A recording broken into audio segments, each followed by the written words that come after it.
This is the entrance exam for the Awakeners Academy. 18 people are locked inside an arena filled with monsters, where they'll fight for 3 admission tickets. Among them is one guy with only 1% Awakener genes, so everyone is convinced he'll die first in the most pathetic way possible. But when the monsters are released into the arena, things turn out completely differently. The monsters simply ignore our guy. Shin-kun casually walks right past them and picks up one of the admission tickets, shocking all the instructors, who can't understand what's going on. But then another Awakener appears and tries to take the ticket from him. Yet a single glance from Shin-kun is enough to terrify the guy so badly that he nearly wets his pants. Because it doesn't feel like a human is staring at him. It feels like the Lord of Monsters himself is standing before him, radiating an overwhelming aura. Meanwhile, the monsters notice the guy's fear and charge straight toward him. But Shin-kun decides to save the poor soul, and grab a little snack at the same time. Using only his left hand, he casually crushes the monsters one after another, while absorbing their power in the process. Everyone watching is left stunned, unable to believe someone can handle monsters so easily with bare hands. One bald tough guy decides it probably can't be that difficult. But the moment he tries to block a monster's attack, his arm snaps instantly, and the monster sends him flying straight into the wall. The other participants can't even fight properly and quickly become prey, desperately running around the arena trying to save their own lives. So what makes Shin-kun different from everyone else? And why is he so insanely strong? 10 years ago, monster genes started turning people into mindless creatures driven by hunger, and our boy Shin-kun became one of them. But not just any monster. He became the lord leading entire armies of monsters. He destroyed cities one by one until suddenly, one brave girl stepped in right in front of him. Instead of attacking, she calls out his name with tears in her eyes, begging him not to let the mutation take over his mind completely. And then something shocking happens. Xingqian doesn't attack her and actually hesitates. Zhu immediately realizes a mindless monster would never stop like that. Which means Shin-kun is still in there somewhere, no matter what he's become. She keeps trying to reach the human side buried inside the monster. Shin-kun clutches his head, roaring in pain, before suddenly charging at her with a devastating punch. But Zhu doesn't move an inch, and right before the punch reaches her face, it stops. Zhu bursts into tears, convinced that Shin-kun finally came back to his senses. But the truth is way worse. He's already at his limit. The voices of the other monsters start flooding his mind again,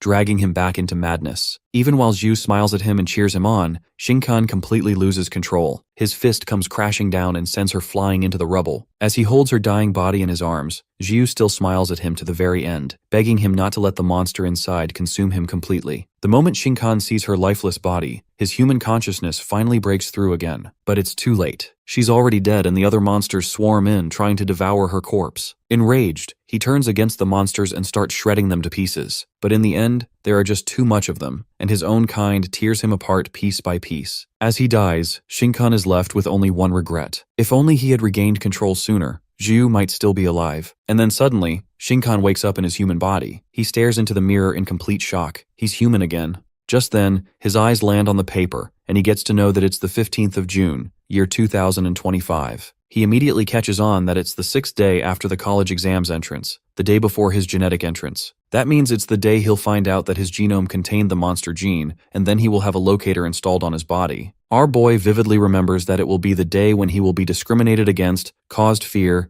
and as well as excluded from society as some kind of ticking time bomb. Suddenly, his thoughts are interrupted when he hears a girl in the shower, saying that she can hear him saying the names of other women. Finally getting a new chance at life, Shin-kun is kinda ashamed of himself for the things he did in the past, and he can't really be called a good guy. As he thinks about Jiu, he gets a message from Jiu who proudly informs him that his 6 side chicks now know that he brought a girl back to a hotel room for his 18th birthday, adding that they're probably right in front of his room. Looking at her profile, he recalls how she was killed in the past and is determined that he will protect her in this life. While he can't change the fact that his body contains the monster gene, our guy seems pretty serious, as he promises to control it completely in this life. Having one more year left till he becomes a monster, Shin-kun decides to be fully prepared when his monster gene fully awakens, and this time he becomes adamant about making those monsters pay who controlled him and destroyed this world. He's confident now that he has got it all planned out. But things take an unexpected turn when the mutation begins crossing over his hand, and Shin-kun is baffled,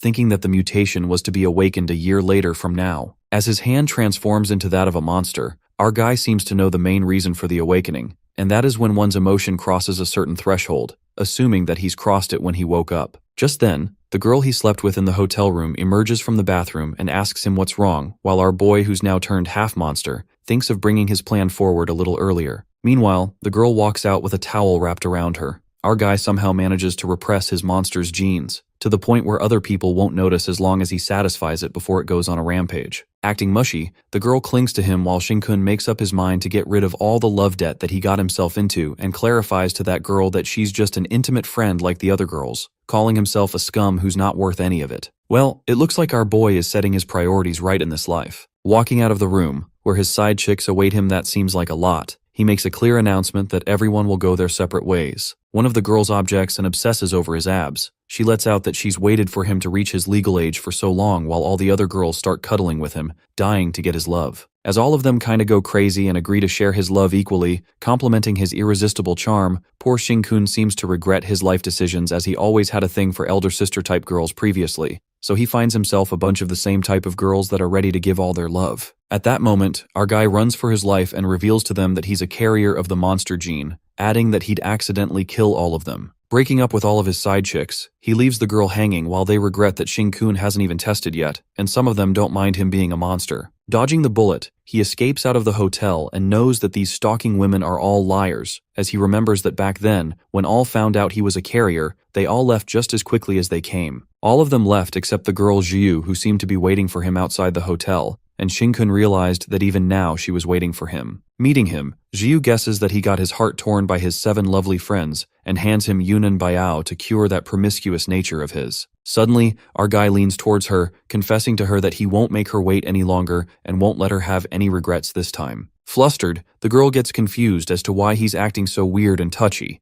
Just then, Shin-kun is about to kiss her, but then his monster gene kicks in. Freaked out, the poor guy suddenly transforms into a monster as the genes get anxious with hunger. Jiu, getting saved from the kiss, asks if he's okay while our boy represses the genes once again and scampers away as he needs to take care of his monster's hunger first. He tells her to wait for him at home. After that, he stops by a shop and stares at a cloak. The guy then narrates that according to statistics, 5% of the population are carriers of the monster gene. That was also one of the reasons why the society didn't descend into chaos, because only those who carried that gene would be able to mutate into monsters. Walking around in a crimson robe look-alike from City of Dead Sorcerer, Shin-kun ponders that it's just the morality talk, like how people would always say, as long as they can control those who would become monsters one day, such as restraining them, or even killing them once they mutate, society will remain peaceful as usual. But he knows that almost every normal human wouldn't hesitate to kill anyone who carries those genes. Just then, Shin-kun finds himself some food as he witnesses a mutant attack on the cinema in the commercial district that's happening again. The monsters seem to be chasing the civilians as they rush in Shin-kun's direction, begging not to eat them. At that time, a guy peeks at Shin-kun who's not escaping the monsters and wonders why this guy is standing here. Thinking if that's the case, the guy forcefully nudges our fellow with his hand in front of the monster, asking Shin-kun to die instead of him. But the craziest thing happens and the monsters ignore Shin-kun as they proceed to attack the guy who pushed him while our guy guesses that the monster thought that he's one of them. Meanwhile, the poor guy nearly shit his pants as the monster follow him, and he couldn't help but wonder why it didn't eat the guy in the crimson cloak. It seems like Shin-kun can just eat the monsters without worrying as they don't give a damn about him. Our guy then mentions another reason why the society hasn't crumbled yet, and that it is the extermination department, those people who had awakened powers from within, the transcended ones who had established a department of their own. It appears that the fighters appear just in time as they strike a stone wall to stop the monsters, and Shin-kun leaves the monsters for them to take care of. On the other hand, one of the guys in the extermination department asks his team member if the people in the district safely evacuated, but the other member informs him that Lynchy is still in there. Seeing the level of damage, the guy deduces that it's a rank 2 monster, but he believes that Lynchy is a gifted fighter, so there shouldn't be much of a problem for him. On the contrary, the guy Lynchy seems to have lost his arm in exchange for the lives of 3 children. Thinking that it's a huge loss for him, Lynchy's way is again blocked by the monsters. With a child in one hand, he strikes metal flame power with his lost arm and burns one of the monsters. At that moment, another monster stretches its hand to attack Lynchy, who can't seem to believe that he's lost his arm to rank 2 monsters, making his reputation as a fighter is won the line now. With less time to attack, as he is about to use the metal flame, someone jumps in between and hits the monsters. Well, it turns out to be our boy Shin-kun, hidden in a cloak,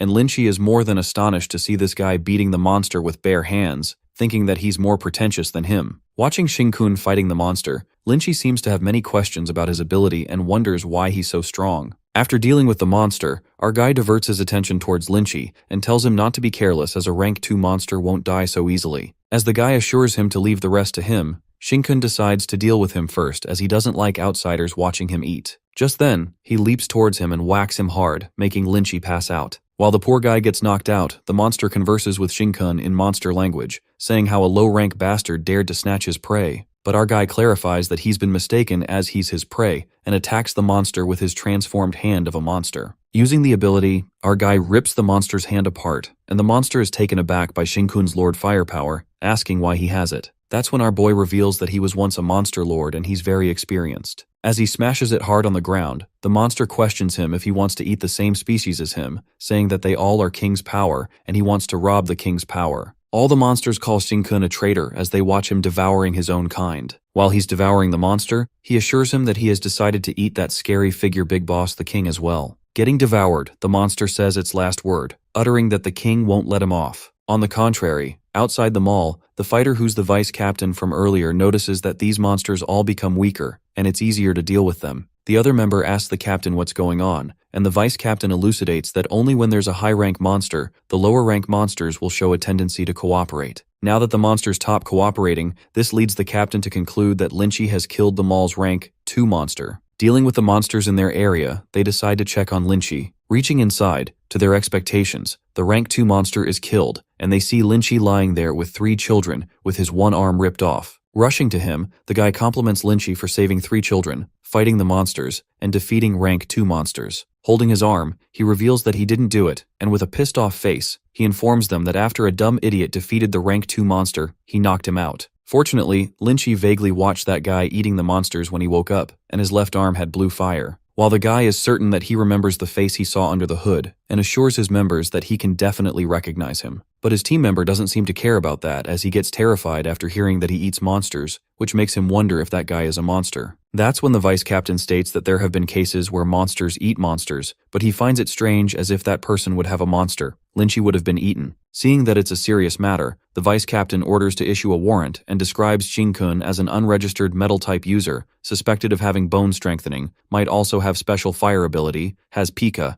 and a suspected antisocial personality. Meanwhile, our boy roams around the city after throwing his cloak and fulfilling his hunger. The vice captain thinks that he's arrogant and thinks being a night hero is better than helping the officials, and if they don't arrest him and educate the people, it will be too late when that person gets out of control. Taking a sigh of relief, Shinkun is surprised to defeat a 2-rank monster in an initial evolution and heads home, happy to see that the building he lives in still exists. Traveling into his past life, after comforting those sisters, referring to his side chicks, he returns home at 3 at night when suddenly there's a power outage in the building and the surrounding area. The lightning became energy and was absorbed by Jiu. Thus, she awakened a superpower gene and her ability went out of control. The lighting destroyed many buildings and all 136 people in the building, including the parents of Jiu, died. The poor girl was heartbroken and was severely wounded after this incident, leaving indelible scars on her face. Coming to the present scene, our guy peeks at his phone and thinks that it's 4 hours left till the incident happens. However, he wonders if the light only extinguishes after 4 hours, leaving him baffled as to why this happened. The next scene takes us to Jiu, where she seems to be in trouble. She tries not to move as the electricity will come out from her body. With her body being trapped, she calls her parents for help, but she can't make loud noises as there's a threat of electricity emission. Assuming that it could be the rumored ability going out of control, the electricity keeps entering her body, and the girl can't seem to take it anymore because if it goes out of control, her parents will be implicated by her. In the meantime, as she struggles and helplessly asks someone to save her, at that moment, Shinkun shows up at her window and tells her not to be scared. Asking why he's at her window, the guy assures her to believe him as there's no time to explain. He instructs the girl not to scream no matter how panicked she is and not to wake up her parents. With that, he grabs Wei Yu's hand, charged with electricity, while she gets low-key shocked to see his black hand and witnesses the electricity in her being entered into his arm. Saying that he has no time to explain to her, he informs her that they are going to the rooftop and throws her outside of the window. Panicking, Jiu falls in the air and tries not to scream as she is about to fall. However, Shinkun grabs her at the time and asks her to hug him tightly. Flying, Shinkun gets away from that building and finds a rooftop. Using the tail of the devoured rank 2 monster, he uses it like a spear gun, and they safely land on the roof. After that, our boy asks her to release her electricity towards the sky, and that's when Wei releases immense electricity from inside her. Smiling with relief, Shinkun is happy that he just made it in time, and now those bad things won't happen like in the past. Having a successful electricity burst out, Wei feels great and asks about Shinkun's mutated hand. Without hesitating, he expresses that he mutated and became a monster, but luckily he can control them with his left hand. As his left hand recovers again, the girl gets mad at her for saying this out loud and covers his mouth, warning him that he's not allowed to tell anyone. Worried, the girl knows many people hate monsters, and if he's discovered, he will be in danger. Seeing Shinkun laugh about this, she makes him understand that it's a serious matter and tells him not to be foolish all the time. But Jingun holds her and confesses that in this world, she's the only one who can make him trust unconditionally. Listening to such cheesy stuff, Zhiyu asks him if he told this to his 7 sisters, joking that no one would have believed him. Looking at the pretty sky, they spot a weird light, and while Wei thinks it's a shooting star, Shinkun asserts that it's the people from the Institute of Genetics, and as her ability got out of control, they will definitely come and find her. Just then, 2 people from the institute come rushing to the roof and find the person who used the ability. Approaching Zhiyu and Shinkun, they ask them who used the electricity earlier, and the girl confesses that it was her. The researcher assured her not to be scared as she did a great job and didn't harm anyone. He then asks his assistant Xiaolu to give them a high-sensitivity reagent for a test. The researcher assumes that Zhiyu's ability was so strong that it didn't even harm Shinkun, which leads him to think that he also must have an ability. Taking a drop of blood from the syringe, as soon as the guy puts the drop into the reagent, he freaks out after witnessing a reaction that almost makes him go blind and think that her extraordinary gene amount will break the record. Meanwhile, Xiaolu takes Shinkun's blood for the reagent. She surprisingly looks at the reagent and informs her member that this guy has a weak, extraordinary ability reaction, adding that she's never seen something so weak before. As the guy is struggling with Wei's reagent reaction, he tells Xiaolu to bring that guy to check up. Upon hearing this, Shinkun himself is taken aback, knowing that he is detected for extraordinary ability reactions. Thinking that the detection might have gone wrong, he wonders why he has the extraordinary gene when he's only supposed to have the monster gene. At that moment, he gets reminded that person Lynchie also got arm eaten by that monster, and he devoured that monster, admitting that he might have that ability. The next scene takes us to Nanyue Genetic Research Facility, Transcender Detection Chamber 13, where the nurse Xiaolu is detecting Shinkun's transcender genes and thinks that he's so special since he has the lowest amount of transcender genes in history, which is 1%. Looking at his abs, the nurse Xiao can't help but wonder that he has such a low amount of genes, yet such a strong body. Well, it looks like, after his mutation, his body strengthened as a result. Getting some transcendent genes, he gets confused about whether it's because now he has a half-monster body, or it's because he devoured a monster who consumed some transcender's flesh. Nonetheless, he doesn't care about that, and focuses on obtaining more transcendent genes to enter the Nanyu institution, which is way better than being tested for having the monster gene and under constant surveillance. After that, he asks the nurse if he will be able to enter the institution with only 1%, and Xiaolu assures him that the dean did say that he's allowed to enroll as long as he has transcendent genes, adding that from now on she will be his senior sister. Shinkun thinks that all the big sister types are still so caring and nice, while Xiao tells him to rest and she will help him with the enrollment registration. As soon as she opens the door, the crowd stampede towards the detection chamber and create a tumultuous after hearing that someone broke the world record with around 95% of genes being transcended, which is more than the last world record by 2%. They seem to be exhilarated to see the world's #1 as the attribute test is happening right now. Our guy is stunned as before he was so caught off guard by his 99% monster genes that he never really noticed the chaos that Jiu's results caused. At the Transcender Detection Chamber, the researchers test Jiu and charge 500 volts of electricity at her. But as expected of the prodigy, she's completely immune to any amount of industrial electricity. For people like Jiu, the amount of resistance they can have is the same amount they can attack. Guessing how much she can take, one of them lets out that earlier someone had the same attribute with 85% of transcended genes, and he could only take 1000 volts back when he awakened. While the researchers seem certain that this will be the case with Jia, the guy keeps increasing the number of volts which doesn't seem to have any effect on Jiu, as she remains unbothered. Taking 1000 volts of electricity, she astonishes all the people and makes them wonder if she's even a human as it reaches 2000 volts. The researcher who's increasing the volts asks Jiu if she's okay, and the girl confidently responds that she doesn't feel anything.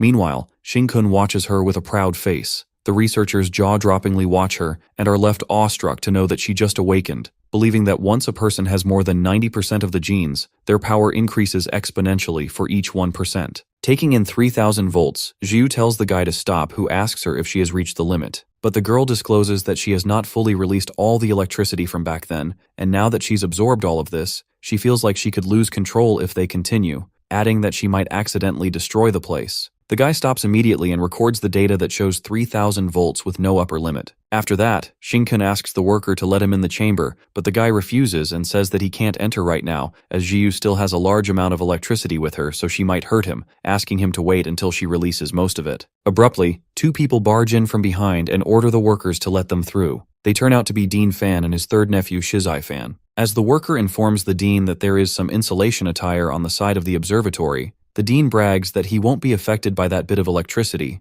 adding that Shizai is here to help her release some of the electricity. Later, Shizai meets with Jiyu and she warns him not to get too close as her electricity might harm him, saying that she needs to find a way to release some of it. Shizai lets out that he's here just in time as his fire would be able to block some of the electricity, that way she wouldn't accidentally harm anyone. Introducing himself as Fan Shizai, he reveals that he will be her future classmate at the Manhwa institution. As Jin-kun watches that guy being close to Jiyu, he is pissed and jealous as he watches across the glass and predicts that guy definitely has his sights on her. On the other side, Jiyu greets Shizai and tells him that he can't shake his hand due to the electricity, while the guy laughs it off, saying they have enough to get to know each other. With that, Shizai elucidates that when they start school they will be in different groups, and the result of their assignments will determine how much resources they will receive. Being the third young master of the Fan family, he was tested with 90% of high-quality transcended genes and hopes to form the strongest team in the institute, proposing Jiyu to join his team. Listening to this, Jiyu expresses her gratitude for inviting her, but she respectfully refuses, uttering that she already has a groupmate. While Shizai guesses that she's talking about Shin-kun, during this, our boy finally enters the chamber. Shizai reminds her that his test results were too weak, deducing that the strong will remain strong and the weak will remain weak. He hopes for Jiyu to reconsider his offer later, while she excitedly meets with Shin-kun and looks forward to being classmates and teammates in the future. In the meantime, Assistant Dean Fan calls his nephew as they still have to do other things at the institution. Shizai waves Jiyu goodbye and hopes that she'll think about the proposal. Later, the nephew informs his uncle that Jiyu is a genius who has transcended 95% genes, insisting that he has to take her into the family. However, Shizai clarifies to his uncle that he won't be able to succeed in taking her into the family no matter how hard he tries. That's when the Assistant Dean Fan lets out if there's an obstacle they should remove, and shortly, he receives a call from a guy who informs him of Shin-kun's test results, revealing that he has 1% of transcended genes, the lowest in recorded history. Listening to this, Assistant Dean makes it clear that a person with 1% genes is the same as the normal person, adding that it would be a waste of their resources to enroll him in the institution. As the guy on the phone responds, the headmaster has this rule that as long as one has the genes, they can enroll. Assistant Fan gets pissed and asks if his words mean nothing, manipulating the guy to agree to his commands. Hanging up the phone call, he assures his nephew Shizai that he doesn't need to worry about that obstacle. Shin-kun and his nephew appreciate him for knowing his stuff. Later, in the nursing room,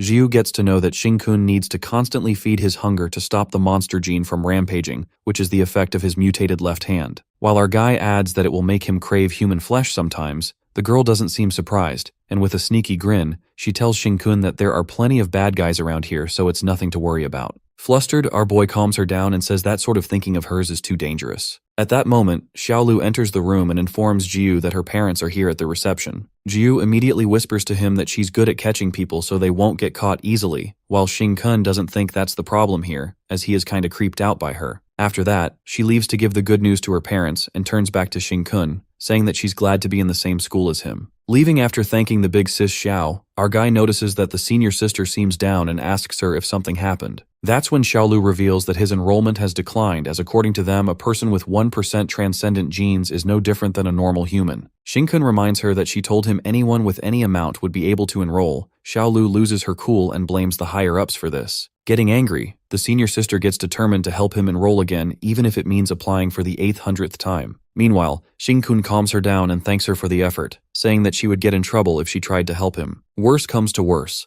Our guy ponders that he has no choice but to use his monster's gene to get into that institute, as Nanyu Institute has all the resources he needs to be stronger, getting adamant to get in at all cost. At that moment, Xiaolu's phone rings, and she receives the message about giving Shin-kun another chance for enrollment, considering that he has the required gene.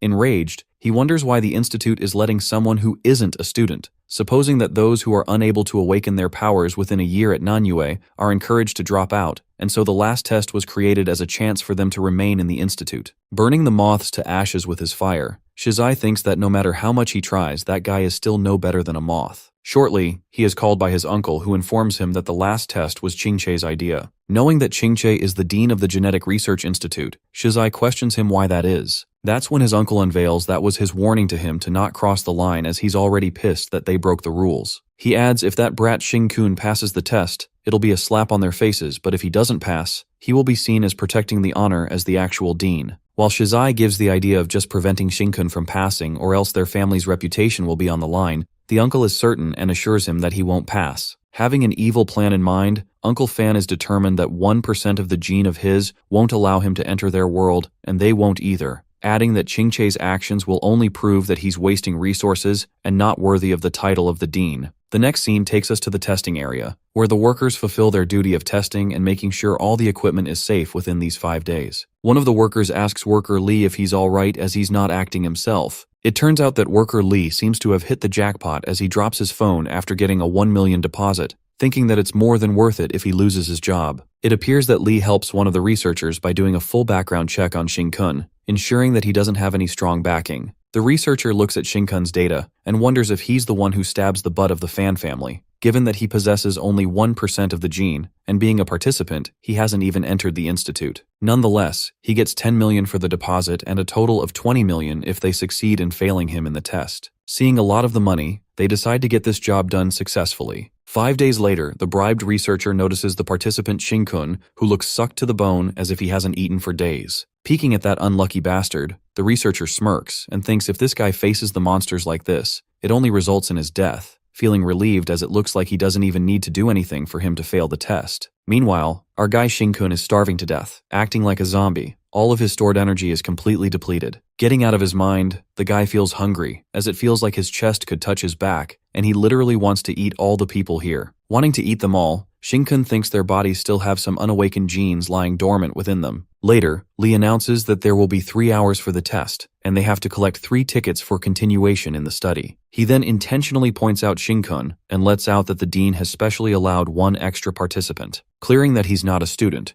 Lee says that it's a fair competition. 3 tickets are still 3 tickets. However, this doesn't settle with the other participants as they begin to Xing-kun, assuming that his rich family bribed their way through. While all of them are intimidated by Xing-kun, they think that he has a special privilege, and this test is definitely rigged. As they plan to use him as bait later, our boy just made some enemies. Drooling, he thinks now there's more food, but he snaps out his intrusive thoughts as he can't just simply eat people. After that, worker Lee takes Xing-kun to his testing chamber. Entering the chamber, our guy asks Lee if he did that on purpose and tells him to cut it out, as he can sense that sarcasm all the way from here. Noticing the blood on this gate, Xing-kun realizes that this blood's from a high-ranking transcender, so it'll definitely attract the monster's attraction. That's when Lee cuts to the chase and tells him that he's offended the Fan family. He adds that when the test begins, all the monsters will be rushing to his chamber. With a devilish look on his face, Lee spills that the metal lock of the 18th chamber is broken and reminds Xing-kun that those monsters are 5 times stronger than humans. Not to mention, the monsters released this time are tough as metal, so it'll be bad if they come rushing in.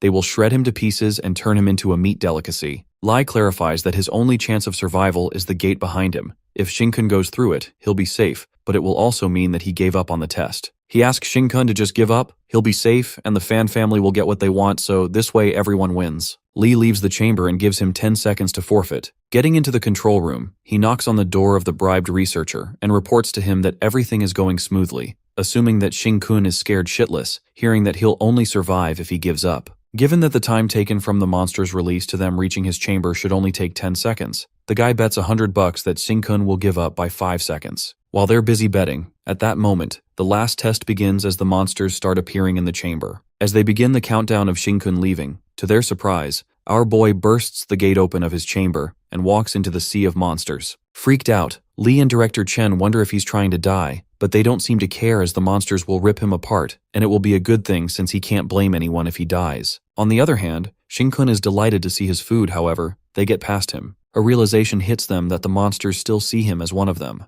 Witnessing this, Lee is left in disbelief to see the monsters ignoring him, while the researcher concludes that the blood on the gate is more attractive to them compared to him. Panicked, the worker thinks that he unintentionally helped Xing-kun by smearing blood, but he wonders how bad his genes have to be, that even the monsters don't want him. With that, Shinkun picks up the first ticket, but the researcher smirks and lets out that there's more than just monsters in there. He reveals that there's a guy among the participants, Wu Yin from Class 2, who got lucky and awakened his genes during the panic, and his powers are mainly focused on the mental state of his targets, concluding that he will be the strongest competitor this round. As soon as Shinkun is about to take that ticket, that guy Wu Yin appears from behind and snatches the ticket from him. Just then, the guy uses his powers of mental intimidation to see if his powers scare Shinkun shitless. However, Wu Yin himself is freaked out when he witnesses Shinkun's mental state that is a terrifying monster. Nearly shitting his pants, Wu Yin is scared to death and wonders what's wrong with his mind. Freaked out by Shinkun's abnormal mental state, Wu Yin's nose starts bleeding as Shinkun's mental fortitude is actually stronger than him and he can't handle the backlash of his powers.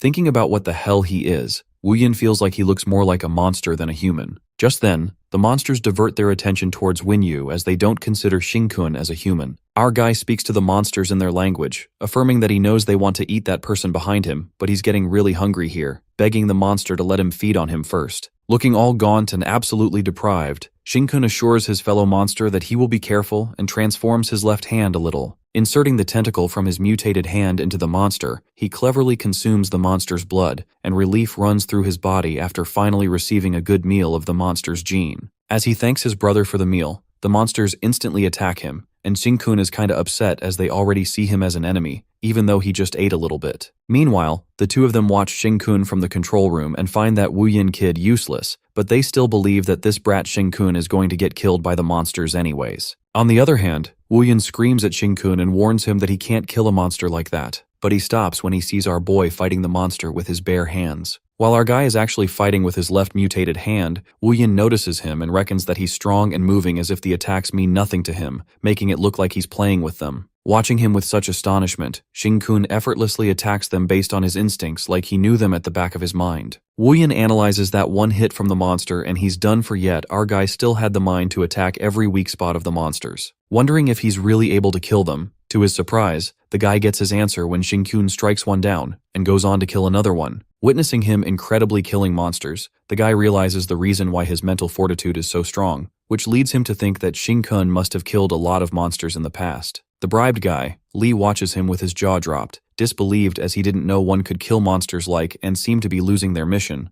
but the bribed director, putting on a smirk, tells him not to worry. In the testing chamber, a guy Zhaosheng approaches Shinkun and says that it's normal to be a little aggressive since this is the last test for some of them. However, he makes it clear to our fella that he won't let him go that easily as he bribed his way in here. When that guy Zhaosheng asks him to hand over the ticket, Wu Yin interrupts and warns him not to anger Shinkun as he's a dangerous guy. But Zhaosheng calls him useless trash and thinks that Wu Yin is surrendering even before he attacks him, adding that it's humiliating that he even considered him as his strongest rival before this. As that poor guy tries to make him understand, Zhaosheng cuts him off and commands the other participants to surround Shinkun as they'll be taking the ticket off his hands. But Wu Yin reminds him that he said to fight evenly for the tickets, but that guy doesn't give a damn and instructs his baldy member to halt the monsters. Zhaosheng clarifies not to let the monsters disturb them while they take care of the one who bribed his way here. One of the participants suggests they just need to lure away the monsters. However, the baldy confidently confronts them and lets out that there's no need because if Shinkun can kill two monsters easily, that means someone had rigged the test to be easier, thinking that they probably starved the poor fellows before releasing them in here. Being cocky, the baldy guy stops the monster's punch with his bare hands, but his hand gets crushed, and with that, he gets smashed by the monster in the most gruesome way. Looking at Baldy getting his ass kicked, Zhaosheng calls him a stupid fool and asks if his muscles grew into his brains. While he assumes that the two monsters Shinkun killed had something wrong with them, during this,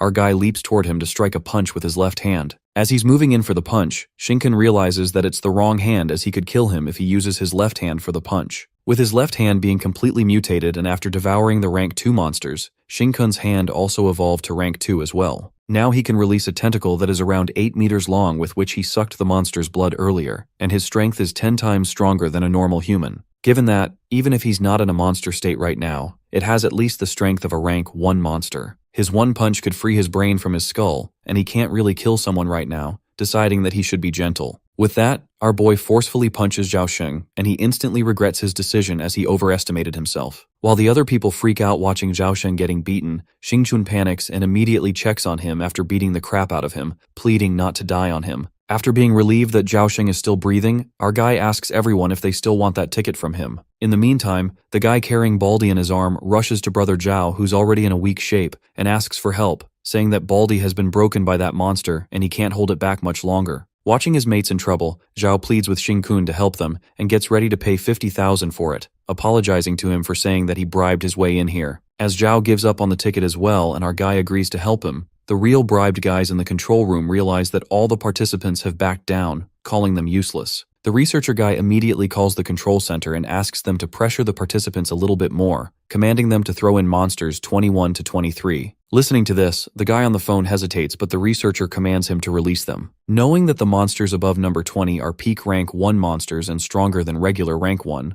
Lee shows his concerns about that brat Xing that won't survive the encounter with them. But the director Chen assures him that he's not going to die, deducing that Xing probably awakened his powers, or is maybe halfway there, so putting in the strong monster now will only aid his awakening. That's when the director discloses his ultimate evil backup plan. He goes on to explain that the M monsters numbered above 20 are in the experimental zone of this facility, and the door separating the experimental and release zone has already opened. Coming to the point, he instructs worker Lee to open the release gate on level 2, then destroy the main and backup power supplies of the participants' testing ground. Meanwhile, Lee processes the information. The director tells him that without power, these electric doors will be useless, and if the release gate is opened, there will be a total of 15 rank 1 monsters in the release zone within the upper levels, and 18 peak monsters in the experimental zone. Summing it all up, he anticipates that all of the monsters will rush into the testing ground in no time, and the people won't be able to quit by using the emergency button as all of them would have been devoured by the monsters. He tries to make Lee understand that all the participants had already prepared for their death the moment they entered in this test, so it's normal for them to expect death. However, this plan strikes terror into worker Lee as he imagines a huge massacre it's going to create and back out of the plan,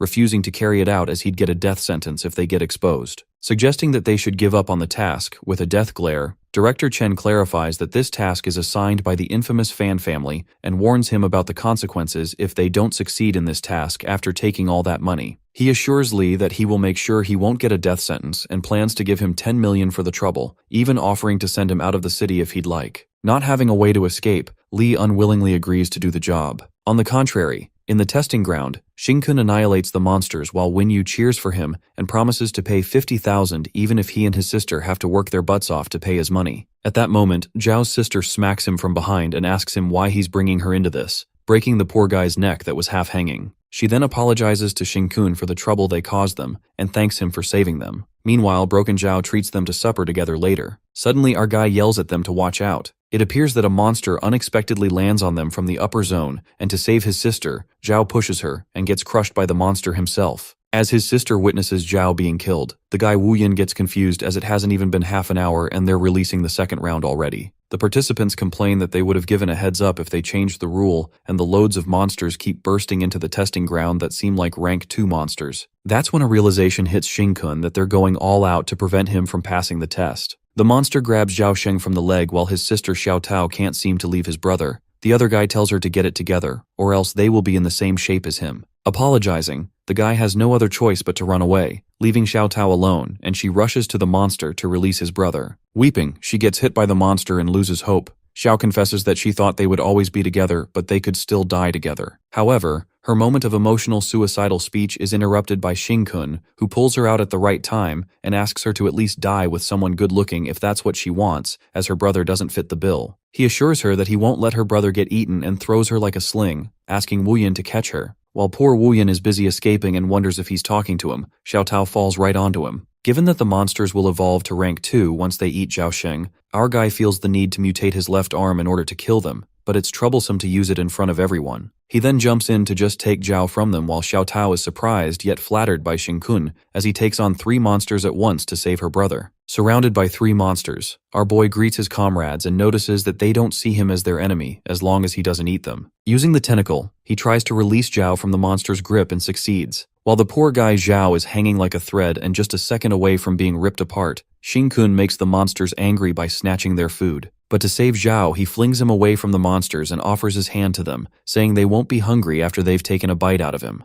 During this, Zhao is luckily alive as he opens his eyes and witnesses Xing saving him from the monsters. But then pain starts to kick in as the guy rolls on the floor as he's dying from the pain, and just then, Xiao Tao rushes to him out of joy. As Xiao tells him that Xingkun saved them, Zhao decides to pay this huge debt of favor and asks Xiao that they should pay it together, but again he gets smacked by his sister. On a serious note, Zhao Sheng instructs participants to get out of the training ground immediately, and while they run, they spot the ticket left on the ground and try to get it. But Zhao warns them that they need to stop participating in this test as the situation is getting weird, leaving the ground along with his sister. On the other side, Xingkun fights off the rank 1 monsters and is aware that if he uses the Lord's Flames, he can every one of them every 10 seconds, but the cost is a bit too much for him, plus he'll need to devour around hundreds of them if he wants to evolve to rank 3. Thinking about why it's hard to evolve, he requests the monster to let him eat them all. Abruptly, he notices that the release hatch is opening again to advance the test further. Meanwhile, Zhao and the others reach the chamber's gate and are about to escape as the risk is a lot greater this time. Suddenly there's a blackout and Xiao Tao gets panic-stiffed when she witnesses the endless monsters being released into the testing ground,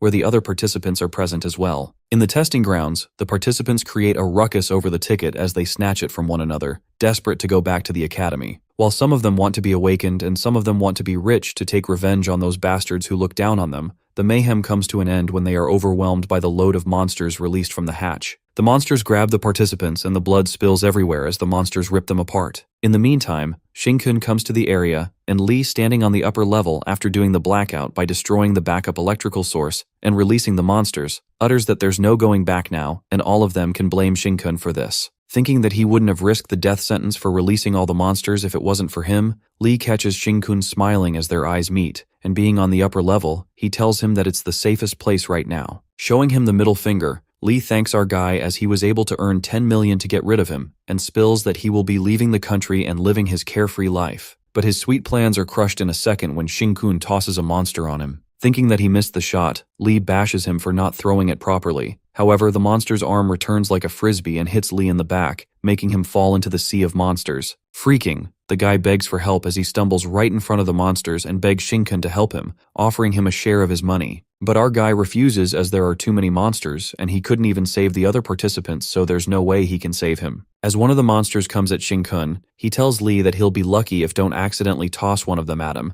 and just then, he sarcastically pushes the monsters towards him. While our guy smiles like a weirdo as it looks like Li will be turning into one of their delicacies soon, the monster devours the guy and evolves to rank 2. Ranking up, the monsters smell a traitor who's Xingkun, and all of the monsters around him are known of the traitor, saying that traitors should be perished. As expected of rank 2 monsters, our guy knows that they are smart enough to sniff out that he's devoured their kind before and asks them not to gang up on them. Meanwhile, Director Chen watches Li being murdered in the process and realizes that the task given by the Fan family wasn't truly easy to accomplish. Putting things to an end, Chen ascertains that those monsters who are able to evolve have already eaten more than 30 participants, and is certain that not even a 3-star transcender would make it out alive. Getting out of the control room, he decides to close the final door connecting the second level and bring his plan to an end. He then enters the entrance to the second level control room and peeks at the operators lying unconscious. Creating a fuss, he wakes them up and puts on an act. Yelling, he asks what the hell happened and why there's a blackout in the testing ground, not to mention the power source being cut. While the 2 operators in the second control room are clueless and reveal that it's not their fault as worker Li knocked them out earlier, they justify that he's the one to destroy all the main and back power sources. Smashing his hand on the table, Chen lashes out at him and tells them to stop shifting the blame to someone else, ordering them to restore the power, otherwise they won't be able to save the participants if something were to happen. Panicked, the guy lets out that it'll take at least half an hour to restore it. Meanwhile, Chen, still putting on the act, wonders what the hell worker Li was doing just now. A girl researcher anticipates that Li might have released some monsters into the training grounds. She insists on notifying this matter to the headquarters of the extermination department to clean the grounds first by force. But the director interrupts and says that they'll need to pay at least 100 million, referring that they take it from her pocket. Not taking her idea into account, he tells her to stop fooling around and quickly restore the power. Smirking, Chen is delighted as he ponders that half an hour will be enough, as by then all that will be left will be the monsters. On the contrary, with no operable surveillance and all the doors locked, Xingkun can finally transform without any worries, and says goodbye to his comrades after seeing them all off one final time. Sincerely praying that they won't be born with monster genes in the next life, he uses the Flame's Lord to kill the monsters. Suddenly he feels like throwing up as he burps and thinks that he ate too much of the monsters, as the energy is a lot more than he expected. Wondering if it's because the monsters ate a lot of unawakened participants, our guy indirectly consumes those transcendent genes from carriers. Deciding not to feel bad for those people now, Shin-kun gets determined to cultivate enough strength to enter hell and defeat the demon god, regardless of monster or transcender genes. They are still human genes to him, so he plans to eat it even if it tastes like shit. While the monsters call him a traitor, our boy tells them to shut up, as when he mentioned comrades, he was referring to the original owner of their bodies. Calling them foreign intruders who stole the bodies of his comrades, our guy smirks and utters that he will destroy them and their demon god. At that moment, his left hand starts evolving again, and realizes that he does have enough energy from all the monsters and transcendent genes. From his past life experiences, evolving into rank 3 involves the brain first. Every single monster is connected like the internet. Evolving into rank 3 now is like upgrading a 100 yuan phone to a 1000 yuan phone and being able to control all the 100 yuan phones. Evolving, Shin-kun needs to cut off the connections to the other monsters, because being able to search them only means that they will also be able to find them. Losing control, our guy thinks that he needs to sever the connections now, but it's too late. On the other hand, the survivors fight for the ticket, and while Zhao Sheng tries to protect Shin-kun's ticket, one of the guys, Tian, lets out that they only got together because they shared a common interest and kicks Zhao in the gut. Tian cajoles the other members to take this chance, as there are only 3 tickets for the continuation of study, and in the end, they would just kill each other for it. Meanwhile, Zhao is bleeding. Tian makes it clear that he wasn't the one who asked Shin-kun to kill those monsters, and he got hurt because he thought he could handle it all by himself, telling Zhao to blame him for wanting to be a hero. Approaching Shin-kun, who's numbed by the pain, Tian calls him a kid and asks him to hand over the ticket if he doesn't want to get killed, accusing him that he must have taken all 3 tickets. Gravely injured, Zhao tells Xiao Tao not to move and goes to deal with them, as he can't let them hurt their savior. As he is about to go, Wu Yin, with a fearful look on his face, warns him not to go near him,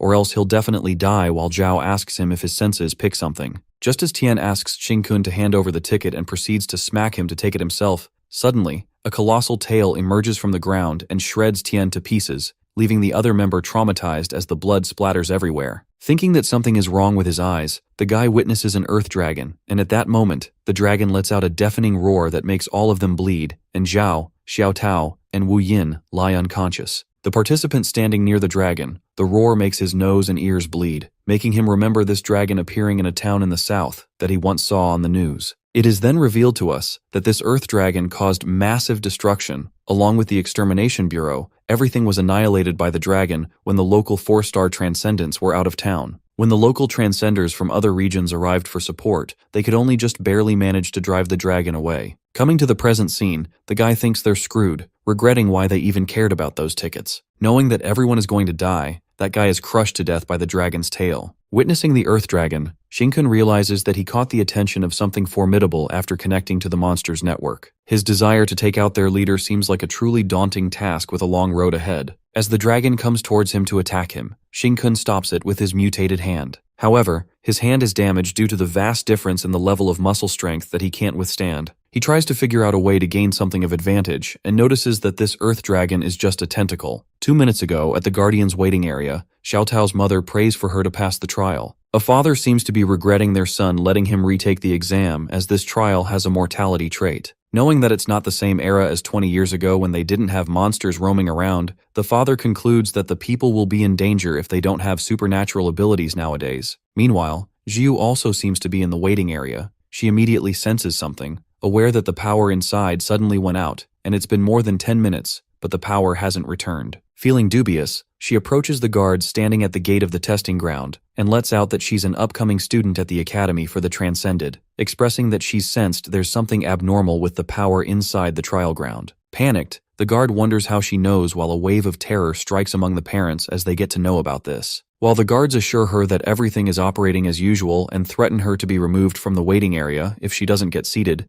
Jiu reveals that electricity is her transcended ability, so she can sense something is wrong there. As the guards suspect her if she even is a family member, suddenly a roar reverberates through the place, making everyone tremble with pain except Jiu. Witnessing everyone around her feeling uneasy, that's when Jiu gets certain that there's definitely something wrong in there, so she takes the chance and enters the gate. While the guards struggle with the terrifying energy and try to stop her, she immediately searches for entrance to the trial grounds. On the other side, the workers are working to restore the power as the kids inside them are waiting for them to open the gate. One of the workers ponders that everyone could feel that overwhelming pressure coming through the door, a door that not even a missile could penetrate. He assumes that a terrifying monster must have appeared in there, but they're a bit safe with this door as a barrier. Thinking that the extermination department must have been notified with this much ruckus going on, he decides to take enough time to restore the power until the exterminators arrive. Just then, Jiu barges in and declares that she'll handle this. She introduces herself as a freshman with 95% transcended genes and confesses that she has the electricity attribute so she can restore the power. Listening to this, the worker freaks out and tells her to get the hell out of here as she hasn't reached the first level transcendent status, so there's no way she has enough electrical energy stored. Agreeing that she doesn't have enough stored, she clarifies that as long as she is in the city, then she'll have an unlimited supply of it, and with that, she gathers the electricity using her attribute. Witnessing the visible electric particle, the worker tries to touch it and gets hurt. He reckons that the electricity is exposed directly into her body, and she can't even feel any of it.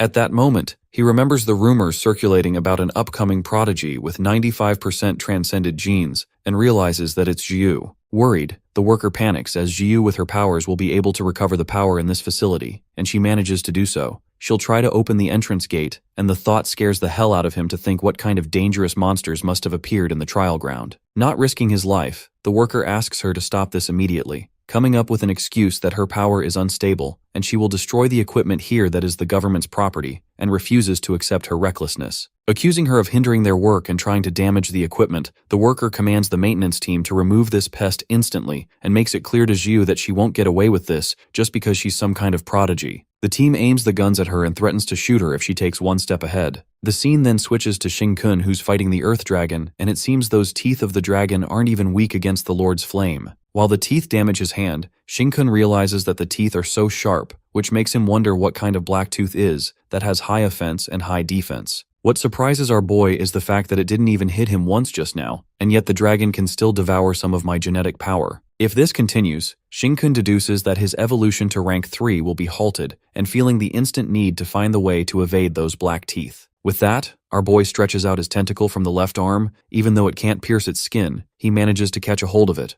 Gliding near the dragon, he utilizes the Lord's flame to scorch away its outer covering, and thinks of extracting some of its flesh to consume. However, during that moment, Shin-kun ascertains that the dragon can even grow those black teeth on its body, but the realization hits him too late as the teeth pierce through his body. With the teeth stuck in his body, he uses the maximum power output of the Lord's flame to burn it. On the contrary, the worker grasps that Jiu has the most powerful genes recorded in history, and every eye will be on her. Thinking that she's just a little girl who entered college, he decides to make her off by harming her but gets scared of the consequences. Suddenly, a roar again reverberates across the place, making the guards unintentionally shoot the bullets as they were already aimed at the girl. As the bullets strike towards Jiu, the worker calls the guards idiots for not having self-control and firing their guns because they got scared. He thinks that he's done for, as he will be held accountable for this. Lucky enough, all the bullets get past her and none of them hits her. But the worker realizes that it's not a stroke of luck. It appears that Jiu created a magnetic field with circulating electricity, which helps her dodge the bullets, while the guy is astonished to see her creating an immensely strong magnetic field around her that deflected all the bullets. He understands that it's the ability of 95%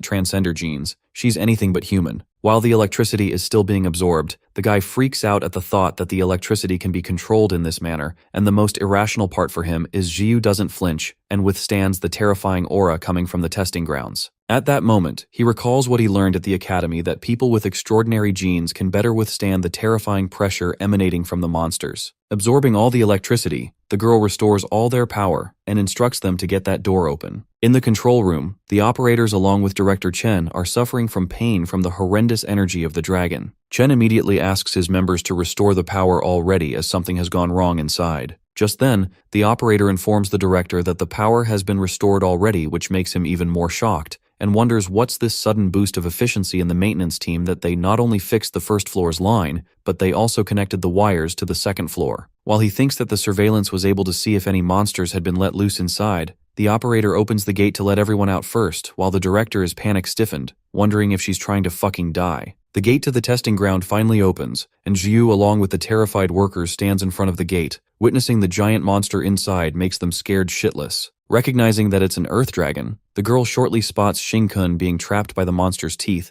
and immediately uses her electricity power. While the blackout occurs, Director Chen peeks from the second floor and wonders why there's electricity flow on the ground. On the contrary, at the headquarters of the extermination department, they are reported of the large amount of electricity shown to be surging along the wires with the testing grounds as the center. With all the high voltage lines being overloaded, they assume that it's the newcomer Jiu who probably lost control again this time at the testing ground. In the testing grounds, Shin-kun notices Jiu's electricity surrounding the Earth Dragon and thinks that it's a great help. Before he does anything else, he takes a bite of the dragon first, jabbing his monster's hand, forcefully ripping a piece out of it. Releasing himself, he rushes to Jiu, who seems to have blacked out after losing control of her powers, while Chen, watching from above, ponders that the task from the Fan family was not as straightforward as they thought, suspecting that this boy Xing-kun is hiding something. However, he presumes that things finally come to an end here, as the appearance of the Earth Dragon is a lucky stroke for him. Now he doesn't need to figure out how to shift the blame, as the sudden appearance of this monster has erased all the evidence he has against this student for him. Taking that the scene is chaotic enough, he estimates that the exterminators will take another 3 minutes to arrive at the scene,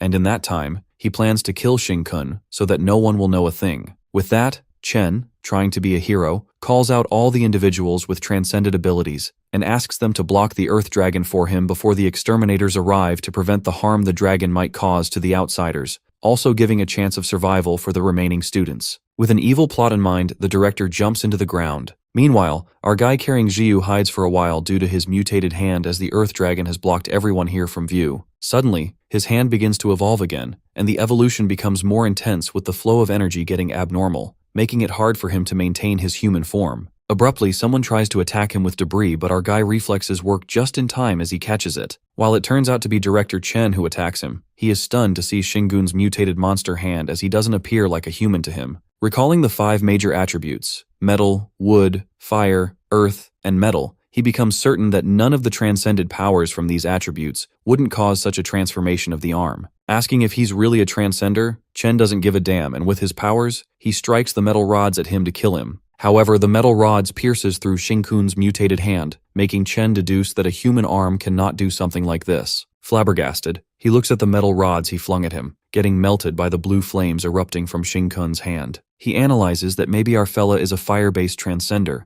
but then thinks of a possibility where a monster possesses an attribute, concluding that it only applies to monsters ranked 4 or above. While he's stuck in the thought, our boy attacks him with his colossal mutated hand that cracks up the ground, but Chen manages to get back. Unable to identify if he's a monster or a human, Chen realizes that he can't kill him quickly, and it doesn't matter because he's a monster through and through with that appearance. Rampaging, Xing-kun seems to be going wild, while the director waits for the exterminator to arrive so that they can kill him when they see him in this form. Meanwhile, our guy tries to return to his human form, but evolving into a 3rd rank is harder than he thought, as he even ate the part of the Earth Dragon. Abruptly, the power of the black tooth similar to the dragon emerges from his hand, and going berserk, Xing-kun reckons if he doesn't tame it now, he will never return to his human form. On the other hand, Chen does not seem to be backing down as he strikes his golden shield, which is not vulnerable when it comes to defense. However, his golden shield is shattered to pieces as our boy's black tooth powder pierces through it and even hurts Chen. Thinking that he was just scratched by the black spikes earlier, to his surprise, the blood begins to drip as it also manages to rip his skin. Wondering what kind of monster he is that can do that much damage, his shield is not enough to block those black spikes, and Chen can't even seem to hold for a minute, thinking he'll die here. After that, he gives Xing-kun heart-to-heart advice and asks him to stay here given his current condition. If he goes out now, everyone will hunt him since he's a monster, not to mention the exterminators arriving soon. Manipulating him, he goes on to blabber that he's still a monster, an enemy to the race, and no one will help him out here, adding every human out there will be pleased to kill him. As Chen is about to eliminate him, Jiu appears at the right time and strikes her electric powers at him. While the director tells her to take a closer look at Xing-kun,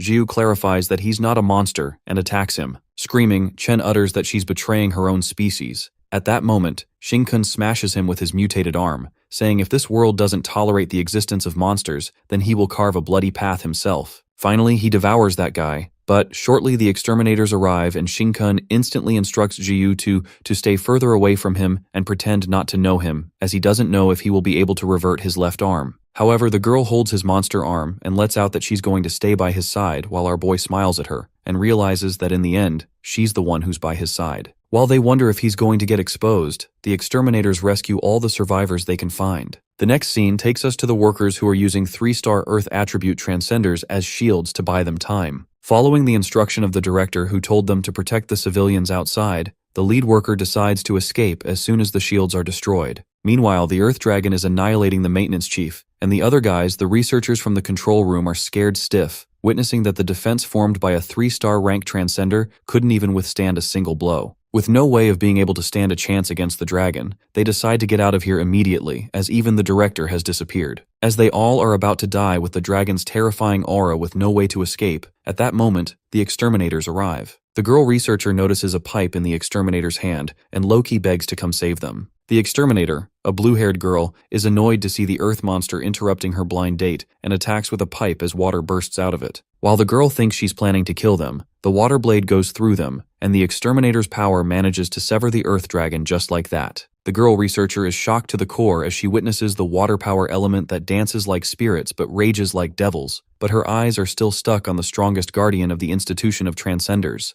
a 4-star with 91% transcended genes, Shang Guankui. Facing the earth dragon by herself, Shang asks all the people to evacuate and provide the details of this facility and the situation inside to the incoming exterminators. Meanwhile, inside the testing ground, Jiu asks Shinkun if he's able to revert his arm. Needing some time to go back to normal, Jiu helps buy him some time and tells him to hide. Just as our boy goes inside the chamber to hide, the exterminators show up and Jiu distracts them, saying that she heard some panting noise over there. In the chamber, Shinkun's mutated hand is getting berserk, making him ponder that the power of the 3rd rank is 10 times stronger than the power of the 2nd rank. The main reason the size of a 3rd-ranked monster is exceptionally large is to accommodate the raging monster genes, and our guy tries hard to compress his power to regain his full human form. As he lets his bones evolve even stronger, suddenly, he peaks at the 1% transcended genes he received on the first day of his reincarnation. Wondering if they are absorbing transcended genes from that guy he devoured earlier and they're both of the metal element,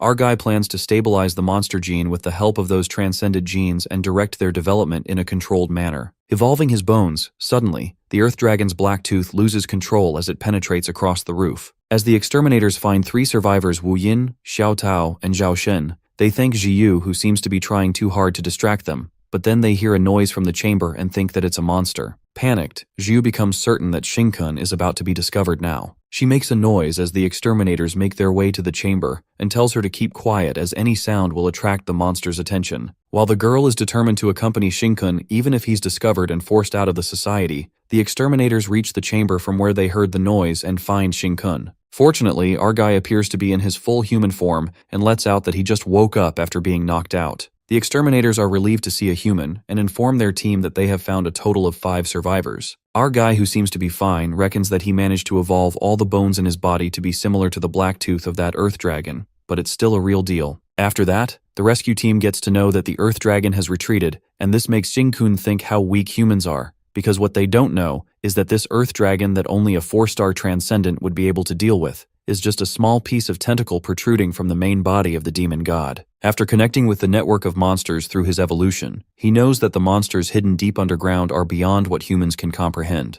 That's when our guy gets adamant about acquiring more strength as soon as possible, but he must save himself before saving others. Planning to get into the institution for the resources and gene power, he decides to be invincible in this world first, along with Jiu, but before that, he must hide amongst the transcenders. The next scene takes us to Shinkun's past life, where he is completely transformed as a monster and causing destruction in the city. Snapping out of his thoughts, our guy realizes that only a year is left until his monster gene discovery, which is not much time. Interrupting his moment of contemplation, Jiu asks him how long is he going to think, as he's been staring at people ever since he stepped onto school grounds, referring that he's staring at girls. But our guy clearly tells her that he has repented for his sins long before, and that's not what he meant when he said there's not much time left. Making an annoyed face, the girl believes him while Shinkun reveals that this world will go under tremendous change a year from now, and before that, he stresses on Jiu to evolve herself into a 5-star transcender before all of that goes down. Hearing this, she is surprised to know that there's only a year left, and from what she knows, a 4-star pinnacle rank is the highest and strongest in the world, and Shinkun assures her that he'll help her with that, making her blush. Jiu trusts him for this, except that he has repented for his promiscuous ways. Nonetheless, our guy states that she first has to evolve herself into a 3-star transcender within a month, and Jiu kinda gets cocky as she currently has 95% of transcended genes within her. But Shinkun reminds her that the more transcended genes she has, she will need more resources during the initial stages, which makes him wonder where they are going to find many resources when they don't even have a strong background. In the meantime, Zhao Sheng, along with his sister Xiao Tao and Wu Yin, approaches Shinkun, calling him Big Brother. With so much enthusiasm, Zhao expresses his gratitude to him, saying the three of them managed to survive the final test because of his aid, and even got a chance to continue their studies at the institution, as the school made an exception and rewarded everyone who survived as if they had passed the trial itself. Owing him a great debt, he calls Xingkun their leader from now on until death does them apart, making Xiao and Wu Yin forcibly bow their heads.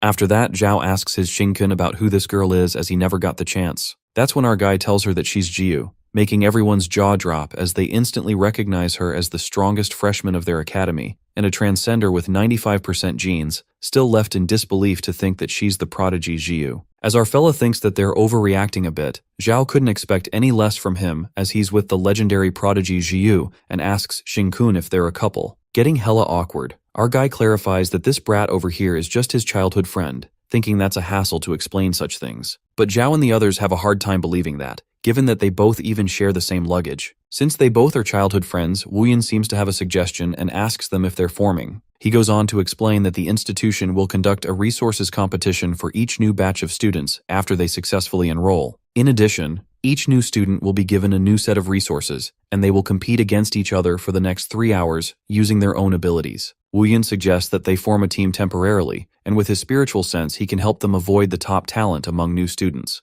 This way they might avoid having their resources taken away by others, or they might be able to grab resources from other classmates. However, Zhao doesn't like this idea at all and asks Wu Yin to shut up, yelling if he's trying to harm the big brother. He scolds Wu Yin and reminds him that the students who are currently on the continuation list, and also those new students with low transcended genes, are likely to be targeted, especially for this generation. Zhao further reveals that the prodigy who was tested to have 88% of the transcended genes during this high school graduation is already the leader of the newcomers, and they aim to steal all the resources from those who have less than 50% of genes. That's because it's hard for those who have less than 50% transcended genes to become awakened. They are certain that they hold no chance because Zhao himself has 39% transcended genes, Xiao Tao has 41%, and Wu Yin passed the bar with 50%. Coming to a conclusion, he decides not to burden big brother Xingkun. On the other hand, Jiu and Xingkun seem to love the idea of their first batch of resources that even comes with little cuties, referring to Zhao, Xiao, and Wu Yin. While the girl thinks that they can nurture them into capable assistants which will save them a lot of effort,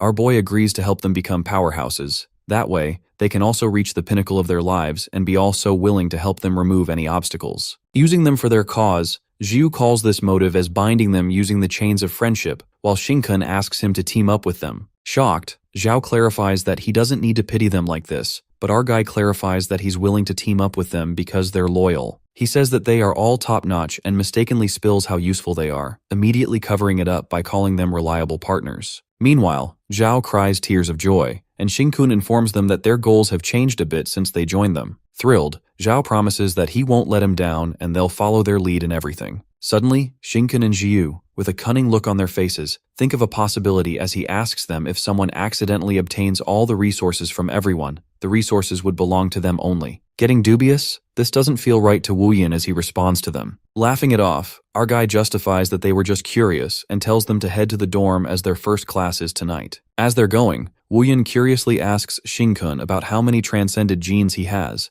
and our guy affirms that he's going to find out soon, adding that it might just surprise him. Meanwhile, this doesn't settle with Wu Yin. Zhao excitedly predicts that Big Brother's transcended gene percentage must be really high. The next scene takes us to class, where the teacher introduces himself as Bo Liang, the foundational teacher. Getting straight to the point, he announces that if the students can't awaken their transcendent powers within this year, then they should get out of the Transcendence Institution. He further points out the students who are back from the final trial and calls out Wu Yin by his transcended percentage. He asks if he awakened his mental attribute transcended powers, and thinks that it's well matched for his weak-assed 50% genes. He then calls out Zhao Sheng and Xiao Tao by their percentage. While Xiao Tao seems embarrassed, Zhao energetically greets Teacher Bo, and the teacher clarifies to him if he fails to awaken his abilities within this year, he should get out of here and live as ordinary people for the rest of their lives. Confused, Xingkun asks Zhao what is wrong with Teacher Bo, and he responds that as long as student is unawakened and transcended genes are less than 50%, he would only call them by their percentage. After that, Bo proceeds to speak about their generation being quite special, and discloses that the individual with the highest amount of transcended genes in human history is among their batch, referring to Jiu. He lets out that her future is unimaginable for all of them here, including himself as the teacher.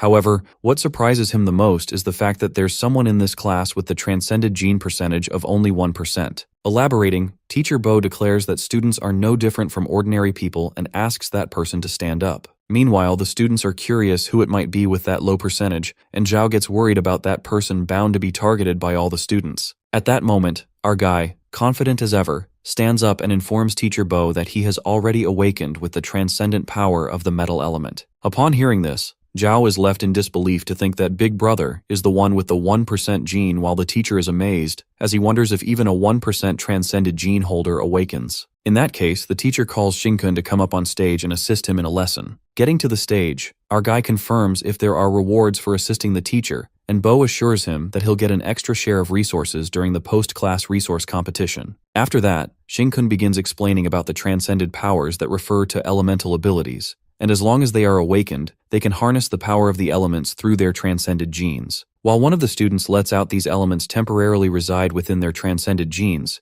Teacher Bo elucidates that they just need to control their extraordinary genes and store elements that are external from their body within them. When they can prevent elements from dissipating and mold their transcended genes into a perfect battery, they'll successfully become a one-star transcender. Showing a demonstration, Bo pulls out a big metal block and reveals that the elements that the transcended genes can accommodate are limited. Giving an example of someone with 1% genes, he breaks out a metal piece from the block and elaborates that in this lifetime, they can only control a small amount of metal. Throwing the metal piece towards Shinkun, Bo tells him to play with this for a while, and our guy drowns in the thought about transcended and elemental power, which is also strange, yet so familiar to him. He reckons that these are the things that a high-level monster gradually acquires after a while, making him wonder if the peak of the evolution is to become a transcender. After that, Teacher Bo explains how each of them has a mysterious genetic chain. Whether they become a monster or a transcender depends on whether the genetic chain mutates into a monster chain or a transcended chain. Believing all of the students have transcended genetic chains, he reveals that the content of their genes within their transcended genetic chain determines your future achievements. Hence, the more the transcended genes one has, the more sensitive their elemental perception becomes, making it easier for them to cultivate. Knowing how unfair this world is, he lets out that starting at 90% genes,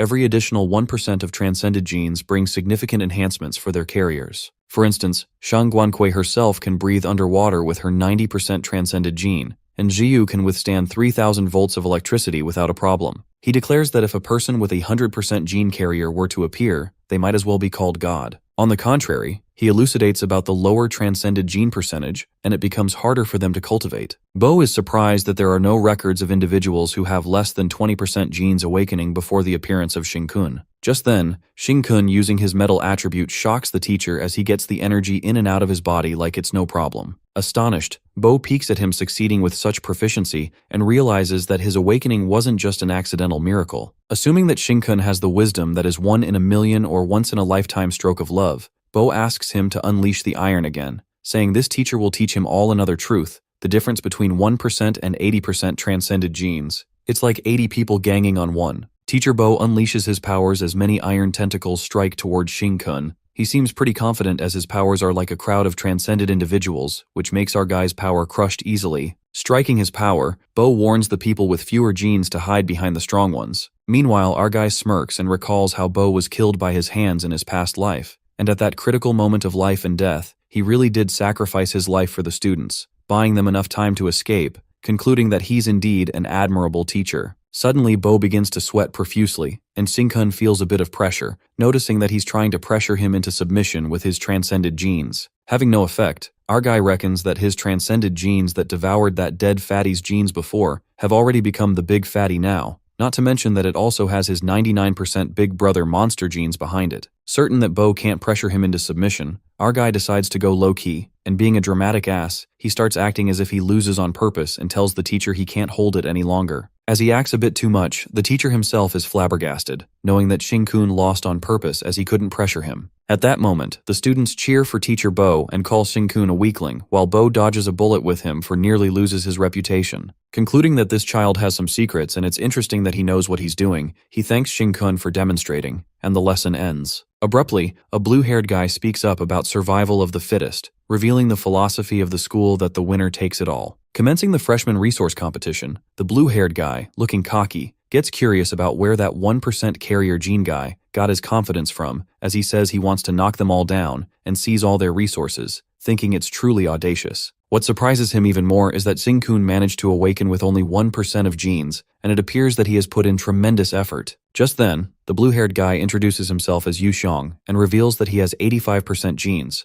a water attribute transcender. Mocking Shin-kun, Yu utters that he truly admires his persistence to bear the burden of carrying such inferior genes but still being able to break through and awaken. He makes an exception and invites him to join his team, adding that they're currently gathering students with 60% gene levels or above and forming an alliance of the strong. However, Yu seems to have something else in mind, as he presumes that if he makes Shin-kun join their team, his girlfriend Jiu, with the most transcended genes in history, will surely join them. Stretching out his hand to ally, Yu lets out that they can fulfill an insane plan and seize all the resources from the weak to make the most of the resources instead of wasting them on them. To his surprise, Shin-kun giggles and thinks that it's hilarious how he only dares to bully the weak with his strength. Pissed, Yu asks who the fuck he thinks he is, and calls him trash with only percent genes, mocking him that he doesn't even have the qualifications to enter the Transcendence Institution to begin with. He goes on to expose Shin-kun that he was only able to pass the final test because Jiu saved him, and confesses his true intentions of inviting him solely so that he could bring Jiu along with her, calling him trash, who doesn't know his place. Chilling out, our guy seems to have hit the sore spot, which makes Yu even more pissed. Losing his nerve, Yu makes it clear that their alliance will seize all the resources from the weaklings, and our guy wishes him luck. Pissed off, Yu stomps back to his seat while Teacher Bo asks Shin-kun if it was aimed to trigger him, but our guy ensures that he was just sincerely encouraging him. After that, the freshman resource competition begins, and Teacher Bo calls the students to receive their resource exchange tokens, and instructs them to gather in the forest outside school for further instructions. Shin-kun gets 2 tokens as he assists in the lesson. The scene then takes us to the forest outside the school, where the teacher informs them that they have 1 hour to do whatever they'd like, and everything will be up to their abilities from here. Later,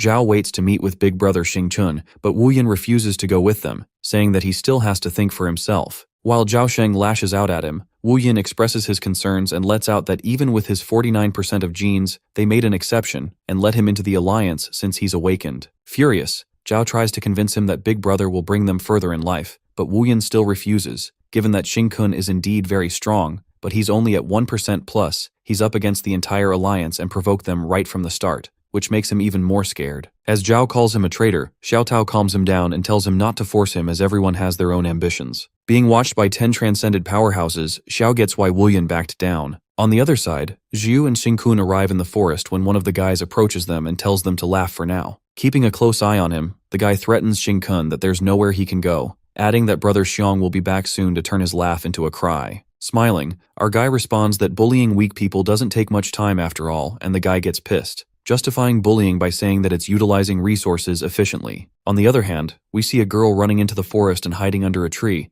thinking that she ran far enough to be safe. It turns out that Yu Xiong seems to be chasing her and is certain that no one can escape his detection skills, since about 70% of the human body consists of water. He finds the girl and threatens to hand over her token. Trapping her with his water attribute, the girl refuses and clarifies that the token belongs to her, but Yu tells her to blame herself for not having genes strong enough to join their alliance. Eventually, the girl gives up and hands her token to him. With that, Yu goes on to snatch the token from all the weak students, and the people from his alliance do the same, bullying the weak into handing over their token. Later, Yu Xiong encounters Fan Shizai, who asks him if he has gathered all the tokens he thinks he deserves. Getting his hopes up high, Yu assumes that Shizai came looking for him, and challenges him to test whether the young master of the Fan family, who didn't go through any genetic testing and enrolled in the school through the back door, has the qualifications to join their alliance. Calling it a coincidence, Shizai seems to have the same thought and accepts the challenge to see Yu have the qualifications to be his underling. While Shizai uses his fire attribute, Yu, hopping mad, strikes his water power and asks him how dare he waive his position as the young master wherever he goes. As the fire and water clash, Yu is left in disbelief, thinking that the water is supposed to be able to counter fire. Even if Shizai is strong, the guy is shocked to see his black marsh getting evaporated this easily. On the contrary, the students seem to be protesting to give their resources back, calling them vile scoundrels, while Shin-kun thinks that they are done harvesting now. The alliance of strong students mocks the weaklings and makes it clear that it's a dog-eat-dog world, so if they can't accept it, they should become stronger. After that, the guy from the alliance waits for the big brother Yu Xiong to harvest the remaining tokens and approaches Shin-kun to make fun of him again. Just as he is speaking, the guy notices electricity and thinks that Jiu must have done something. To stop her immediately, he rushes towards her, but his punch is blocked by Shinkun's hand. As our boy sarcastically tells Jiu that they have been found out and she needs to control her power, the guy is unable to move and wonders if Shinkun's arm is made out of metal, but he seems to be more concerned about Jiu uttering that she needs one more minute to prepare. Waiting outside, Teacher Bo thinks that the institution's electricity bill significantly exceeds its budget, referring to Jiu's powers, but he lets the finance department take care of that. On the other hand, Shinkun asks Jiu to electrocute them all since they already have been exposed. While the blonde-haired guy is freaking out, he yells at everyone to stop Jiu as she is going to electrocute them all to death. Another guy scampers to stop him and asks the blondie what he's even doing,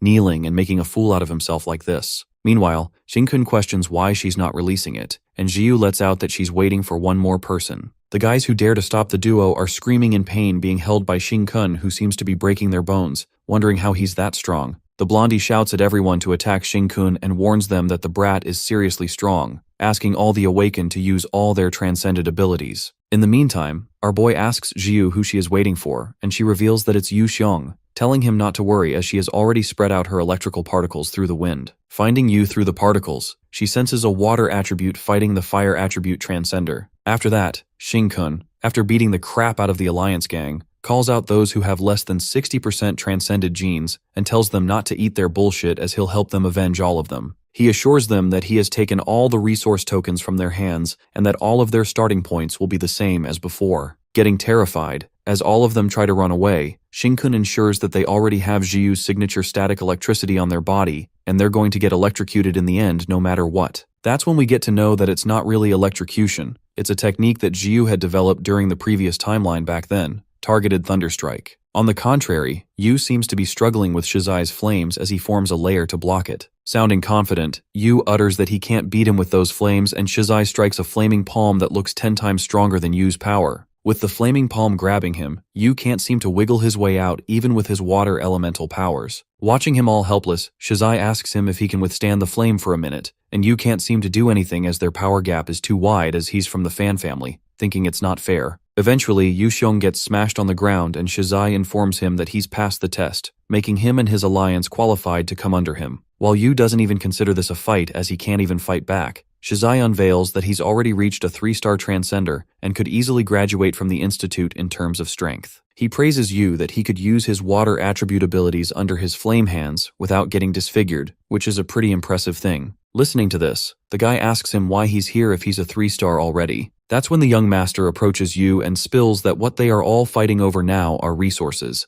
but these things are already within his grasp. Approaching his hand, Shizai reveals that he's here to recruit young talents like him to help the Fan family, convincing him that they will enable his growth quicker than on his own, and hits the spot by saying that such fairness is not easy to come by in this unjust world. Yu then accepts his offer as he shakes his hand. As everyone seems to be having electric shocks due to Jiu's targeting Thunderstrike, the electricity travels to Yu and strikes the poor guy. Witnessing him trembling in shock, Shizai gets the hint that it's Jiu while Yu can't even move as he struggles on the ground, screaming that the electricity is too strong. In the meantime, Jiu and Shinkun, along with their team, arrive at the stop while our guy greets Fan Shizai and tells him that he's not easy to disarm, as expected. After that, Jiu approaches him and clarifies that they don't need to talk as she is never going to join his group. But Shizai seems to have something to say and affirms that he respects her decision and decides to wait until she makes the correct decision herself. With that, he strikes his flaming palm towards them, and Shinkun asks Jiu to rest for a while as he's not an opponent she can defeat right now.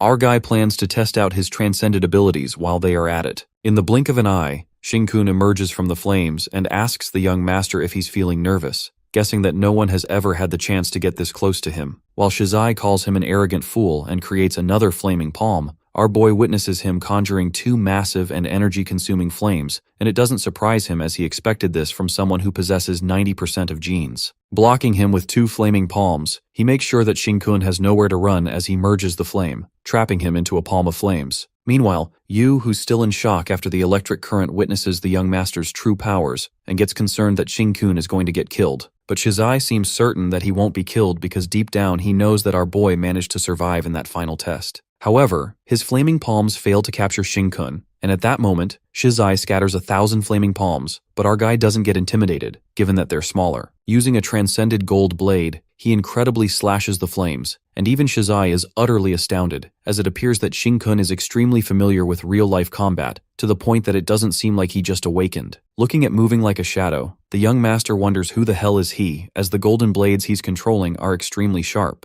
But still, Shizai decides to keep it low, as it's not a good idea to cause casualties at school, and his one wrong move can result in irreparable damage. As Shinkun's golden blades strike his flames, Shizai sees the clash between the two transcended powers, and plans to use his power to directly attack him to overpower his transcended genes, thus destroying Shinkun's genes from within. Planning all in his head, he manifests that once Shinkun's transcended genes are ruptured within, it'll take a year or more to recover, then he won't be a thorn in his path. Thinking to destroy him, Shizai halts for a second as he senses that his genes are unbelievably strong, and he even resembles his 4-star ranked transcender uncle. Meanwhile, our guy gives a weird-ass look to Shizai and kind of reads his expressions. Abruptly, he trips to the ground on purpose, muttering that Fan Shizai is so strong. Acting at its peak, Shin-kun decides to back off and praises Shizai, saying that he's truly the strongest among them in this generation, and the guy gets the gist that he should not continue this anymore. In the meantime, Teacher Bo arrives and announces that the competition is over, asking students to hand over their tokens, and he'll have the resource department allocate these resources to them. The guys from the Alliance seem annoyed as tickets were taken by someone else, and Shin-kun moves forward, informing the teacher that he accidentally got a hold of all the tokens, which are 78 in total. While Bo thinks he's quite audacious for this, he also tells Shin-kun that his group has officially become the target of many, and our guy assures him to get along harmoniously with his classmates. Soon after, the teacher assumes that Shizai's token is still with him, and Shizai looks for his ticket, wondering where'd go. That's when our fella, making a freaky face, lets out that when Shizai defeated him just now, he saw a resource token left on the ground and picked it up. Giving him a death stare, Shizai asks him to shut up and gets mad, presuming that he'll get back at him for this. Returning to the resource department, Shin-kun and Jiu carry the resources they have and decide to give 6 portions to Sheng and Tao. Bawling, Zhaosheng is already overwhelmed by the 6 portions, which is a total of 42 vials of life essence fluid. He promises to cherish it and strive to awaken. Just then, Xiao Tao seems to have a question for Shin-kun and asks him why he didn't defeat Fan Shizai when he could actually do it. To this, our guy answers that he's the young master of the formidable Fan family, and since they already got the resources they needed, he just let it go. As Zhao praises his amazing big brother, they shortly arrive at the dorms, and Zhao tells Shin-kun that he's going the wrong way, informing him it's the women's dormitory, and his dorm is the same as his. But our guy insists on going into the women's dormitory along with Jiu, as the school provides specially designed individual dorms for people with exceptionally high transcended genes to prevent them from accidentally harming their classmates. Still clueless, Zhao lets out that it's Jiu's dorm, and that's when Xiao Tao smacks his head, uttering how he can be so slow. Zhao then grasps the situation and finally gets it that he's going into Big Sister's dorm, referring to the girlfriend of Big Brother. While they excitedly wave them goodbye, Shin-kun seems to be done, as he already told them they're just childhood friends. Nonetheless, it appears that our guy is going into the same room as her to teach Jiu how to quickly absorb these resources, which might take the whole night. Come to think of it, Shin-kun hasn't spent a whole night in the same room with her since high school, and Jiu, calling him a womanizer, reminds him that he was always so chaotic in his relationships, so who would have wanted to stay with him? But our boy justifies that he has turned over a new leaf and he's doing better now, which kinda makes Jiu think that he really does seem a bit different than before. In the dorm, Shin-kun explains after large numbers of transcenders started to appear in this world, the humans began to study their powers and attempt to replicate them. But as humans are still unable to artificially create those powers, they use biological sources, such as animals, and extract a substance called life essence from them. The substance life essence is used to replace the consumption of elemental power in superhumans. While it sounds like man-eating monsters, Shin-kun lets out when they drink this essence, it's totally useless and does not satisfy the hunger at all. According to people from the resource department, it's better to have 1 vial a day as it aligns with the body natural's absorption and repair rate, offering the best usage. However, our guy assures Jiu to take multiple vials and go all out. Assuring her not to worry about saving electricity bills, he asked her to drink them all and advance herself to 1-star rank as quickly as possible. Just then, Shin-kun creeps closer to her and asks her to give him a jolt to know if there's any trace of electricity from back then being processed in her body. Making her flustered, Jiu couldn't help but think that he's really changed a lot and has stopped seeing those girls anymore, assuming he even deleted their contact information. She feels that Shin-kun hasn't been this focused on her like that since high school. Her contemplation gets interrupted when Shin-kun asks her to jolt him and pinches her cheeks, telling how violent she usually is. Meanwhile, the girl moves back and our guy kinda leans onto her, asking what she's daydreaming about. Leaning closer, Shinkun bends over, and as their lips are about to meet, Zhu immediately turns her face away and wonders what this bastard is doing,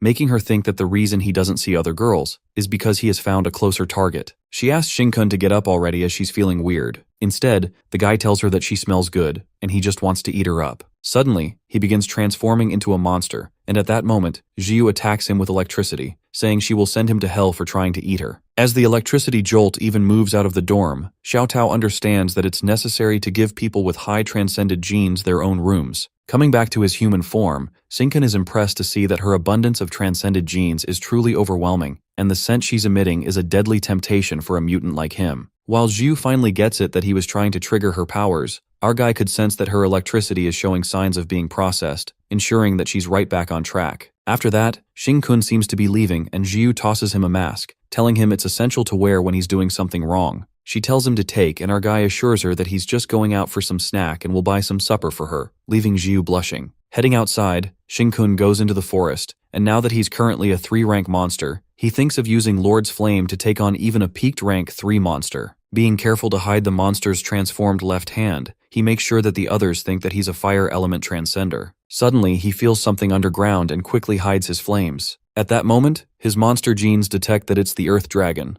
the same one he encountered on the training grounds. Even though he's come far into the Transcendence Institution, he realizes that the school is not far enough from the testing grounds, so the dragon must have sensed him and is still looking for him within this area. He feels threatened to even use his Lord's Flame too much, or else that thing will come knocking on his door. As he returns, it appears that Shinkun won't be getting a tasty supper. We also get to know that there are not only earth dragons beneath the ground, but many undiscovered monsters that humans have yet to find. Apparently, humans don't know that the monsters that were once human are still alive. Moreover, the death of these monsters will release their genetic energy in the form of smoke, which will flow continuously into the bodies of these underground monsters. After a year, when the monsters gather enough power, it will trigger an apocalypse. That's when we are revealed that Shinkun in his previous life happened to stumble upon a clue about one of those underground monsters. The scene then takes us to a place where we see a masked man kidnapping a guy and tying him inside the car. Along with that guy, these masked people seem to have kidnapped many other people who are freaking inside the car as to what they are planning to do with them. The masked man driving the car asks his partner Falcon if he used less medicine, as it looks like he did not control the dosage well this time. While the guy, tied down by ropes, is panicking to let him go and tells them that kidnapping is illegal, Falcon assures his partner that's not possible as he administered the medicine with precision, assuming that the guy is different from the rest, perhaps stronger than others. Believing that they got a big one this time, the masked guy deduces that the guy has more monster genes in his body, that's why he woke up earlier, and asks Falcon how much more valuable he is compared to the regular stock. Well, it looks like these guys are kidnapping people with monster genes in order to get something out of them. Meanwhile, the poor guy is bawling his eyes out. Falcon guesses that his monster's gene is 80%, which means he's a grade A stock that's 7 times the amount of life essence fluid compared to a normal D grade, concluding it's a huge profit. The guy mutters that it will be troublesome if that guy turns into a monster and asks Falcon to shut him down, when abruptly, someone blocks their way, punching their car screen. Smashing the car from the front, the guy disappears after making the vehicle stop. The masked guys begin to panic, wondering who the hell is that guy, and now even the engine's busted. Just as the masked driver asks Falcon to keep an eye on the kidnapped people and not let them transform prematurely, while he goes to find the guy. Panicked, Falcon informs him that the guy is standing behind him, and that's when he pulls the masked guy out of the car, shattering the window. The guy smashes the driver away, and while he guesses that the information has been leaked, he asks the guy who the hell he is. While that guy appears to be Shinkun, the masked guy doesn't seem to care who he is and is determined to kill him as must not be left alive. In the car, one of the kidnapped guys wakes up everyone and Falcon panics as their monster genes are waking up.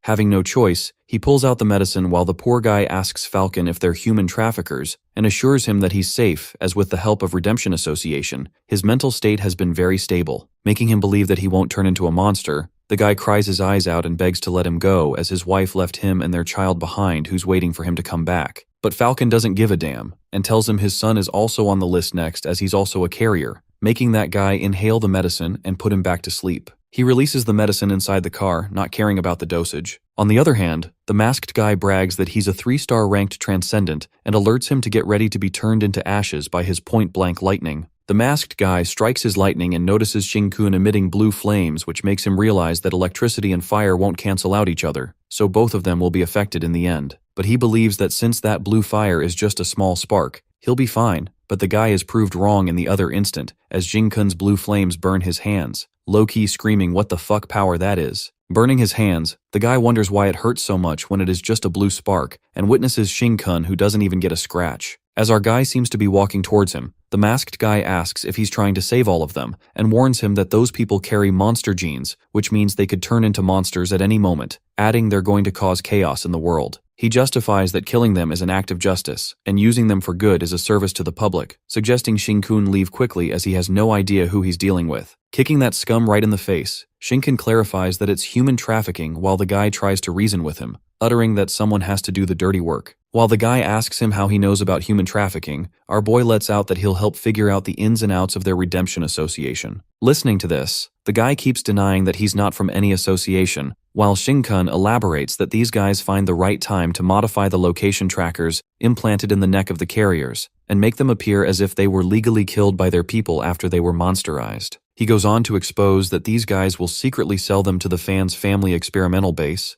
and the masked guy is left flabbergasted as to how he knows that much information. As Shin-kun's foot breaks his mask, he exposes how many innocent lives he've ended, but that bastard doesn't seem to care about them, and asserts that they're eliminating potential threats to society. He reveals that soothing them will only slow down their transformation, so killing them is the only way to eliminate the problem. Hearing this, Shin-kun contemplates that the Redemption Society was founded years ago, presenting itself as an organization where monster gene carriers could confide in and find comfort with each other. However, 6 months later, they organized hundreds of large monster gene carriers confession gatherings across the country, and they used some sort of method to force all the carriers to mutate into their monster form and kill them all. It is also revealed that it was only exposed when people discovered that they had been recording all the riders' personal info and selling it. They sold them to the fan family for various experiments to obtain the life essence and research data, but by that time the fan family had destroyed all the evidence and no leads were to be found. Shin-kun only seems to know a delivery route mentioned by a captured high-ranking Redemption Association member in the news, and besides experiments, the fan family has another purpose for the captured monster gene carriers, which is to feed the underground monsters. Snapping out his thoughts, our guy asks him how many secret experimental bases the fan family has, and the guy unveils that there's only one. Crushing his face, the guy pleads no to smash him that hard, and mutters that there's only a secret base that he knows of. That's when Shin-kun smashes his face even harder and begs that his head is about to explode, agreeing to confess it all. After that, the guy confesses that there are multiple Monster Factory experimental bases all over the country. Our guy then questions how many there are near Chingchu City, and the masked guy, scared for his life, reveals that there's only one, and even insists on taking him there. Asking if he knows something about monsters underground, the guy seems to be clueless about this, and Shin-kun thinks that he is not high-ranked enough to receive the confidential information, ordering that guy to take them to that location. With that, Shin-kun moves forward and the guy agrees to lead him on the way to meet those dead carriers. Not learning his lesson, the guy uses his lightning powers, assuming that Shin-kun believes that he is unable to use his hands. Planning to blow his head right off, he leaps towards him to attack him with the lighting as he can't let him live after seeing his face. Our guy holds his lightning hand like it's no big deal, and since their car is not far from them, he believes that his screams would be loud enough that his companion can hear it. Scared shitless, the guy is shocked to the core, questioning how he could possibly grab his palm grenade with his left hand directly, the fact that he hasn't even used that blue flame transcended ability of his. Suddenly, he witnesses something wrong with Shin-kun's hand, and our guy transforms his left arm, making that guy realize that he was a monster after all. And now he can't make it out alive from a monster who has a hide of copper and bones of iron,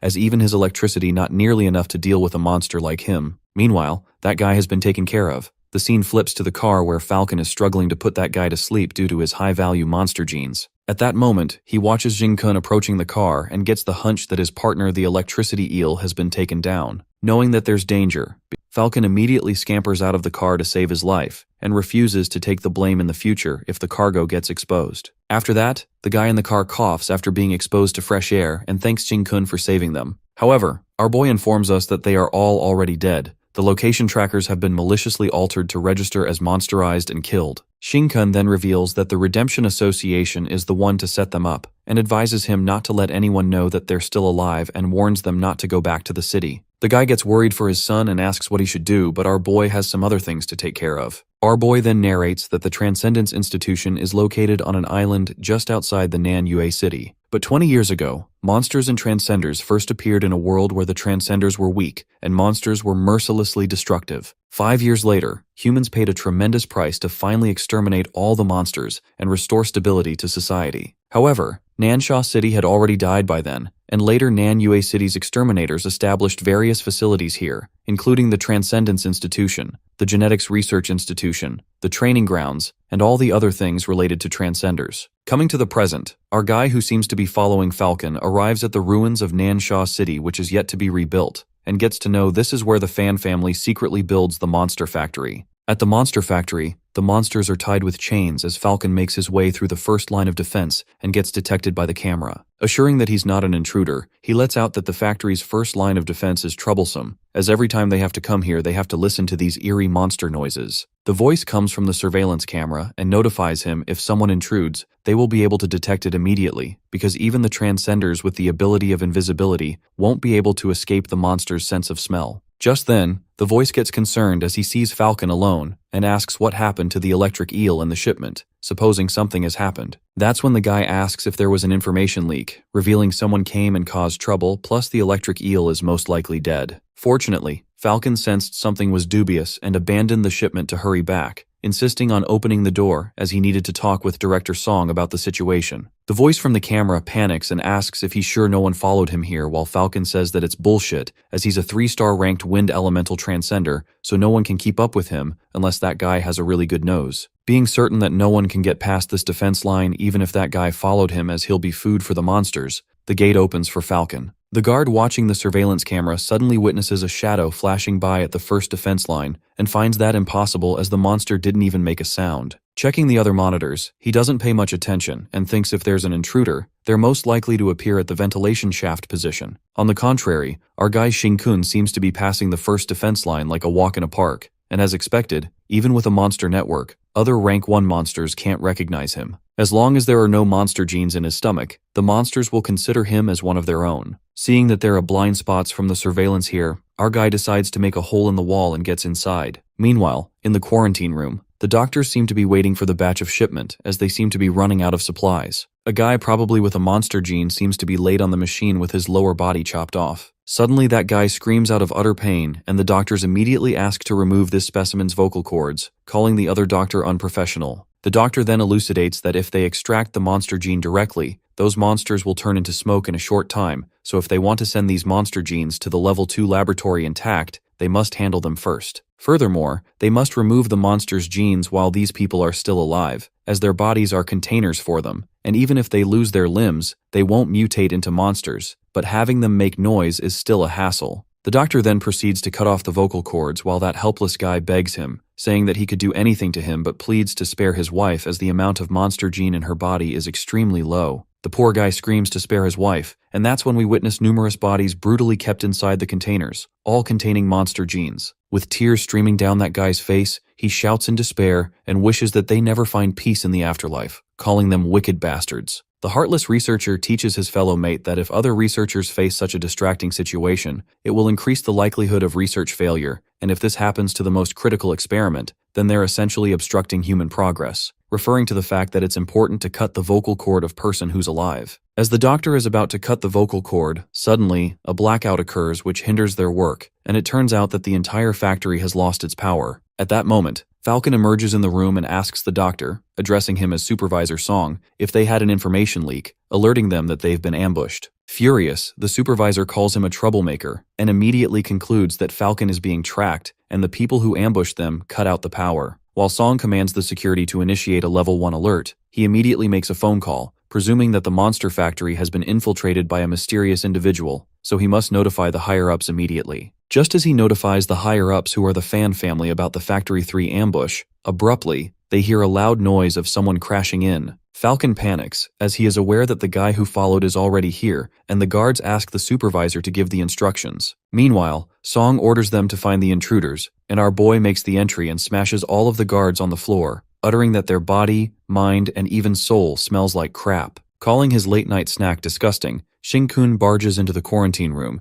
and Supervisor Song calls him ignorant for saving these monster gene carriers. Calling them a threat to society, Song justifies that they make them useful. Since Shin-kun barged in to obstruct them, he suggests him to stay and be their subject. Saying the security guards don't serve much purpose, he lets out that the real security is here, and that's when two powerful transcenders leap to attack Shin-kun, with one being Falcon, who comes to avenge his partner Electric Eel. During this, the supervisor gets curious about this intruder, assuming that he's an exterminator or Dean Ching-che's people. He reckons that this guy is too arrogant to dare to come alone and wreak havoc in his monster factory, but he gets a bit relieved as they have a 3-star ranked wind elemental transcender and 2 3-star ranked special security personnel, plus they even possess that secret medicine. He believes that even if the intruder is a 4-star transcender, he will have to stay here for him to extract his transcended gene chain. In the meantime, the transcender strikes with flaming staff, and Falcon attacks with a lighting whirlwind. Our guy uses his blue flames to block it. They notice that Shin-kun's blue flames are absorbing their powers. The transcenders freak out as the guy seems to be absorbing their abilities and assume that he must have learned some kind of self-destructive elemental star chart. Witnessing the power of his self-destructive ability, Falcon, who's been crashed into the wall, lets out that he's too familiar with this type of move as it's in the transcended genes, provoking Shin-kun by saying this power is similar to showing off by sacrificing his life. Shin-kun responds that he'll admit if he can use it twice in a row, and Falcon shows him the middle finger. The guy gets a powerful punch that even the blood splatters all over the wall. As the two transcenders witness that wind elemental guy being taken down, they are scared to death as it looks like half of his body got struck by a truck. Looking as if the monster is beating up a human, the security transcender guy assumes that he must be at least a rank 3 monster, and thinks that he has some tricks up his sleeves to be able to use such intense moves in succession. Pointing out his weakness, they notice that Shin-kun can only explode in a small area, and as long as they keep their distance, they will be able to beat him. While they proceed to strike the flaming staff from a distance, Supervisor Song is flabbergasted, contemplating that those transcenders are wrong, as only those who successfully cultivate an elemental star chart are able to evolve into a 3-star transcender. But that doesn't mean that all 3-star transcenders can use the power of elemental star charts. Studying the fan family's abilities for years, Song is way too familiarized with the fire elemental transcendence abilities, so he immediately grasps that what Shin-kun used were just pure fire elemental abilities and pure physical strength. On the other hand, the transcender's flames are overwhelmed by our boy's blue flames again,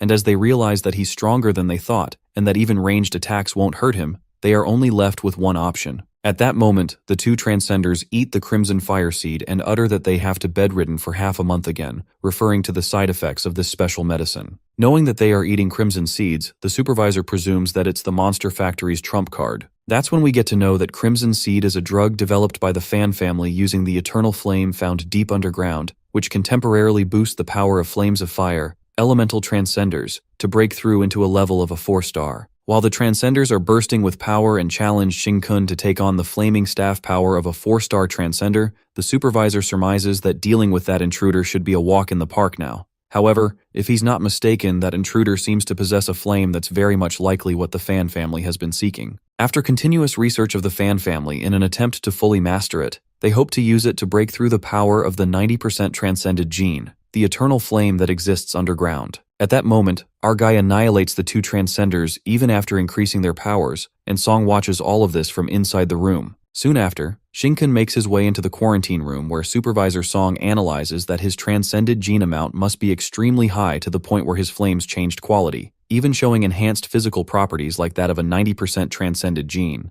Given that his flames also underwent evolution similar to the underground eternal flame, the guy calls it a devouring property. Curious, our guy asks the supervisor about the underground eternal flame and tells him to take him where it is. Not seeing a problem in taking him, Song keeps one condition and asks him to join them, assuring that with his powerful transcended genes, he'll be highly valued by them, adding that they could even use him to unlock the secrets of the eternal flame to make a significant contribution to the world. As Song insists on joining them, Shin-kun lets out that he already has his people. Not giving a damn about security personnel, Song affirms as long as the researchers are fine, there is no problem, and the fan family wouldn't mind losing a few low-rank grunts. However, our guy interrupts him and confesses that all of them are dead, including the researchers, revealing that he just released all the monsters from their captivity and sealed all the doors leading out so the monsters could only hunt within. Approaching the doctor, our boy thinks that it's equal retribution, as all of them forced these people to mutate into monsters, so it's only fair that they are devoured by monsters here. Frightened to death, Supervisor Song utters that he's a human too,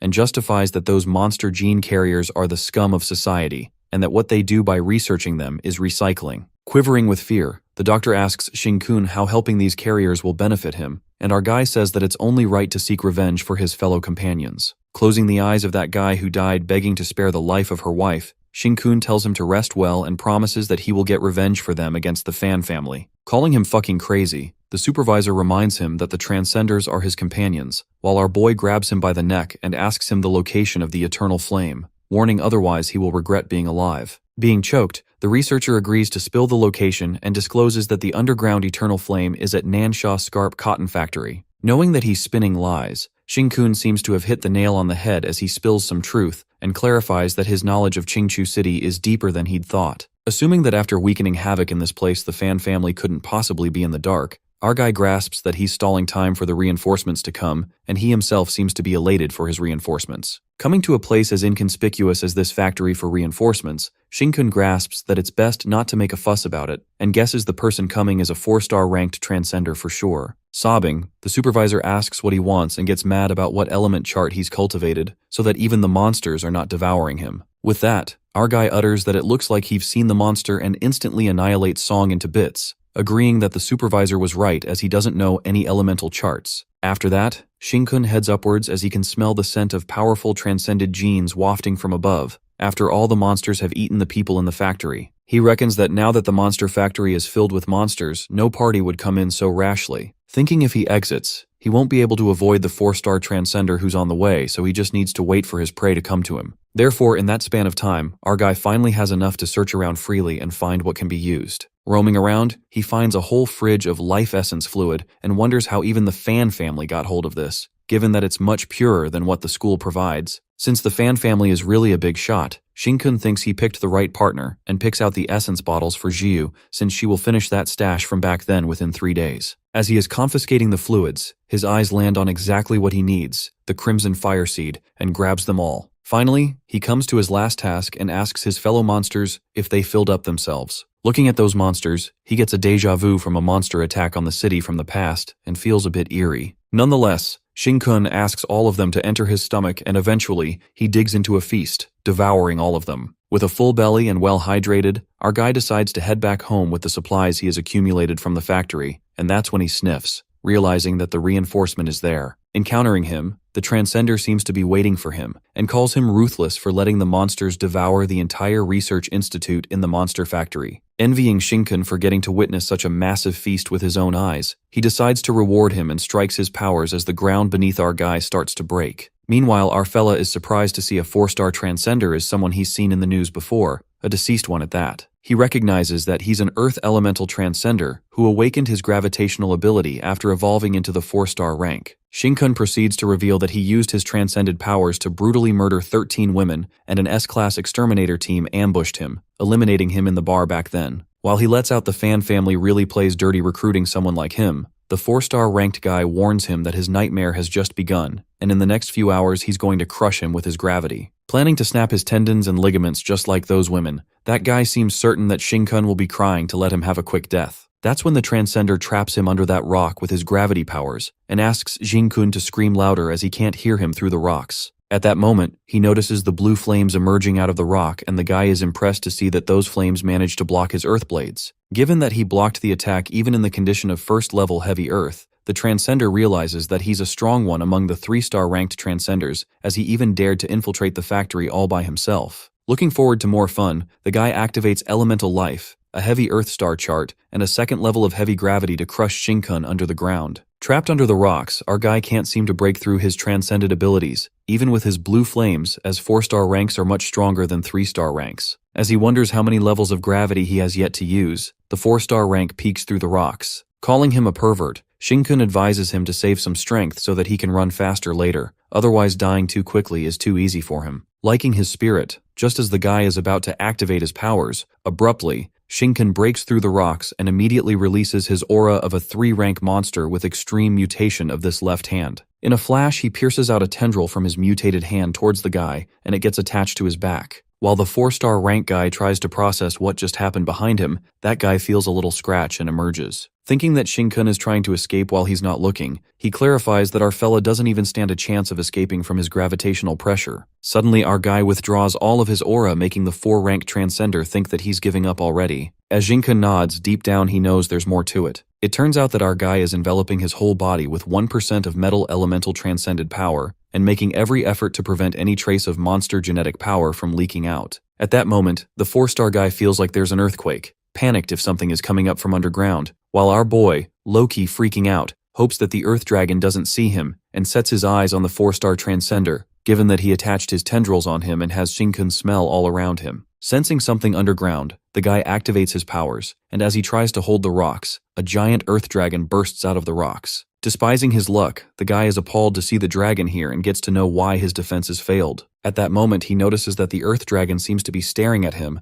and will attack him any minute. In a flash, the Earth Dragon attacks him with its tail, and the Transcender runs for his life, wondering why that thing is after him. Just then, he recalls that Brat Shinkun told him to hold back so he could run faster and speculates that it's his doing. A loud rumble reverberates as the dragon attacks its target. Meanwhile, our boy waves that poor guy goodbye after putting him into that mess. Leaving his supplies, Shinkun leaves the rest to the exterminators, as it appears that he gradually revealed the rumor of the apocalypse from the future 1 year earlier before all of them, and had the exterminators remove it. On the other hand, the exterminators arrive at the scene and they ask Sister Kui for more information. Shang Guangquai then notifies that in order to restrain the Earth Dragon, having their team is already sufficient. She then instructs them to prepare for the binding formation, and informs her fellow member that he will achieve the honor of being the first in Huaxia to defeat the Earth Dragon. Team Song prepares as they activate their powers and keep getting closer to the Earth Dragon. Meanwhile, Shang recalls there were too many people last time at the training grounds, too many obstacles, and the dragon even escaped. Infuriated, she has received orders from the higher-ups to guard the Qingchu city properly, so as long as the Earth Dragon doesn't die, she can't find a partner properly. Determined to cut it off this time, her team member interrupts and notifies her that there's someone in front of the Earth Dragon. Using sonic wave modeling, Song gets to know that he's the executed death row inmate who murdered 13 women. As soon as Shang hears this, she decides to kill both of them, and striking her water dragon, she leaps to slash both of them. As the 4-star Transcender is happy to see that someone is here to save him,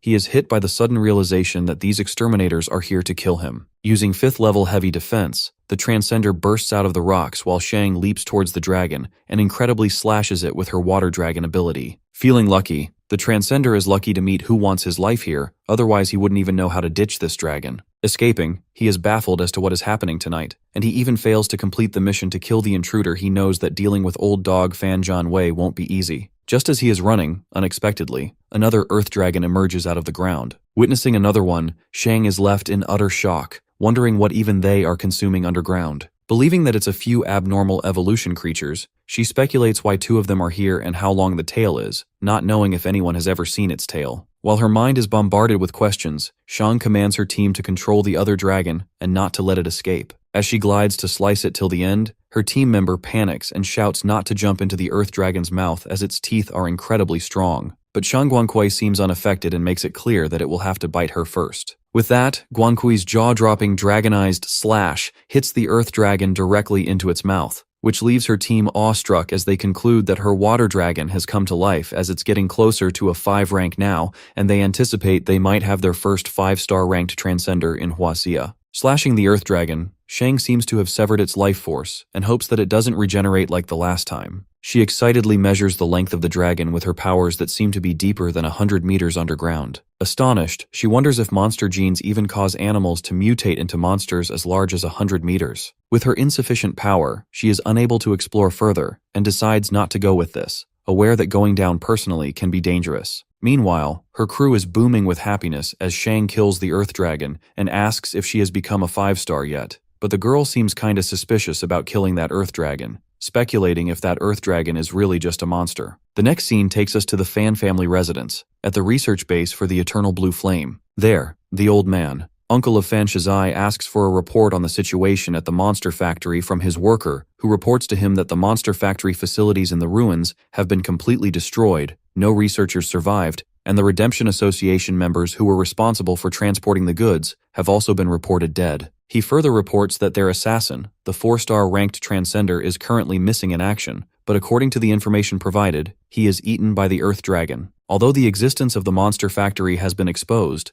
the researcher affirms that their emergency measures have been activated as the critical data within the facility has been destroyed automatically, and as per his instructions, they have reported to the Extermination Department headquarters, covering that it was just an ordinary monster research institute. While half of the higher-ups in the Exterminators Department will be speaking for them, currently they are discussing the punishment for their unauthorized construction of a monster laboratory, but he assures the old man that it will be a verbal reprimand. After that, Uncle Fan asks the researcher about who's behind all of this, and the guy opens up about the last message sent by the director of the monster factory before he was killed, which said he possesses blue flames, has a devouring characteristic, and suspected to be transcender, with an extremely high-powered fire-attributed transcended gene, to the point of approaching the level of eternal flame, releasing his flames toward the big everlasting blossom extracted with its root instilled in the underground laboratory. Shizai grasps that the blue flame guy is the key that would open the everlasting bloom and allow them to obtain the key to the eternal blue flames. Feeling betrayed by the heavens, the fire-attributed transcended powers has been in their family for generations, and the Fan family worked hard to research and obtain the most powerful fire element star chart. They even excavated the everlasting blossom containing the eternal flame, yet none of them have transcended above the 90% threshold, and for that reason,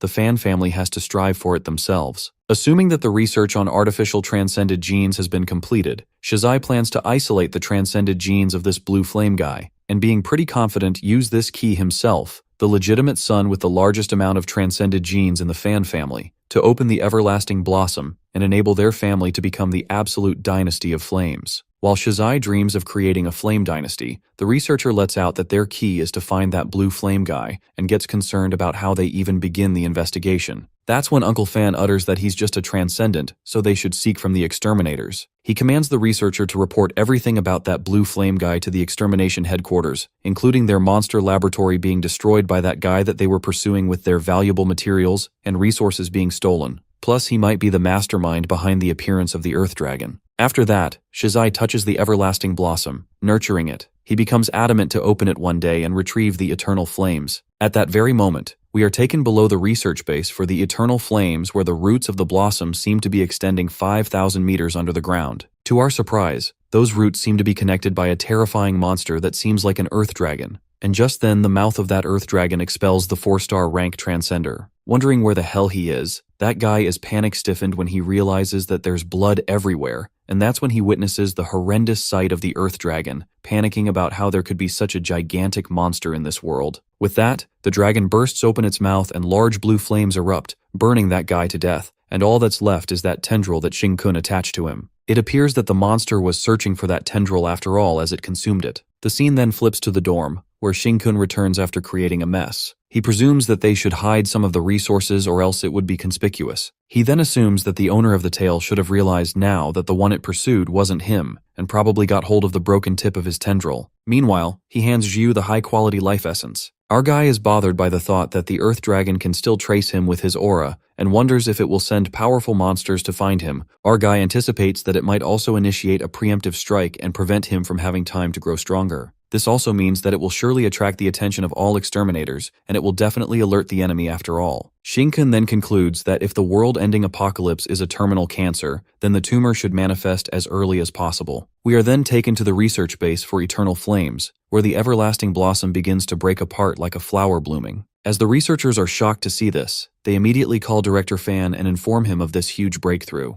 However, before they could do that, all the researchers there were annihilated by a blue flame. The next scene takes us to the research base where a guy stabs on his captain's neck, but he remains unaffected as he can activate the elemental life automatically and instantly unlock the golden armor, protecting him from any harm. Alerting that the intruders are here, the captain thanks the Fan family for gathering them all, the dead criminals from all over the country, and they are now a team that even the exterminators are terrified of. Gathering numerous 4-star rank transcenders and 3-star rank transcenders, they all move for the mission the Fan family has given him and plan whoever the intruder may be, they will leave a single survivor even if they're exterminators. He commands Team A to take charge of blocking attacks, Team B to beeline for the enemy's armed forces and slice them, and Team C to keep those personnel in check and prevent them from escaping. Lastly, he orders a guy Achu who looks not so skilled like them to conceal himself and scavenge anything he can find. He warns Aku not to get careless as anyone who can infiltrate the top-secret research facility is no small fry. Just then, the criminal transcenders enter the base and tell everyone to ignite their adrenaline. As soon as they enter the base, the most unexpected thing happens, and in a blink of an eye, all of those transgenders are shredded to pieces, or maybe evaporated in thin air with the blue flames emitting from the awakened blossom. Ah-Q seems to be the sole survivor, and being traumatized, he immediately covers his mouth. After this incident, the poor guy Q explains everything to director Fan, how everyone was gone in an instant, but he managed to survive as he concealed his aura in advance. Trembling with fear, Ah-Q reveals that there weren't any intruders in the base but monsters formed from the petals of the everlasting blossom. Finding it strange, he lets out that it was not people turning into monsters, it was all that unopened flowers, 4 in total, and the most surprising thing is that they can go invisible and use the eternal flames too. He feels sad for how they took down the Annihilated who had the golden armor in seconds, concluding that they're stronger than a fucking earth dragon. Calling out Master Fan, Ah-Q panics and tells him that they're in deep trouble this time as these monsters are going to kill a lot of people, requesting to report this incident to the exterminators as no one can handle this. However, Master Fan makes it clear that anyone who tries to leak what's happening here dies, and with that, he snaps his fingers to create flames, killing Ah-Q as he burns him to death. Well, it looks like Master Fan sent those transcenders on purpose, knowing that there were no intruders, just to calm down the everlasting blossom. Master Fan seems to have no sympathy for a death row inmate who's worried about too many people dying and asks to strip him of his transcended genes. After that, Shizai was impressed as the everlasting blossom calmed down just as his uncle said. Its ability to stimulate one's transcended genes is even stronger now as just touching it causes significant changes in one's transcended genes. Manifesting that he'll be able to advance his elemental to 4-star rank soon,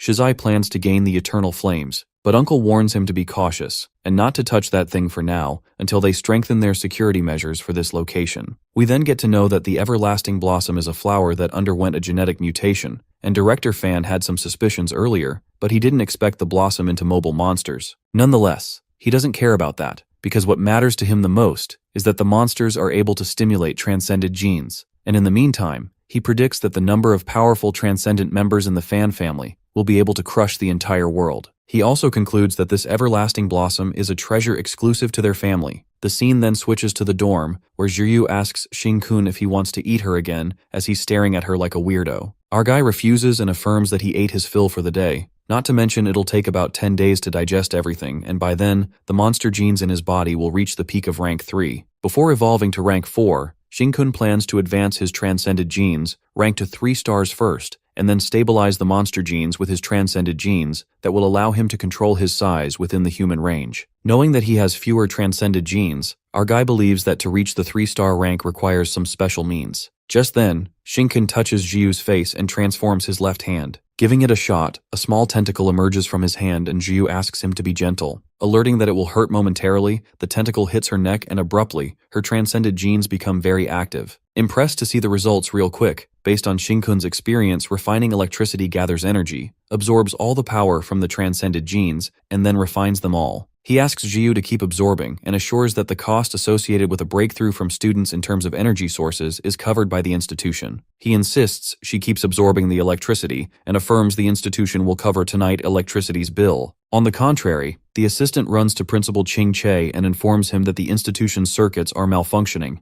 adding that there's a power outage everywhere. Sipping the tea, the principal seems to be calm as ever, and after an awkward silence, the assistant again asks him to give instructions. But Ching-Che asks her to stay calm as they've got a most talented transcended genius in history within the institution, and is aware that she's likely undergoing a breakthrough. Impressed, the principal is amazed by the speed of her breakthrough, which is a bit beyond his expectations, concluding that Jiyu is more of a genius than he imagined. Concerned, the assistant lets out that the electricity bill will be quite high, but Principal Ching-Che laughs it off, saying even if the electric bill costs a few million or more, talent is priceless after all. He believes that the exterminator headquarters will reimburse them later if the expenses are high, and at that moment, the phone rings despite the situation as the phone lines are separated. It turns out to be the exterminator headquarters on the phone, and as Ching-Che answers it, he gets informed of the power outage in the city, and all the electricity is surging toward the institution. The principal then assures them that it's just their student Jiyu undergoing a breakthrough and requests for the electricity expense reimbursement. It is revealed to us that Nanyue Transcendence Institution, located in Qingchu City, which is in a special clearing zone of Nanyue City, spanning both sides of the main river. Qingchu City is the third largest city in Huaxia with an electricity consumption of 200 million kilowatts per hour. Now, with the Nanyue Transcendence Institute as the epicenter, extending to the entire city center, there's a major power outage as all the electricity flowed into Jiyu's body. Although the power plant is supplying at full capacity, 3 hours of that intense absorption is equivalent to half a day's electricity consumption in the city center of Manhwa City, and it's all equivalent to the energy reserves of a 4-star rank transcendent. The scene then switches to the exterminator headquarters, where the girl on the phone with Principal Ching-che is impressed by Jiu's ability to store such terrifying elemental energy within her body, even though she hasn't awakened yet. The principal responds that Jiu's elemental reserves are high as they are natural energy containers, and the higher the amount of one's transcended genes, the purer they are within the body. To sum it up, he affirms that there's nothing to be surprised about, because the more energy she has, the greater her genes' probability of undergoing a qualitative change, adding there will be fewer bottlenecks she encounters in her future cultivation. The transcendence organizations worldwide are trying to artificially decipher the secret of these genes and try their best to break through the individual limits of transcended genes, a seemingly visible yet unattainable path to ascension. After that, he asks for the electricity bill for these 3 hours, and the girl informs him that it's 56 million. Upon hearing this, Dean Ching nearly chokes on his tea, and the girl from the headquarters gets concerned. She agrees that Jiu's cultivation won't encounter any bottlenecks, but there might be an unexpected situation that she encounters and is unable to store the elemental power in her body, as she's not even a 1-star rank transcender yet, concluding that it'd be like throwing 50 million into water. But the dean seems pretty confident and thinks that it's impossible, as Jiu even took all the life essence fluid from the entire class, anticipating that advancing to a 1-star rank transcender will be a piece of cake. While he goes on to utter that if she hasn't transcended yet, she wouldn't let all of it go to waste and instead be in a hurry to find help. At that moment, Jiu arrives at the principal's door. Jiu, along with Shinkun, greets the dean and apologizes for consuming enormous amounts of electricity, justifying that she only realized after finishing her cultivation practice. Laughing it off, Ching-Chi ensures that they're just nurturing talent and proceeds to ask her if she has become a 1-star rank transgender yet. As the girl refuses, the dean seems to be questioning his life decisions right now, and yet still believes in her. That's when Jiu reveals that she's a 2-star ranked transcender, making the principal stand from his seat as he is astonished to hear this. Based on his estimation, she should have advanced to 2 stars in a couple of weeks. He gets worried even though she might not encounter any bottlenecks. Having too many transcendent genes requires time for elemental refinement. Checking her elemental refinement, Ching-Che uses his powers, and suddenly several branches appear around them. Surprised, Jiu presumes these branches must be formidable, given that they were wholly invisible, not even a wisp of movement let out as if they posed no threat. With that, the principal ascertains that her transcended genes are exceptionally active, thus greatly accelerating the speed of her elemental refinement. While the branches retreat, the dean lets out that there are 2 reasons for heightened transcended gene activity,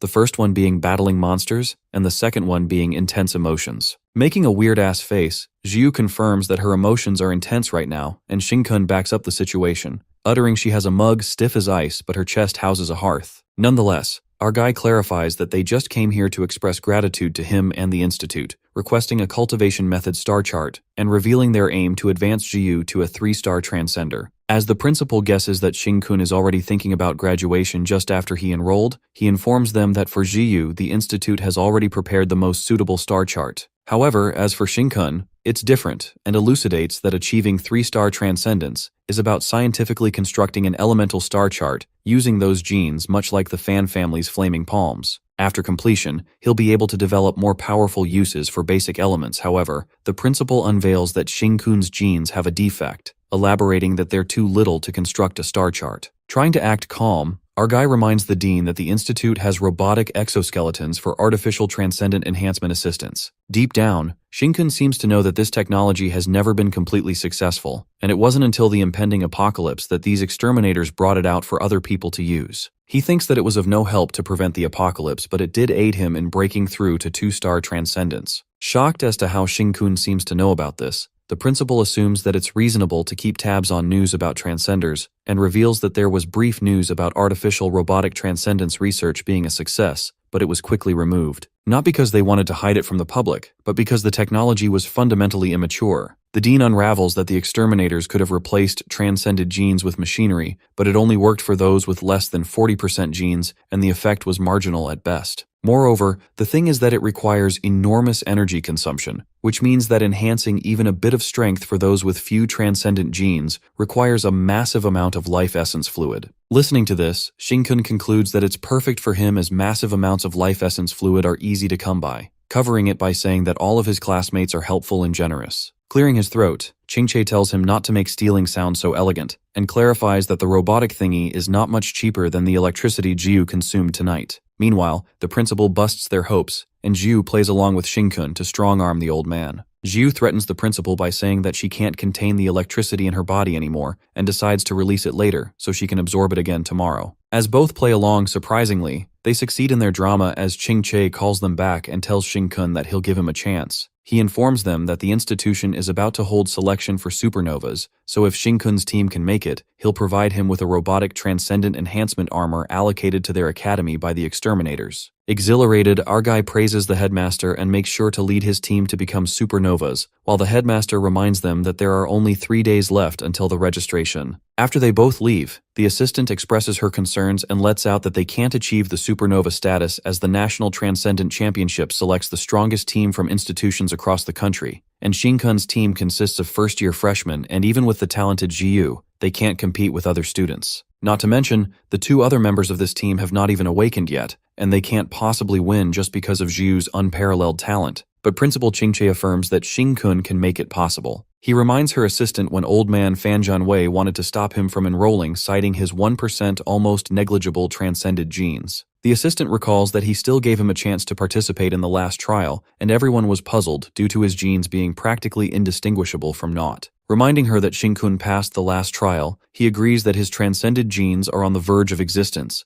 Yet there were anomalies when he checked his high school physical data, believing that kid has secrets, and according to Dean's year of experience, he can tell that Shin-kun is not that simple. That's when the assistant recalls that the principal is researching monster genes, and is aware that he could always seek to address the issues related to abnormalities in those carrying monster genes. Changing the subject, Ching-che concludes whatsoever. He gave Shin-kun an impossible task, and if he succeeds, it is a win-win situation for them. After he sends off the assistant, he dials a phone to Director Jiu of the Extermination Bureau, and the director is quite shocked to hear such a polite tone. The old man Ching cuts to chase and asks Jiu to consider Jiu's electricity bill as done by him, or else he'll resign from his position. The next day, at the Nanyue Transcendence Institution, the exterminators team seems to have arrived along with Shang Guangkui, and they assume that there's a 90% chance the Blue Flame guy is this year's freshman. The team is instructed to investigate all the students and find out the Blue Flame who not only implicated them, but also stole important data from the fan's laboratory. In the dean's office, the exterminators Nie Yang and Lin Qi come to visit him for business reasons. While the headmaster is happy to see Nie Yang in quite a while, and acknowledges Lin Qi's first return after graduation, Lin Qi makes a nice remark about the institution, saying that it hasn't changed in the past 10 years, but the headmaster is probably running low on funds. He is shocked to see how that's even possible, as the headmaster himself mentioned that if the institution were led by Fan Jianwei,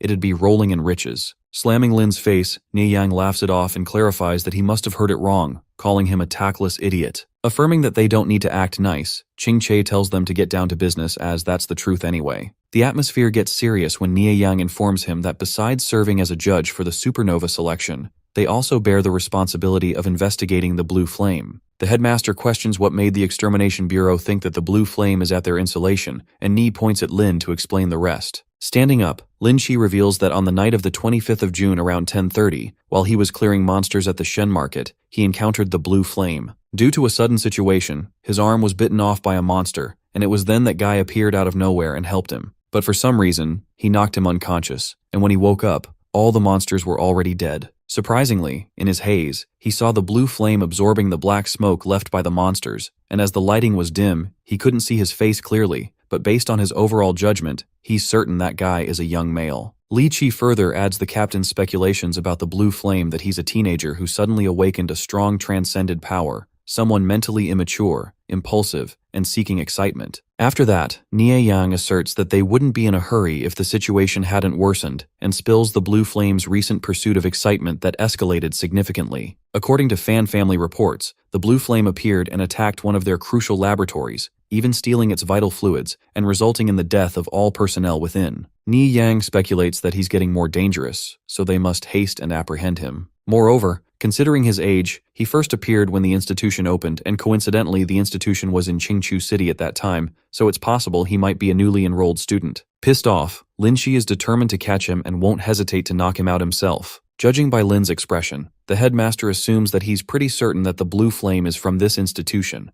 and that's when Lin opens up ever since the day he knocked him unconscious. he felt a strange connection between them. Confused if it's some bizarre transcendence resonating from the bump on his forehead he has his remains to be seen, Lin Chi is confident in what he's feeling and sensed it the moment he entered the school that blue flame is here, curious to find what connection they have. Soon after, Nie Yang sums it up that they must apprehend blue flame, clearing that the Extermination Bureau isn't just investigating the institution, but also all the new students will be checked thoroughly. Seeming to have no problem with it, the headmaster informs them that it's the best time for them to check the students as they're all currently training in the elemental field. On the contrary, in the elemental field, Teacher Bo elucidates the different courses on element training and the installation below here that establishes the cycle of the 5 elements. Under this installation, the students' transcended genes will become more active for those who have already awakened. It can accelerate their training progress, and for those who have not awakened, it can increase their probability of awakening. After that, the teacher instructs them to find suitable opponents for sparring, as combat is always the best way to enhance one's transcended genes. Giving the instruction, Bo then asks Xingkun and Jiu to come with him. Taking the chance as their leader Xingkun is gone, the other guy comes to bully Zhao Sheng, calling him non-awakened rabble and asking to be their practice partners. But Zhao refuses and says he'll spar with Xiao Tao instead, since these guys are a bit lacking, so he might accidentally hurt them. Hearing this, the guy bursts into laughter. He calls his other member to make fun of him, admitting the rabble do have stubborn mouths. Planning to teach them a lesson in a friendly match, the guy, hopping mad, asks Zhao how dare he snatch their resources and warns him to spit it out obediently, wondering if their leader can protect them. On the other hand, Teacher Bo clutches his head in concern about the dean agreeing to their outrageous demands, and they take on the dean's absurd mission. He informs Xingkun and Jiu that the headmaster has instructed him to help them as much as possible, so he's currently the mentor of their team. Considering himself unlucky, Bo shares his honest opinion and lets out that their team doesn't even meet the minimum requirements for registering in the supernova selection. With the lowest criterion for the leader being 3-star rank transcendence power, Bo expresses that it's all thanks to Shang Guankui, otherwise the standard would have been the same, and they wouldn't even have stood a chance. He then reveals that back in the day, Shang joined a team of second-year students during her first year, and with her 2-star transcendence, she successfully overturned a 3-star examiner, and since then, the standard changed. While the teacher suggests they can join a second-year team like Guankui and clarifies that a low amount of transcended genes might lead them to be excluded, Xingkun refuses and affirms that he's fine with his current team. The teacher kinda makes fun of the team with 3 burdens, 2 non-awakeners, and 1 with 1% transcended genes. Suddenly our boy feels a strange sensation, and in an instant, he identifies that the exterminator whose arm he indirectly bit off is here. Low-key freaking out, he presumes that it's a complete resonance between identical transcended genes, which means the exterminator can also sense him. Not letting him discover Xingkun by any chance, our guy decides to wrap the transcended genes with his monster genes to block the connection between him and that exterminator. After that, the teacher is aware that the headmaster gave Xingkun the Starry Sword Star Chart,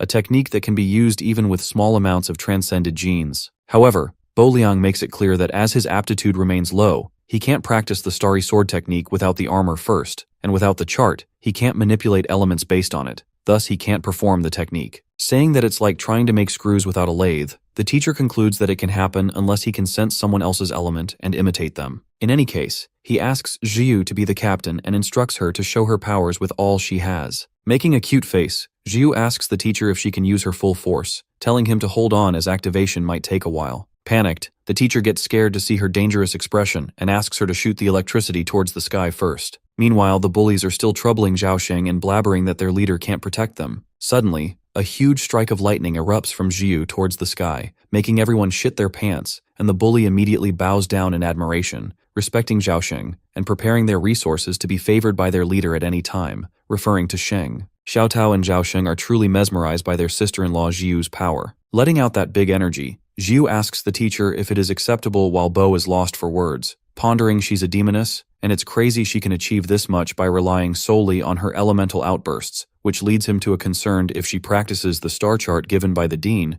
she will become a human nuclear power plant at that point. At that moment, Secretary Yang calls out Bo Liang and Jiu asks Xingkun if he's alright, to which our guy responds that the exterminators are here. Gathering everyone in the ground, Nie Yang asks Lin Chi if he sensed that person yet, but Lin, certain that he's in the elemental ground, lets out that resonance disappeared just now. However, Lin is adamant about finding him no matter what, and plans to smoke him out using his metal transcendent abilities. The next scene takes us 2 months ago, when Lin Chi arrives at a place that seems to be in ruins, and asks the guy from the exterminators team about the situation. Seeing Lin's uniform, which looks like a captain from another district, the guy, mistaking him for the captain, reports to him that the vice captain successfully lured the monster into this rundown building, ensuring that it won't pose a threat to civilians. Just then, Lin Chi asks him to order his vice captain to evacuate, and the guy informs the vice captain through the radio that there are orders to evacuate immediately. As soon as he informs, Lin Chi, using his metal transcendent abilities, draws in iron around him, leaving that guy's jaw drop as even the building rebars are being drawn. Given that he didn't seem to use much elemental power, manipulating 1,000 pounds of iron with just 30 grams of force, the guy from the exterminator team realizes that it's the highest realm of the Myriad Sword star chart, Myriad Sword Strike. Making that building collapse in an instant, Vice Captain Ni Yang comes rushing out of the building, asking who the hell bombed him. Freaking out, he shouts that even stabilized the monsters and was giving rookies real-world practice. Lashing out at Lin, Ni, not caring district captain he is, decides to make him pay for his actions. That's when Lin Chi salutes the vice captain and introduces himself as a freshman and 25th graduate of the Manhwa Transcendence Institute, reporting for duty. While the two exterminators are left speechless, Nie shouts in disbelief that he's a newcomer assigned to their branch. Coming to the present scene, as Lin Chi seems to be using his destructive powers again, Nie Yang gets pissed and advises him not to mess around, because if he destroys this 5-element formation plaza, they'll have to work their butts off for the next 20,000 years to repay the debt. Calling the vice captain stubborn, Lin lets out there are more than enough metals hidden inside the 5 elements formation. That's when he says the phrase, "Metal, come forth," and several metal swords appear over the students' heads, making them scared. While the students panic and think that this exterminator takes them as monsters, Shin-kun realizes immediately that Lin can sense the metal element in his body, embedding his own metal elemental power in them.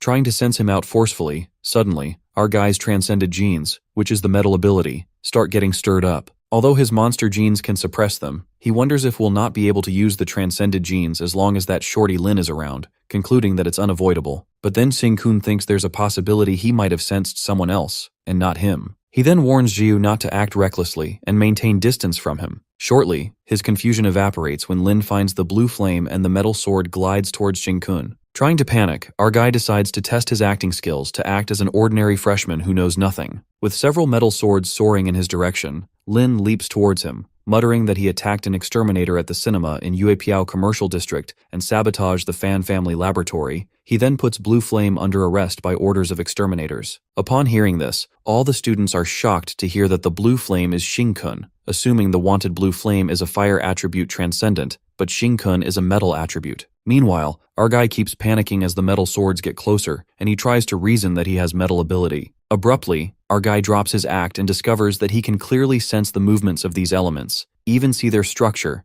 and surmises that he can imitate it with ease as he recalls what Bo said about him using the sword technique if he can sense and imitate someone's elements. Just then, Shin-kun uses a bit of metal element and says the phrase Lin was saying earlier, making fun of his silly phrase and calling it an 8th grader syndrome who has grandiose delusions. Using the Celestial Star Strike sword technique, our guy stabilizes that metal sword in no time, while Bo Liang witnesses this and realizes it's a technique from the Myriad Star Chart that can be used with small amounts of elements. He analyzes that Shin-kun was able to learn it after seeing Lin use it, just like that, and speculates that it's not something he can learn by simply spectating. He doesn't even have a star chart. On the other hand, Nie Yang reminds Lin Chi that the Blue Flame guy has a fire attribute and this guy Shin-kun has a metal attribute. But this guy Lin clung to his senses, certain that it couldn't be wrong, gets determined to prove that using fire doesn't mean he has a fire attribute. He elaborates that even a bit of skill, even one from the metal attribute, can create fire just like him who uses extreme velocity and his burning star ability, making the metal sword soar with high velocity that it ignites fire.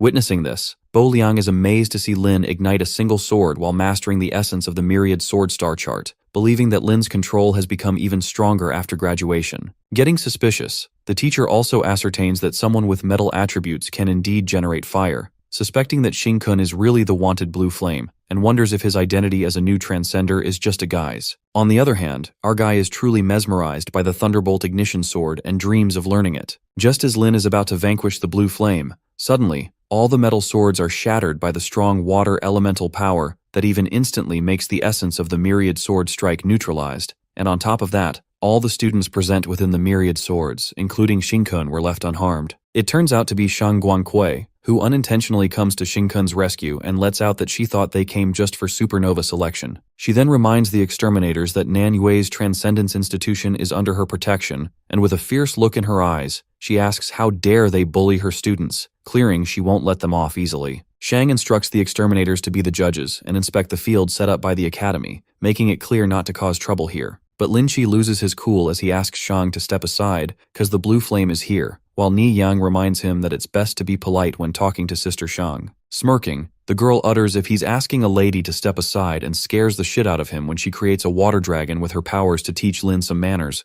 calling him an insolent brat. Knowing he can't win against her, Lin lets out that he wants to go back to the headquarters, and Ni is quite surprised to see him backing down quickly. Well, Ni himself freaks out when he sees Shang's elemental life and the dragon that looks as if it's alive. Feeling envious, he wonders if she is about to step into the legendary 5-star transcendence, believing that a slap could smack him, a 3-star peak rank senior, to death. While Yang agrees with him to get back to the headquarters, Lin, looking pissed, lets her know that he'll request 18 colleagues from the headquarters to deal with her, which makes Shanghai go stark, raving mad as her water dragon nearly bites off Lin. Just in time, she gets reminded of the headmaster who requests to tone down her overly flamboyant personality, adding that it will save her from interpersonal setbacks, and including matters of the heart. Calming her nerves, Shang asks Lin if the blue flame guy was actually a metal attribute and why he didn't see it back then. Providing evidence, she mentions that she even monitored the campus when the Fan family laboratory was destroyed, and that night no student left the school. As Xingkun seems to be hearing everything, he gets a sudden shock.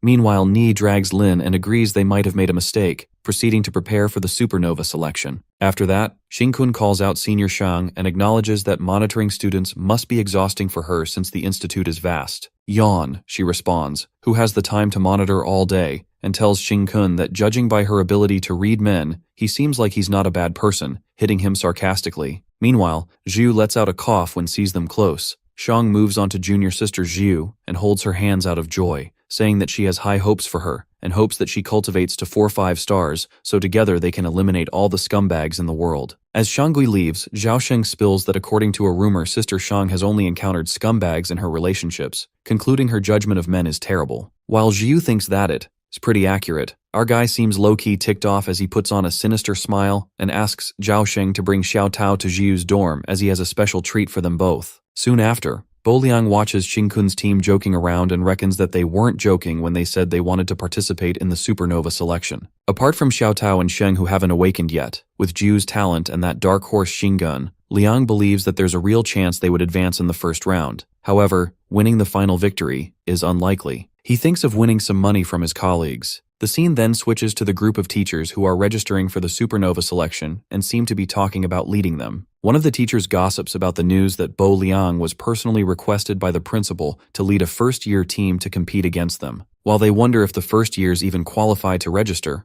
Bo bursts open the door and asks them if they would like to make a bet. The scene then takes us to Zhao's dorm, where his roommate, the bully guy, is praising him for his luck. Well, it looks like the Fan family wants to recruit him and his sister Xiao Tao into the 4th team of the Fan family. The guy goes on to reveal the benefits they offer, like 1,000 vials of life essence per year. That's twice as much as that bandit Xingkun stole from them combined. Feeling jealous, it seems like that guy is cajoling Zhaosheng into accepting that offer as he opens up about the amazing benefactor, something beyond his wildest dreams. He lets out that young Master Fan has a method of initiating awakening, and this is what Sheng needs the most. Saying that it's good fortune earned by his ancestors over generations, his roommate tries to point out every weak spot and knows that her sister Xiao Tao is repeating the grade for the first time, meanwhile Sheng himself is repeating it twice. He feels bad for Zhao and makes him believe that with his aptitude, awakening is precarious, and persuades him to go with the Fan family's offer so both of the siblings can awaken. Placing his hand on Sheng's shoulder, the guy asks if he's excited to rewrite the fate of the Zhao family, but he doesn't seem to care about it, and asks to remove his dirty hands off him. Laughing it off, the roommate tells him not to act superior now that he's allied himself with a powerful alliance, but Zhao Sheng tells him to listen up, making it very clear that he won't leave Big Brother's side as long as he lives, and even in death. He angrily jerks his hands away and his roommate gets pissed as he grabs Zhao by his collar and asks if he can't see the bigger picture. Calling him a fool, he warns him of the consequences of going against the Fan family and believes that Xingkun will be forced to grovel before the Fan family when he loses everything. Trying to shake Zhao's faith, he scares him by telling him that he'll be the most pitiful one as he's losing the only chance to awaken, concluding that he will take the collateral damage and suffer retaliation. But Sheng doesn't back off as he believes that the big brother is not as weak as he imagined, and clarifies that even if he is not an easy bully, so if he has the guts to mess with him, he'll admit defeat if the guy manages to get him to say anything. He then hits his roommate right in the guts as he smashes right on his bed and the guy gets pissed, warning Zhao not to be obstinate or else no one can guarantee what might happen while he's sound asleep, asking if he's prepared himself for a year without a peaceful night's sleep. Calling him a mad dog, his roommate punches him as he activates his powers and mocks him by saying he's trash with such aptitude, yet acting all protective. Getting that fiery punch, Zhao smiles and lets out that without his big brother, he would have died a long time ago, so he'll spend the rest of his life repaying him. Informing that he has urgent matters tonight, Zhao utters that he'll be on his way if he can't beat him to death, while his roommate calls him a coward for running away. Calling him a soft, worthless piece of garbage, the bully blabbers that he'll die along with his sister. On the other hand, Shizai, who seems to be walking with Yu Xiong, gets to know that Zhao Sheng didn't accept the offer. Yu tells the young master that guy Zhao Sheng is a waste who's nothing more than Xing-kun's loyal dog, and it seems trying to approach anyone around Xing-kun is not feasible. But Shizai responds that he has countless ways to deal with people, and will have to use a ruthless method as the lenient approach is not working. Later, Xiao Tao and Sheng knock on Jiu's door when suddenly Xing-kun drags them inside, and our guy with a freaky look on his face asks little Sheng if little Tao is ready for the hellish special training. Preparing a special training from hell, our boy asks them to close their eyes, and suddenly Zhao takes off his stinky socks, making Xiao Tao question why he's doing that. Moving that stinky sock towards Tao's face, our guy Zhao takes his big brother's orders seriously. For this reason, he seems to be covering Xiao Tao's face while the poor girl freaks out and asks if he's trying to murder his little sister. Meanwhile, Xing-kun is kinda confused. He tells them to forget it for now, because what's more important is their complete trust in him. Asking to entrust their lives to him, it seems to be no problem for Zhao as he asks Tao to do the same. But Xiao Tao abruptly questions Xing-kun if he's the blue flame and our guy agrees to her. While Zhao is totally in awe to hear this, he asks Tao how she knows, making her grasp her head as she looks done with his brother. Anyways, Tao was aware that the exterminators wouldn't come for Xing-kun without any reason. Plus, when the senior Lin Chi called him Blue Flame, she paid close attention to Xing-kun's reaction and noticed that exaggerated expression of his. Based on her past observations, she instantly grasps that he was faking it, given that she's never truly seen him panic in crisis. As for Jiu, her acting was subtle and delicate, but given their relationship, she speculated that they wouldn't be that restrained. Plus, she had never seen Jiu that detached before. Impressed than ever, Brother Zhao questions Tao if she's really his sister, and Xiao Tao gives an even more impressive answer, uttering that if both the kids from the same family are idiots, then the family is doomed. After that, Xing-kun lets out that she can call her Blue Flame, but not that he lacks acting skills because he's the one who took down the villains at the Fan family lab, the Blue Flame, questioning if she's still willing to trust him. That's when Xiao Tao repeats her brother's words, that they would have died by now if it weren't for Xing-kun. Though with hindsight, she ascertains that the final time from back then was special because of the target the Fan family placed on his back. As this all makes sense to Zhao, Tao believes that this proves that the Fan family had something to hide,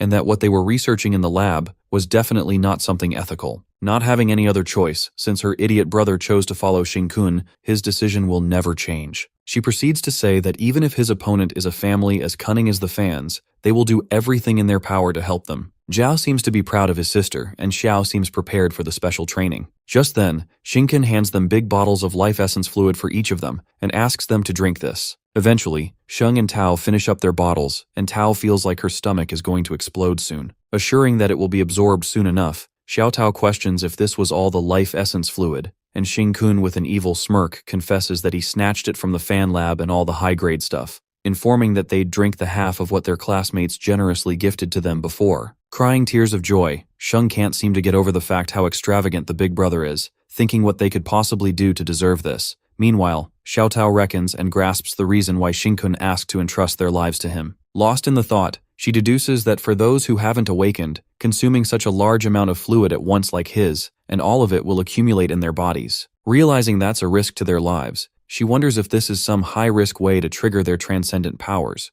assuming that Xing-kun learned such a method by stealing from the lab, which leads her to speculate that there might even be some sort of device involved. Xing-kun suddenly approaches them to knock them out. While Xiao Tao saw this coming and can't seem to believe they're being knocked out, she falls to the floor, thinking that this way is more effective compared to his foolish brother's method of covering her head with a stinky sock so that she won't open her eyes. Our guy, after knocking them out, utters that it was necessary because he has to keep his monster gene a secret from them for now, and guesses that the only way to stimulate their transcended genes now is from their dreams. At that moment, his left monster hand turns into many branches, and one of them is like an earth dragon's black teeth, wishing them a good dream from hell, piercing the tentacle in Xiao Tao and Sheng's neck. Knowing that he can't be reckless with Xiu as her transcended genes go berserk with just a little stimulation, but it's not the case with the siblings, so Xingkun can be a bit more aggressive on them since they have fewer transcended genes. Meanwhile, our guy's monster genes attack their transcended genes. He plans to directly weave the monster gene into their transcendent gene chain.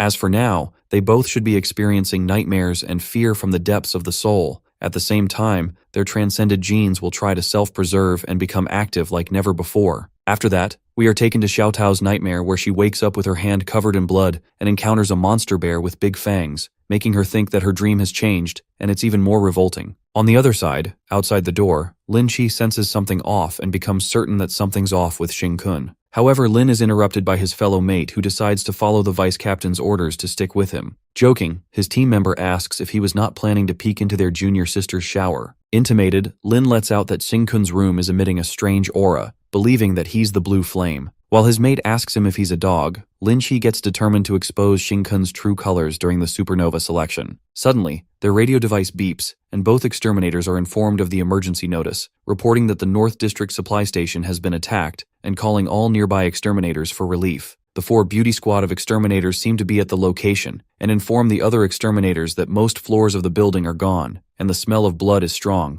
However, there's no trace of survivors. From the traces, they've inferred a monster outbreak, but shockingly, there are no signs of the monsters themselves. Reporting to the headquarters, the team seems to be immediately launching an investigation to find survivors, and the headquarters warns them to stay vigilant, concluding that they haven't detected any major movement of monsters in the vicinity. After that, Captain Song assures the team that they're the super team who assisted Shang Guangquei in killing the Earth Dragon, so they can at least defend themselves no matter how strong the monster is. Assuring there are no monsters here, he gets confident in his transcendent hearing abilities, when in a flash, he hears a strange sound emitting in the distance. Shocked, the guy wonders if the monster sensed something's return, and they seem to be coming closer too fast. Unable to keep up with the speed, the Transcender orders his team to get ready for battle, but the team gets baffled as they couldn't spot any monsters on the field. Frightened to death, the guy panics as he can hear the monsters just 10 meters away, and that's when an explosion occurs, and a blue flame emerges from underground, attacking the 4 beauty squad. With his headphones falling to the ground, it cuts off the connection from the headquarters as they ask for the situation. But the situation seems to worsen, and the headphones get crushed under the monster's feet. With some of the squad members being killed, they come to realize that the monster is invisible, and Captain Song instructs them all to unleash the dragon sealing formations in all directions to block the monster and prioritize their safety. While unleashing the seal, one of the member hands accidentally touches that blue flame. As soon as it touches, her arm is completely ripped as she is unable to block it. Terrified, she assumes that this invisible monster is at least the 4th stage. With her arm gone and blood dripping like crazy, the girl Ame activates a mercury dragon trap eruption with blood as a sacrifice, forming a blood prison cage. Witnessing this, the captain asks her to stop this, and affirms they just need to hold a bit longer, as the headquarters have already issued the notice to all nearby exterminators that will arrive soon. At that moment, Ame calls out her team and lets out that her blood prison cage won't last long. She warns them that the invisible monster is at its 4th stage and too terrifying,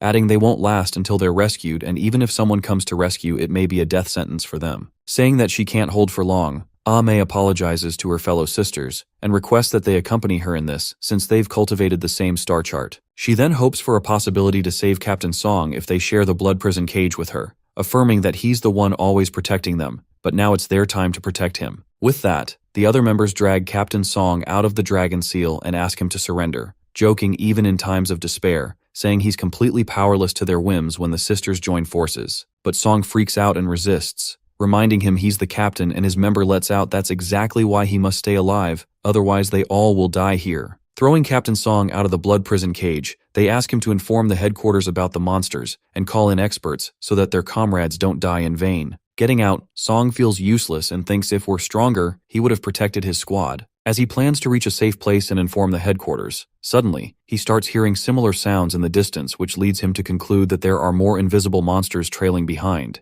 Cursing, Song Loki starts panicking as he speculates where the monsters came from. With so much going on this mission, he realizes that only a little time remains, and there's no way to find a safe place now, so he must report immediately. Scampering, he dials the phone, however. To make the matter worse, there's no mobile network due to the elemental power in the air being so strong that it's affecting the signals. He then runs farther to get access to the signals, and at that moment, he is spotted by the monsters who seem to be coming their way at incredible speed. That's when Song tries to connect the network, and eventually, as he gets access, he immediately reports to the headquarters not to send anyone below 4 stars, and there are at least 3 invisible monsters, all suspected to be 4th stage or higher. Just when the invisible monster is about to attack him, it seems like Song can go all now, even if it means death, as how he made the report. And with that, he senses the opportunity for the awakening of elemental genes of the birth of life. However, to his surprise, the fastest to arrive after the report is none other than Shang Guangquei, who saves him with her water ability and apologizes for being late. He then warns Shang about the monsters, but it appears they disappear, and Shang tells him they left. She regrets saying this, but the monster's attack on him was just wanting a quick meal. Guangquei further speculates that these monsters are afraid of wasting time and revealing their whereabouts since they ignored her,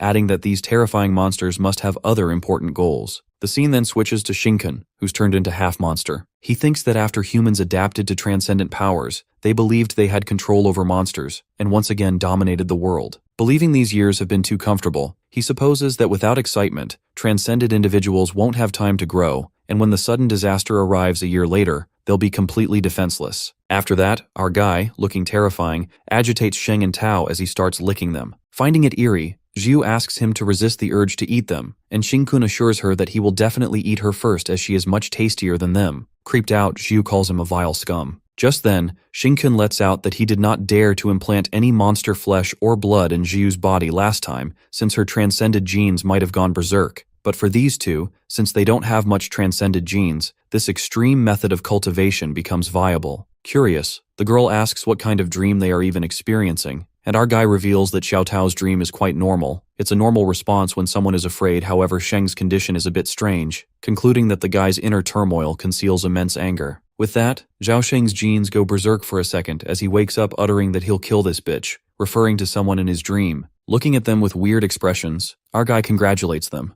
muttering that they both have awakened. Left in disbelief, Zhao Sheng begins sobbing out of sheer joy and promises to become Big Brother's shield and not forget his immense kindness. Affirming that he's a long way off from that, our fella tells him to work hard leveling himself up and informs them that he has left something in their bodies that placed their transcended genes in a berserk state, asking them to just imagine they're about to be eaten and their adrenaline surges are placing them in a crazy mode of survival. While Xiao Tao assumes that it's activating the transcended gene to a higher rate, Shinken agrees and reminds them there's a week left until supernova selection. Within this week, he assigns the siblings that they must reach the threshold of a 3-star transcender. He assures them with their current state of the transcended genes, achieving 2 stars isn't difficult for them. Leaving the dorm along with Jiu, our guy informs them that they're going to the principal to get the star chart meant for a 3-star transcender. Zhao Sheng still couldn't believe that they awakened, and he could feel the transcended genes in his body going crazy. He is quite shocked by Shinken's awakening method and drinks life essence fluid like it's water. Thinking that the Big Brother is both sentimental and righteous, he pats Xiao Tao's head and asks if his judgment of people is truly unparalleled. Just then, Xiao Tao confirms that Shinken just mentioned the supernova selection and gets concerned that he wants them to participate in this. But Sheng tells her to do whatever the Big Brother says and takes it easy as it's just a supernova. Plus, they now have the qualifications to participate as a supernova candidate. That's when Xiao Tao lets out that although he's low-key in this term's continuation of study, he should recall what he did in the last term. Hearing this, Zhao Sheng laughs and gets reminded that he beat up almost all of their classmates. The scene then takes us to 1 week later, when the supernova selection begins. In the dorm, Zhao Sheng's obnoxious roommate seems to be drinking the life essence fluid when one of the guys asks him where he got it from. It turns out that Zhao hid vials in his other pair of worn-out shoes and he took them from there. While drinking the fluid feels off to him, the other guy if he stole it from Sheng, curious if he's not afraid of offending him. Smirking, the roommate is not afraid of him as Zhao is just a lackey for the Jiu gang, assuming he got the vials by licking their boots. Plus, he boasts that their boss is the Fan family, so they're not even in the same league. Calling him a useless coward, the roommate says that he didn't even dare to come to the dorm after he beat him up last time, and no one knows where Sheng is now. Believing there's a possibility if Zhao reacts, He assumes that little bratty girl Jiu will be controlled by the Master Fan in the future, and the fact that Zhao hasn't even awakened yet,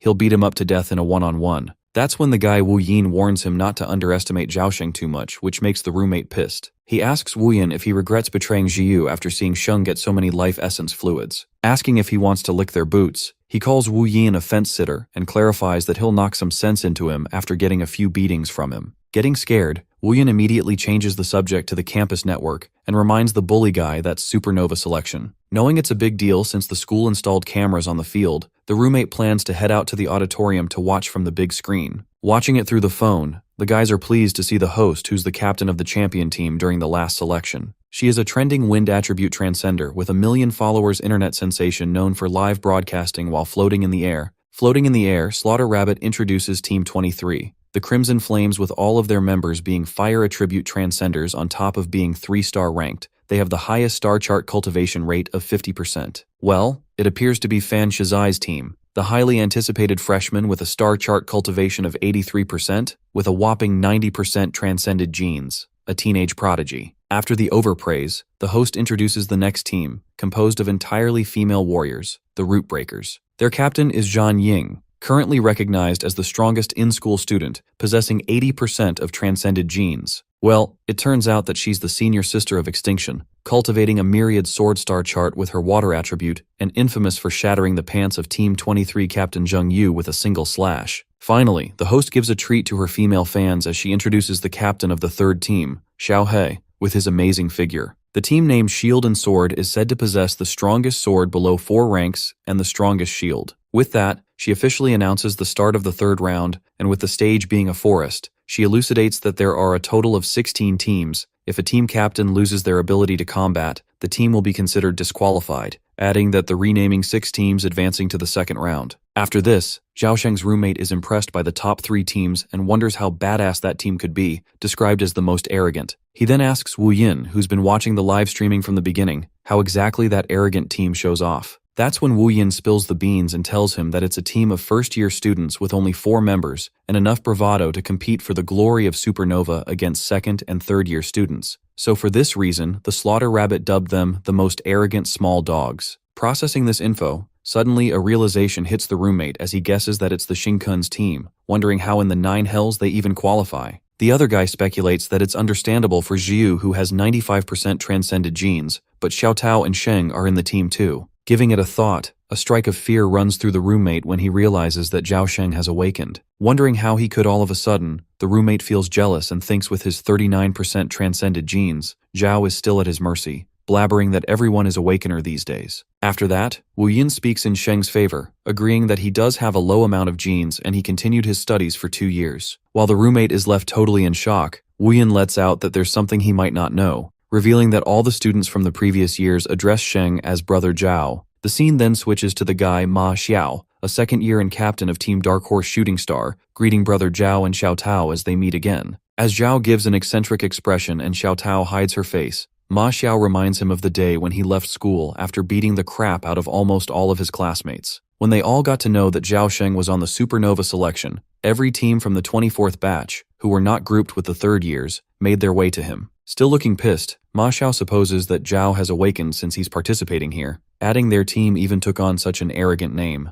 So after careful deliberation, they all agreed to settle the score with a beating, one-on-one battles, thinking it was fair. Just then, Xing Kun, patting his shoulder, is impressed to see Sheng attracting more hatred than him. Seeing all the people who want to beat Zhao, our guy asks if this is all the people they got, as it kinda seems lacking. Meanwhile, on the other hand, Teacher Bo Liang is being questioned by his fellow teachers if he really wants to bet on his freshman team making it through the first round against their strongest teams. With 6 teams formed entirely by the second years, the teacher with the eye patch bet 100 vials of life essence fluid on Liang's team not making it through the first round. While both the teachers keep betting that it reaches the amount of 300 vials, the teachers of the second year ask if he can afford the consequences, and Liang assures them that he can. After that, the teacher gets curious about the meaning behind Bo's team, Doomsday Starlight, believing that it's not trendy to talk about the end in this apocalyptic world. Thinking it's some curse suggesting that the world is about to end and they're the saviors, the teacher concludes they're such arrogant youths and says that it's not entirely unjust to be labeled as the most arrogant small dogs by that Slaughter Rabbit kid.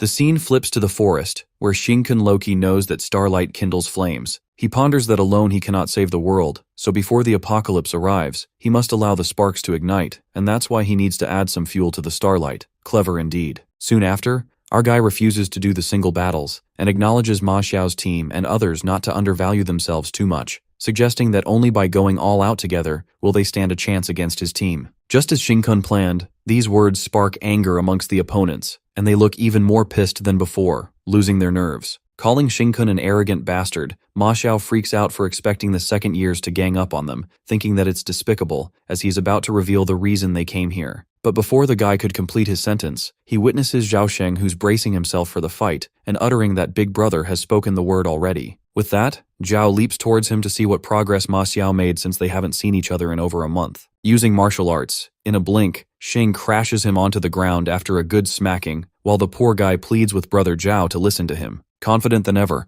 our fellow Sheng challenges them to just come at them, assuring them that it's not like before, they can use their transcendent powers now. On the other hand, as the betting finally comes to an end after the teacher adds in the final bet but before he can change his mind, Bo snatches the chit, saying it's too late for that. Nonetheless, the teacher then asks Liang about Zhao Sheng's background. Given that they're only interested in the news about transcendence power, Bo Liang seems certain that if it were those martial arts teachers hired by the school, they wouldn't have betted against him. Although Zhao is a student with only 39% transcended genes, he is sedulous in his studies, having them continued twice. Studying with zeal for 2 years, Teacher Bo mentions that while he was unable to learn any transcendence, he became a genius in the eyes of their martial arts teachers, a prodigy even. The fact that Zhao is also enthusiastic about teaching others after mastering each move, Bo reveals that almost all his classmates have received his guidance. Even considering Zhao as a mentor, he's truly trusted by everyone. Even before the semester ended, since Sheng was uncertain if he'd be able to return to the institute again, he gave the whole class a final lesson, except for some, and everyone got knocked out. Laughing, the eye patch guy thinks that it's just physical combat, compared to transcendence powers. It's like hitting a rock with an egg. When Bo lets out that his student has recently awakened, the teacher becomes skeptical of Zhao's capabilities, awakening after 2 years with low potential. The eye patch teacher then asks who else can live up to their standard other than student Jiu, who won the genetic lottery, and Bo Liang, showing him a middle finger, asks if he should take this another bet. Disbelieved, the eye patch guy asks if he believes that his team will win against the second years and will secure him a place in the second round. He then makes a judgment on the students getting weak with each passing year, except for the few naturally gifted, pointing out that the weak are delicate flowers raised in the greenhouse, nothing but fuel for the strong, and concludes that Bo is simply destroying his team prematurely. The scene then switches to Ma Xiao, who clarifies that only came to welcome Zhao Sheng, and were curious to see who's worthy of being called Big Brother by him. But from what they've seen, it seems that Zhao has followed a fool who's provoking them to gang up on his team. Believing there's a limit to bravado, Ma Xiao gets furious and thinks that they are all just beginners who've recently transcended and called upon their self-destruction. Since Shinkun insists they fight, he decides to grant his wish and apologizes to brother Zhao in advance for giving him a crushing defeat. While all the opponents activate their transcendence abilities, and Xiao asks Zhao to be the captain, he calls Ma Xiaolong an idiot, affirming that Big Brother is stronger than him. However, suddenly, a green transcended ability appears out of thin air and knocks out Captain Xiao. That's when the host rabbit announces that Captain Ma Xiaolong has lost consciousness briefly, according to rules, so their team, the Dark Horse Meteor, is eliminated. The Transcender with Wind Elemental ability effortlessly knocks out the captains of the teams as he moves at an incredible speed, thinking these second-year rookies are cute. Having fun, the Transcender knocks out Captain Xia Xiaoran as she is as fragile as a doll. The team flying high is eliminated, and the members of the team are amazed by the Transcender's speed, supposing they don't have the ability to resist at all and assume that it's the third-year team that started mission training. During this, the host is elated and announces that the second grade was completely crushed by the opponent. Well, the opponent emerges to be Chen Xia, a fourth grader, who uses wind-based transcender power like the host. Meanwhile, the guy Chen Xia jaw-droppingly defeats the team as he glides with a light speed, knocking the captains out like a walk in a park. After being done with the second year, Chen Xia moves towards the freshman Shinkun and lets out that he loves dealing with rookies like him the most. While our guy stands his ground as Chen is leaping toward him, the slaughter rabbit comments that team's arrogant small dogs seem to be in danger. Getting an inch close, Shinkun moves aside without a flinch and uses his metal ability to gather metal pieces to create star swords like Lin Chi. As Chen processes that the step Shinkun just did now was to inject his transcendence power into the ground, the guy Chen is hit right in the guts by that star sword directed towards him. With that, the wind-based transcender gets knocked out, and our boy comes up with his new movie name, calling it Kidney Ringer Star Sword. Taken aback, the host hops in excitement and lets the audience know that Captain Shin-kun wasn't defeated at all, but it was Chen Xia who lost consciousness. Just then, our guy senses another transcender and asks him to come out, clarifying that he's not the one who needs training, his team members do, agreeing with the host that the second years were really weak. Slaughter Rabbit calls the freshman team quite arrogant as Shin-kun just challenged the top 3 teams to win, the Wind and Sand team. The captain of the team, who's also a wind-based transcender, emerges from the team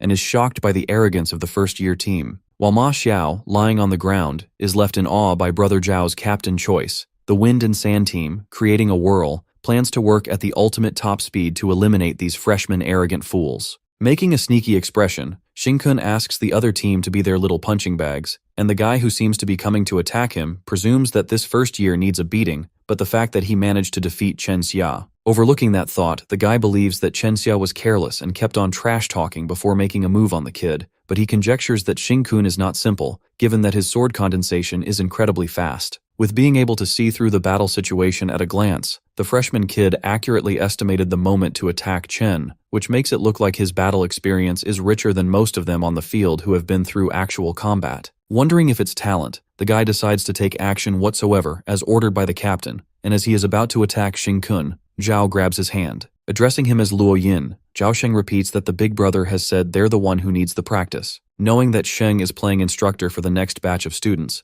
Luo Yin makes it clear that he's not one of those low-level rookies, so he can't stop him. With that, Zhao uses his water-transcended ability to use dragon power. Smirking, Luo Yin strikes back and mocks him, saying with only 39% genes where he got the courage to challenge him, someone who has cultivated the star chart like Shang Guangkue. He belittles Zhao and clarifies no matter how much he refines his dragon, it will be a small insect compared to them. Correcting that power is not about being bigger or longer. Zhao Sheng leaps towards him as blood seems to be emerging with his water element, while Luo Yin challenges to fight him to show him the despair in the disparity of power. However, Luo gets hit by him, and his eyes are wide open in complete shock as he realizes that Zhao is using his own blood to replace the water elements needed, letting his transcended gene refine his own blood. The water dragon that should have roamed outside now lurks inside his body, all to gain a stronger power advantage over others. Being serious, Luo Yin seems to be not joking around, and tries to make him understand that using his blood can make that dragon stronger. However, he'll lose long-range combat power once that dragon is destroyed, and he will be severely injured at the same time. Smirking, Sheng utters a proverb about the importance of effort over innate talent or quantity, admitting that his genes are inferior. Thus, he decides to use his life to fight, and uses the power, Dragon Descent. On the other hand,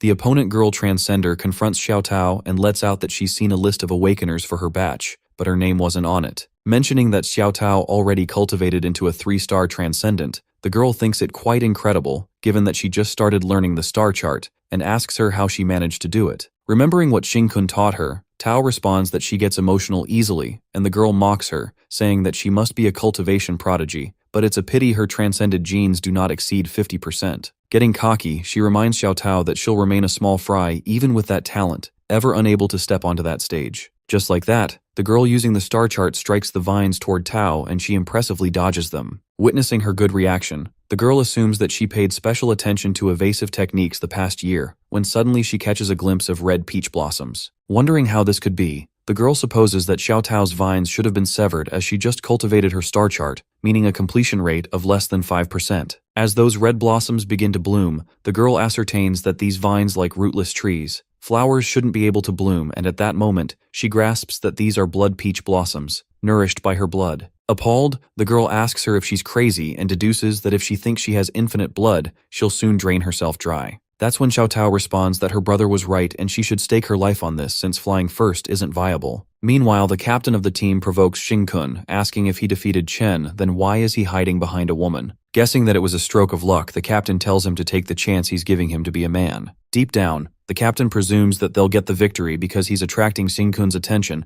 just to let one of his members ambush from behind. Smiling, our guy calls the captain a noob and asks how he has the nerve to say that, adding that whoever wants to be righteous can act so, but he doesn't want to. With that, he directs the star sword on number 4, who is about to ambush him from behind, leaving the captain flabbergasted as to how he disarmed his ambush without even looking. While number 4 ambush fails as she is knocked out, the captain wonders if this guy is really a freshman, as his skills are incredibly seasoned. The fact that he seems more familiar with combat than any of the third years makes him look like a monster. The captain reckons that while they're struggling their hardest for the supernova selection, this guy is casually using this competition to train his team members. He's a freshman that the captain has never heard of yet. He's aiming higher than the goals set for third-year students. During this, Shinkun pats Jiyu's head and asks if she's prepared to activate the star chart. Finding the funny, the captain recalls there's no such star chart that needs activation. However, something strikes his mind as he gets reminded that there is a one-star chart that needs activation, the one theoretically perfect. That's when we get to know that there's only a foreign water-attributed transcender with a 94% transcendent gene rate who successfully cultivated it in this world. It is said that once this star chart is activated successfully, it creates its realm-like domain expansion. The captain realizes that junior sister Jiyu has 95% transcendent genes, the highest record in human history indeed,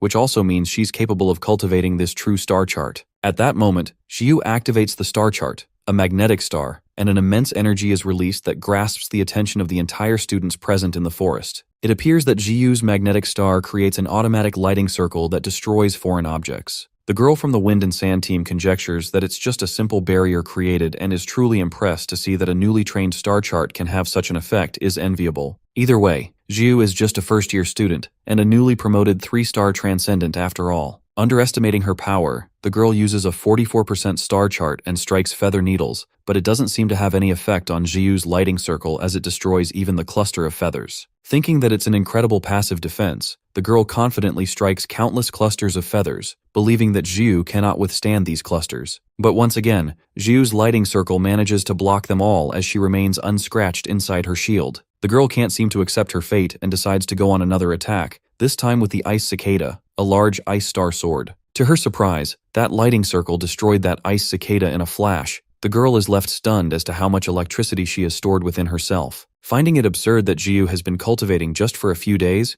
the girl is left to wonder how can her transcended gene contain this much energy. Questioning herself is a difference between 95%er and the rest of them. Meanwhile, Jiyu calls out Shinkun and asks him for help as she seems to have been stuck in the lighting circle. Suddenly, she leaks the energy that nearly gets past Shinkun or else has been toasted. Freaked out, our boy insists that she keep learning to control the magnetic star properly. While he saves himself from Jiyu's sudden outburst, he tells her to familiarize herself with the power and take those two guys next to her as her opponents, instructing them to defeat their captain while she's at it, because that team took 6 rewards that belonged to them by defeating the team captain. After that, the girl asks the captain how they break through Jiyu's defense. The captain refuses and curates a clear plan to ignore the genetically aggressive junior and focus on taking down Shinkun, the captain, to earn the reward by defeating the captain. With that, the girl spreads her wings and asks the captain to eliminate Shinkun as quickly as possible. Our boy already anticipates that they are going to be eliminated earlier if they choose him. But the captain seems pretty confident that his end won't be any different from the junior brothers who used to say the same, and at that moment, he uses his wind ability, Flying Sand, to create a whirlwind around him while the girl strikes her feather needles. While it looks like they're winning, the captain calls Shinkun a junior brother and decides to teach him a lesson by not giving him any chances to escape, warning him to be low-key in the future. As the tornado of the flying sand surrounds him, suddenly, our boy's hand emerges from the storm as he grabs the captain's face, leaving him in a state of incredulity as he witnesses Shinkun dodging all the feather needles and accurately assessing direction even in the flying sand. Asking the captain if he dislikes his triggering of fighting skills, our boy throws him away with full force as he smashes on the ground, utterly that he should not be eliminated this quickly. Surprised to see what power it is, the captain curses him and stumbles near Jiyu. On the contrary, the eye patch teacher Lei Yan seems to be suspecting Shinkun for performance being too exceptional as a first year. He becomes dubious as Shinkun's transcended genes are only 1%, suggesting a thorough background check on him, and also investigating his genes. Listening to this, teacher Bo Liang strongly objects, and makes it clear that Dean Qing hasn't said much in this regard, so they shouldn't pay heed to his suggestion. Throwing shades at Lei Yan, Bo asks him if he wishes to consult Vice Dean Fan since he's closer to him, making him go hushed. Abruptly, the teachers get notified about monsters flooding into Qingchu City and ask them to activate a yellow monster alert, commanding them to contact all exterminators peak rank 3 and above for relief. In the dean's office, Secretary Yang asks the headmaster about the supernova selection if they should end it, but Qingchu responds that the headquarters had ordered not to terminate it. The headmaster affirms that despite the unexpected incidents, the situation is still under control. After taking out their 3-rank peak exterminators, the rest of them are sufficient to proceed with the competition normally. In addition, the dean lets out that supernova selection is aimed at helping students progress, so students shouldn't avoid challenges for the reason that in case a real disaster strikes one day, they shall be needed to head into the battlefield. At the tunnel, where the monsters are reported to occur, Captain Song Yin asks about the situation, and the exterminator reports that the invisible monsters have been forced into the tunnel by their 4 strongest transcenders from Manhwa. Unexpectedly, the high-level monsters that escaped and hid have come in droves to rescue the invisible monsters here, informing that all the peak transcenders in Qingchu City are en route. Frustrated, Song Yin regrets not breaking through for stars earlier, or else he would have participated in this operation. After knowing that there are 3 invisible monsters in the tunnel, Song could confirm that through his sonic wave ability, there are no more than 3 monsters since he has broken through to 4 stars. With that, he runs to the tunnel and warns everyone outside to be careful as the high-level monsters are likely summoned by the invisible monster. As Song is scampering, he can only sense 1 monster inside, and upon reaching Shangguankui, he is amazed that they have taken down 3 invisible monsters already, as expected of the top strongest in Nanyue. That's when Shang asks Yin if he's deaf, revealing that they've been grappling with 1 invisible monster as the 2 others vanished as soon as they arrived. Shocked, Song Yin is certain that there were 4 of them. With 3 disappearing without a trace, Song panics as he speculates that even that 1 monster hasn't shown up at all, wondering what these monsters really want. The other exterminators hurriedly call out Shang and ask her to lend them a hand, needing to take out 1 invisible monster while the other 2 are away. They are certain that they've got a shot at this. Although the monster is as tough as the Earth Dragon and can turn invisible, the good thing is it does not regenerate. Jumping in to help, Guankui instructs Song Yin to use his powers to locate the remaining 3 monsters, as they can't afford to be ambushed. Taking on the mission, Yin cultivates the heavenly star chart, elemental life, and the sonic waves spread out through the entire area. Through the waves, he listens to the surrounding area. Meanwhile, he ponders that Shang and the others are locked in fierce combat, and the monsters, 2nd and 3rd stages, are pouring in from all sides with mixed-in beasts transformed into monsters of the unknown ranks, and the support forces are here too. Trying his best, Yin keeps searching for the monsters through his waves to locate the remaining 3 invisible monsters. However, after a couple of minutes, he is taken aback as he cannot find the monsters near the area and wonders where they possibly could be if they are not at this location. On the other hand, at the Nanyue Transcendence Institution, Zhao Sheng seems to be holding up pretty well, which even makes his opponent think that he's incredibly resilient, because given the amount of blood he's lost and endured numerous attacks, Zhao did not lose consciousness. He believes that defeating him is just a matter of time now. However, his opponent notices that Sheng's transcended genes are strengthening somehow. As both Xiao Tao and Sheng are fighting relentlessly, their opponents presume that even though they both are low-level transcenders with fewer genes, they seem to be progressing rapidly,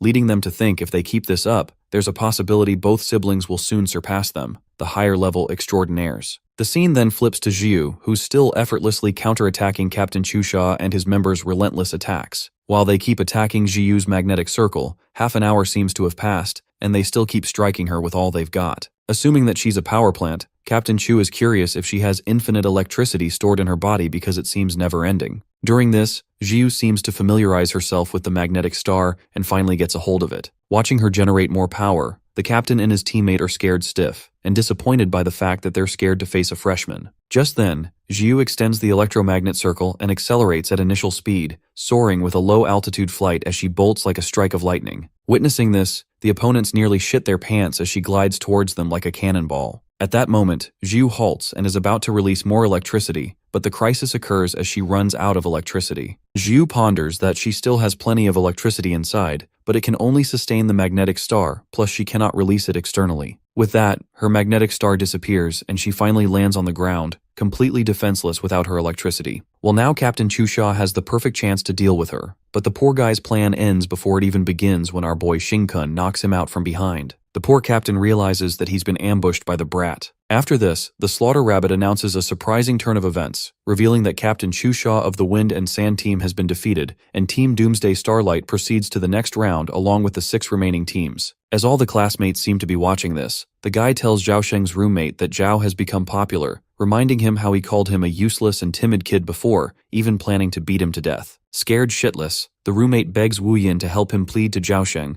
and tell him that he accidentally broke his bottle of life essence fluid and will make up for it in the future. After that, in the forest, it appears that Fan Shizai isn't happy with Shin-kun's victory, while the host announces that the second round has begun. It appears that in the second round, only one team will be victorious. The reward for the victors has been hidden somewhere in the arena, and the first team to find it will be the winners. adding they can also obtain clues by defeating their exterminators. After that, in the forest, Jiu reminds our boy that they need to secure the first place reward to get that artificial transcendent armor he wants. But Jiu's electricity seems to be so depleted completely that it will take a while to replenish naturally. Jiu then suggests that she absorbs all the electricity in the city, but still the new electricity needs to be refined again, so it will take at least 2 hours to restart the magnetic star. In the meantime, Zhao Sheng and Xiao Tao, battered and bruised, approaches them. Xing-kun affirms that their battle is over and asks Jiu to bring Zhao and the others to rest, assuring that he will handle the rest himself. On the other hand, Fan Shizai presumes that this match is already over once they've reached the second round. He instructs his team members to split up and tells them to get the clues while he goes alone to try his luck. As he walks into the trees, a voice transmission pounds in his ears as someone reveals the location of the final reward to the young master Fan. Well, it looks like he won the second round without even starting, but by cheating. The scene then takes us to 12 hours ago, where Shizai seems to be having a conversation with his uncle at the research base. His uncle gives him a clear chance to gain the honor of the supernova selection, and Shizai assures him that he'll be Nanyue's supernova and become the strongest among the youngest generation. The fact that the Fan family is about to launch the 6th generation version of the life essence fluid, Shizai conjectures that the Fan family is about to take the first step to control the world. Uncle John interrupts him and clarifies that they're taking the first step toward the top of the world to control Nanyue. Pointing at the everlasting blossom, the uncle elucidates they don't need to wait anymore, as the everlasting blossom has accelerated their pace, and the day it drops its 4 leaves and reveals a crack, it will turn this place into a stronger cultivation land, where everyone's transcended genes will evolve like crazy. Having a dark scheme in mind, the Fan family plans to gather hundreds of 4-star transcenders. Then John himself, his older brother, and Shizai's father, after continuously gaining the eternal flame transformed by Shizai,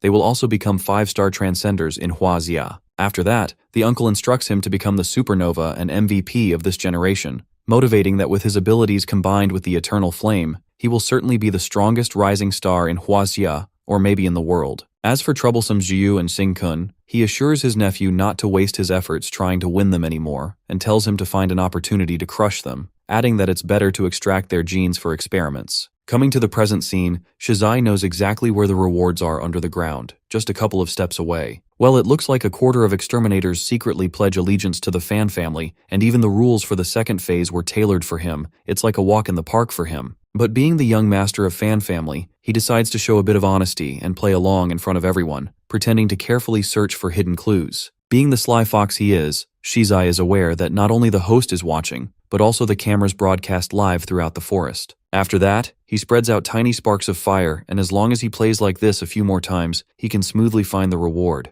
While Shizai decides to head to the next location in a roundabout, surprisingly, he spots Xing-kun going the exact same way, and assumes that he arrived here by chance. Thinking how lucky the guy is, the young master doubts that he couldn't possibly know the exact location of the reward, when suddenly Xing-kun starts sprinting straight towards the location of the reward. Left in disbelief, Shizai gets certain that it's not a coincidence as the location is spot on. Annoyed, the young master loses his nerve as Xing-kun disrupts his plans once again. Xing-kun seems to be lucky, but that's not only because in this world, lowly people can't change their fate through luck. Smirking, Shizai ponders that there's still one guardian at the reward location, the one who also secretly sent him messages. It turns out that the guardian is the hidden 4-star mental attribute transcender that no one knows about. Not only he discreetly transmit information, but he can also attack other transcenders' minds without them even realizing it. He is assured that the guardian won't let Xing-kun claim the reward, as he's the only one who can get it. On the other hand, our boy sniffs the exterminators, finding them enticing. Well, it appears that our boy has seen this supernova selection in his previous life, so that's how he knows the location, and recalls that in the end, 2 exterminators were guarding the reward. Drooling by such a tempting scent, our guy could easily find the exterminators, but to his disappointment, he couldn't eat them. Once he gets his hands on the reward, Xing-kun will achieve his goal for this time, and it will also allow his transcended genes to advance to rank 3+. His monster genes may also begin to break through to the 4th stage at the same time. As soon as he opens the route to the underground, he is welcomed by the one and only exterminator Lin Chi, who is not so happy to encounter Blue Flame. As Lin strikes the metal star swords at him, our guy tries to clear himself that he's not the Blue Flame. Meanwhile, they're bickering. The hidden exterminator wonders why this guy is here instead of young Master Fan. Shizai, watching from afar, is surprised that the exterminator calls Xing-kun Blue Flame. After that, Lin Chi makes it clear that Xing-kun has to go through them if he wants the reward, determined to expose his disguise. Striking multiple star swords at once creates nearly an explosion as they stumble on the ground. However, our boy jumps into the underground place and thanks senior brother Lin for showing mercy. As our guy gets past him, Lin gets certain that he sensed him last time and can feel him. Similarly, Shin-kun can feel him as well. The fact that the guy knows every move on the sword path makes Lin convinced that he's the blue flame, but he can't do anything to him. Meanwhile, Shizai loses his cool, thinking if the exterminator is throwing the match, he gets curious about the relationship between Shin-kun and the exterminator. Just then, the young master commands his exterminator to stop Shin-kun. With all the peak exterminators leaving the institution because of the yellow monster alert, the exterminator helping Shizai, his outward identity is 3-star rank, but in reality, his rank is 4 stars, making him the strongest in the institution. Planning to stun until the young master arrives, the exterminator releases psychic shock, but our guy doesn't seem to be affected by the shock and walks past the senior brother. Low-key freaking out, the exterminator couldn't stop him at all. He contemplates that this selection is crucial for the young master, so he can't absolutely fail in stopping Shin-kun. Not caring even if Lin Chi discovers that he's helping the young master, he plans to take on the possibility of shattering Shin-kun's mental state, but he can't worry about it too much. While Lin Chi seems to be affected by his psychic shock, the exterminator uses psychic explosion, but he is flabbergasted when he gets exposed to Shin-kun's mental state, wondering why it is so strong.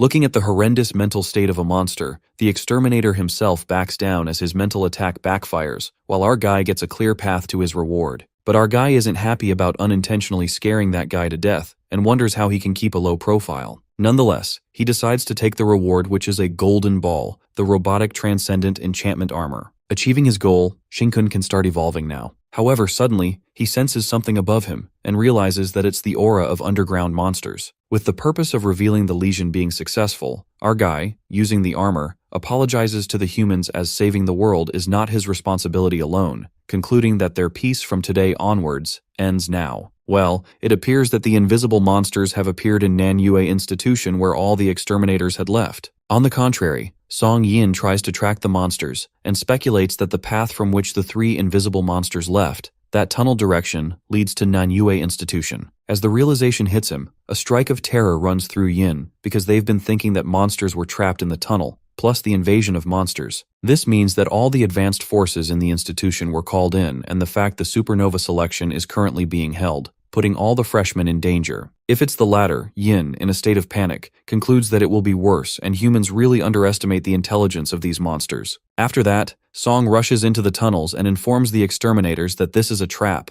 screaming that all the 3 invisible monsters likely went to the institution, concluding that students are in grave danger. While he informs them that they need to send some people back immediately, the 4-rank exterminator, struggling to fight the monster, asks Yin if he's scared out of his wits. The guy thinks that Yin is overestimating these monsters a bit too much, guessing that he's trying to take advantage and run away. Poor Yin tries to reason with him when he's attacked by the monster, but is saved by the exterminator Kong, who asks the new 4-star guy Yin to be careful not to be ambushed by those returning monsters, or he won't be able to save him if that's the case. The 4-rank exterminator lets out that monsters are just products of failed human genetic mutations losing their sanity in the process. He goes on to reveal that he participated in the battle to eliminate the world's strongest 5-stage monster back then, and one of his eyeballs was taken by it, emphasizing that the monster's intelligence can't be compared to an average human. Kong assures him not to overthink the situation, as if monsters were really as cunning as he described, humans could never win against them. Not paying much heed to what Yin said, the 4-star exterminator asks him to send more people and wipe out all the nearby monsters, as he himself finds it troublesome to fight the 4th-stage monsters.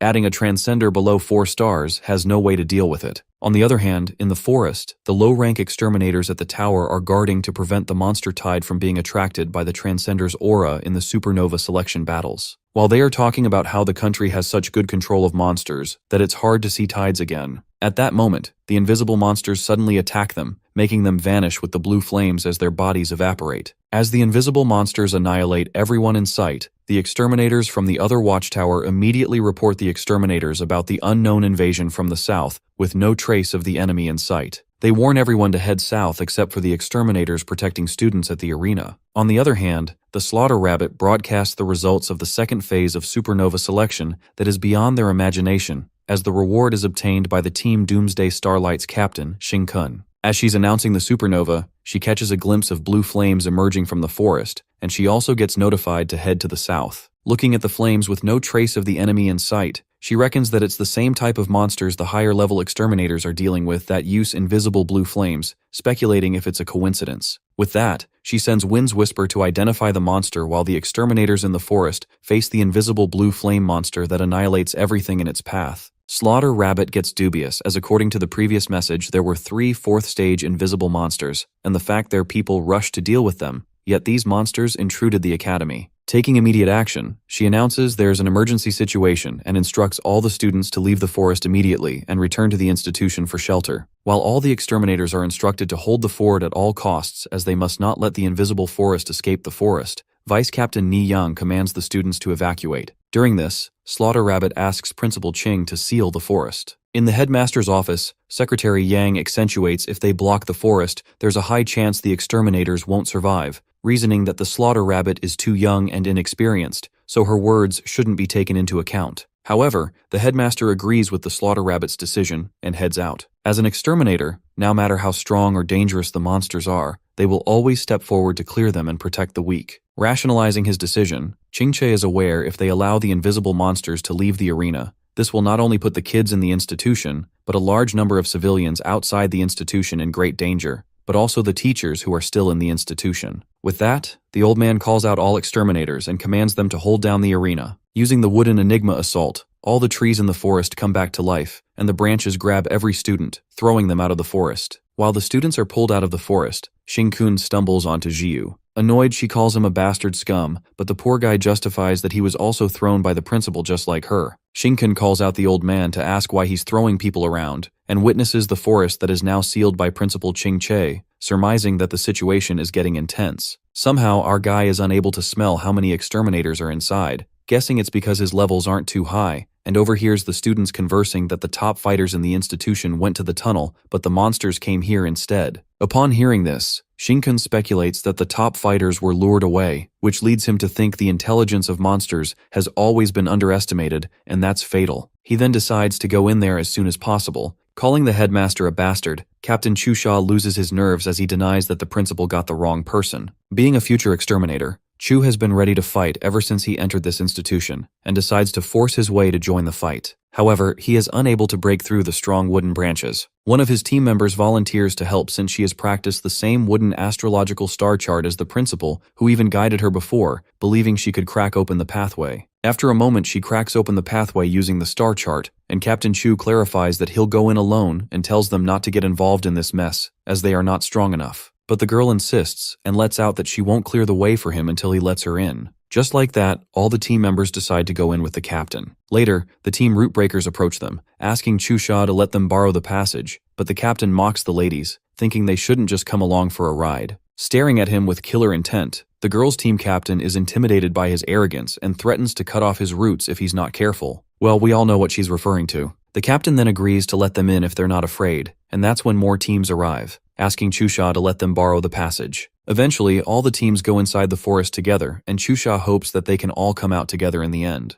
As Xing-kun watches them all going inside the forest, he plans to go in, but first, he needs to advance to the 3-star rank Transcendence using the artificial robotic device. He hopes that no one dies at least until he arrives, and with that, he asks his team to head back inside the dorm without asking him any questions. On the other hand, the bribed exterminator discreetly calls Shizai to the corner and reveals that the monsters in the arena are extremely dangerous, insisting the young master come with him. Abruptly, Fan Shizai grabs the exterminator by the neck, banging him against a wall, and asks why he let Xing-kun take the reward. As the blue flame nearly touches his face, the exterminator, low-key feeling great trepidation, feels like he is about to be consumed just by being close to that flame, presuming that Shizai is really going to master the elemental life and ascend to 4-star Transcendence realm that quickly. Panic-stricken, the exterminator defends himself that he's innocent and explains that he really went all out, but he suffered a backlash from the mental attack to the point his head still hurts, concluding that there's something suspicious about that guy Xing-kun. Well, Shizai seems to have the same doubts about him, given that the exterminator Lin Chi was calling him Blue Flame. In the dorm, our guy asks Sheng and the others to guard the door, instructing no one is allowed in. Going inside, Xing-kun is running out of time and ponders that he must swiftly ascend to 3-star Transcendence rank before entering the arena. Needing to utilize the device to fill in the gaps in his transcended genes, he then plans to construct a star chart. However, after the robotic device turned into a bracelet and turned silver gray, it lost its power. Knowing that activating it once would take a vial of life essence fluid, he decides to replenish the bracelet's energy and directly drinks the fluid. Using his transcended genes to channel its energy into the bracelet, our guy is fucked up as it takes at least 30 vials of fluid to fill up the bracelet with energy. Apart from that, the main problem is that his transcended genes cannot simply grapple with his monster genes for energy. Realizing that it's a monster, our guy freaks out as he's unable to inject energy into the bracelet, panicking about what should do now. The scene then flips to the arena, where the slaughter rabbit is recording how she is going to face an extremely terrifying invisible monster and hopes that she makes it through the day alive. After that, she finds where the monster is, and as soon as she spots it, the invisible blue flame monster sneak attacks, crashing her to the ground after banging into the tree. As her hand is injured, the slaughter rabbit would have become a minced rabbit if it weren't for the headmaster summoning the wind barrier in time. While Qingche, floating in the air, captures the invisible monsters with his branches, he informs the slaughter rabbit that the one that attacked was a flying invisible monster. Mentioning that he's trapped one of them and can't hold them much longer, the principal commands her to find that one monster he still can't trace yet, telling her to find that one and contain it. Even though Qingche is a 4-star ranked transcender, he struggles to trap one while containing the other monster, and as long as the last one breaks through a wooden Enigma assault, he won't be able to stop it, which will put the institution in danger. The girl then takes on the mission, and with a few broken ribs, she thinks the compensation should be enough for the old man after she dies. But the only thing she decides to do is fight, and using her wind chant, she tries to track the monsters. Unable to find it, she wonders if there are really 3 invisible monsters, and that's when her eyes land on all the students that came in. Calling them stubborn little shits, she concludes that the monsters are beyond their imagination, and now the situation has gotten much worse with them coming into the arena. She clearly instructs the students to get out of here, reminding these little brats that they were just fighting for their lives and have come to flaunt their strength. Suddenly, the invisible monster approaches right in their direction, and the rabbit is thrown into a fit of terror, wondering why it's coming their way of all places. Even if her left hand wasn't injured, she manifests that she wouldn't be able to rescue all of the students at the time as it's nearly impossible. Just as she tries to disrupt the monster's perception, Chusha, along with another transcender, steps forward to block it with the shields. Thinking they can give the monster the utmost consideration, the monster breaks through the shield, and as soon as the blue flame touches the girl transcender, she is instantly annihilated. Flabbergasted, Chusha loses one of his arms in a flash and is shocked by the fact that the shield, acknowledged as the strongest among the students, couldn't even withstand a single blow. Slaughter Rabbit tries to knock some sense in them, clarifying it's not the opponent they can face, and forces them to retreat. She takes Chusha away from the monster. However, the guy still doesn't back down, saying he still has one hand. The fact that they didn't underestimate the monsters here, knowing they are awfully strong, the guy from the other team asks the senior sister rabbit not to force herself, as even the strongest exterminators aren't guaranteed to survive when faced with such monsters. Not caring if they die, the students take it as their duty as the strongest combat force. Just then, the leader of the Rootbreaker team asks the senior sister rabbit for her order to command them to fight till the very end. Smiling, the senior rabbit calls them ridiculous students and warns they might all die tonight. She then commands them to find a way to make the monster visible. The next scene takes us to the tunnel where blood seems to be splattered everywhere. Shang Guanqui is running inside the tunnel at crazy speed, while her fellow exterminator asks her to slow down and tries to make her understand that their strength as transcenders is far more inferior to the monsters, given that this monster is invisible. While he thinks she's heading for a certain death, Shang, with her arm covered in blood, uses the blood dragon. Freaked out, Exterminator Kong insists on retreating quickly and asks how she survived to become a 4-star transcender with such recklessness. He further deduces that they need long-range attacks with transcendental power to deal with it, but Shang, calling him Old Man Kong, insults him by saying he's becoming more cowardly and stubborn the older he gets. Finally believing in Song Yin's monster's conspiracy, Kong lets out that they can't risk the students. While Shang believes the students are their future, they can't split the group in half either otherwise. This monster might escape and devour the exterminators outside, suggesting they can only eliminate it quickly and rush back. As the monster starts to get visible, Shang reveals that she's injected blood into its body to prevent it from escaping, and once it becomes visible, it'll be just an ordinary 4-star monster. Just then, the monster becomes fully visible, and Guanqui is left stunned when she peeks at the dinosaur-looking monster, wondering what creature would have evolved into this. Seeing all the recorded monsters, they never come across a monster like this, and instead, it looks like a triceratops, making Kong how in the world it looks like this. Suddenly, the monster attacks them and Kong grabs it, getting injured and bleeding all over. As the monster reveals itself, Kong asks Shang and Song Yin to rush back to the students, assuring them he will handle it and take the monster down at all costs. On the contrary, Shinkun's monster genes seem to be consuming most of his energy, so he decides to do something about it. It is then revealed that this so-called life essence fluid of life is ultimately the life force extracted by organisms. Monsters digest human flesh into life essence for their evolution, and the monster genes already contain a large amount of life energy. To sum it up, Shinkun can't possibly stop his monster genes from seizing the life essence fluid, but he can single out one of them, and so it will stuff it into the artificial superhuman mechanical device and crush it, turning it into life energy and inject it inside. To his surprise, it works as the device gets started. Feeling a different sensation than before, our guy decides to ignore it as long as it works. With that robotic hand now activated, it can convert the familiar transcended genes and simulate them, thus assisting him in star chart cultivation. Already being familiar with the star chart, our guy will be equivalent to reach the level of a 3-star transcender if he manages to activate the artificial transcendence. Accomplishing this, Shinkun then moves on to using 3-star transcendence as the core and evolves. That's when he accelerates digestion of the last bit of genetic powers and his monster's genes get berserk as he transforms. Shinkun commands that he's the master of all his monster's genes,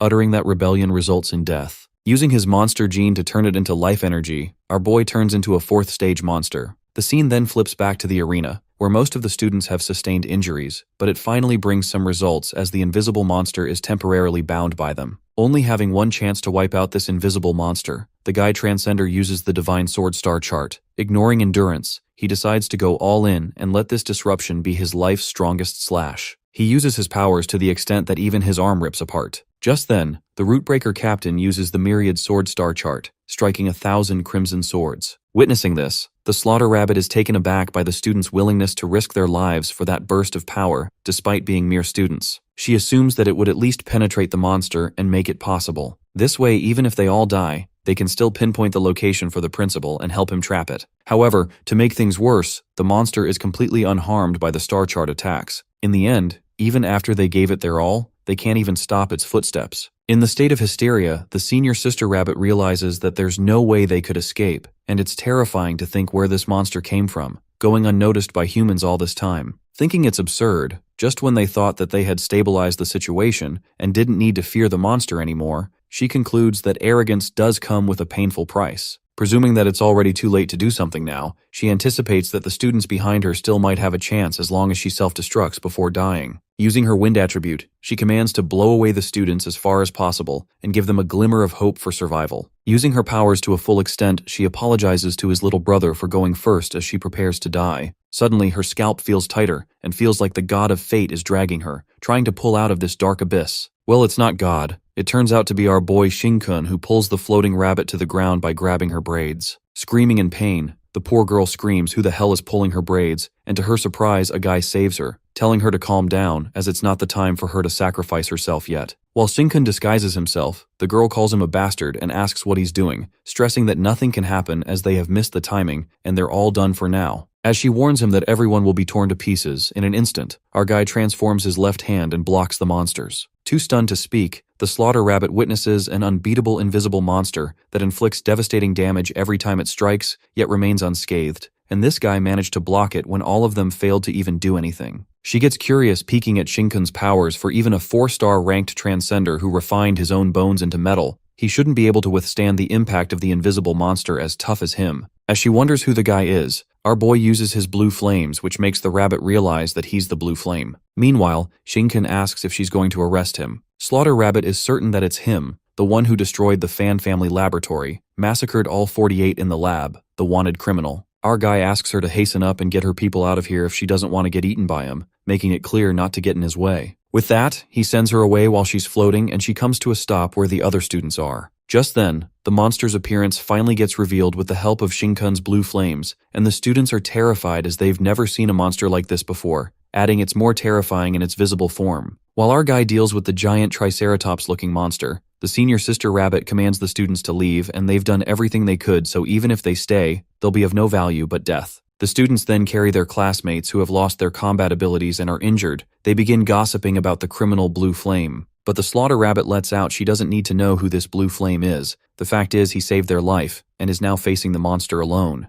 On the other side, at the dorm, Zhao Sheng gets concerned as he calls the big brother who's looked in the room for too long. While Jiu tells him not to ask too much as Shinkun is resting, they're approached by Fan Shizai, who asks Jiu what she's doing in her own dormitory room. Mentioning that he's looking for Xing-kun, he lets out that the school needs him for something, and spills that Xing-kun has never spent the night in his own dorm, revealing someone saw him following her back to her dorm. He then asks her to call him out. Jiu informs him that Xing-kun is resting, asking him the matter. Dubious, Shizai wonders if he can still sleep at this hour, accentuating the Academy's objections to the method by which this supernova received the final reward. Clarifying that Xing-kun needs to be questioned in person, Shizai kinda threatens that the Academy will consider canceling his qualification and securing the artificial extraordinary device. The exterminator with Shizai asks Jiu to cooperate with them as per students' obligations, assuring that they just need Xing-kun to show up and answer some questions. In addition, the exterminator asks if he's sleepy because he was injured during the competition, suggesting to assign someone to treat him. As Xiaotao hides behind her brother after saying they've never seen this so-called representative of the Academy,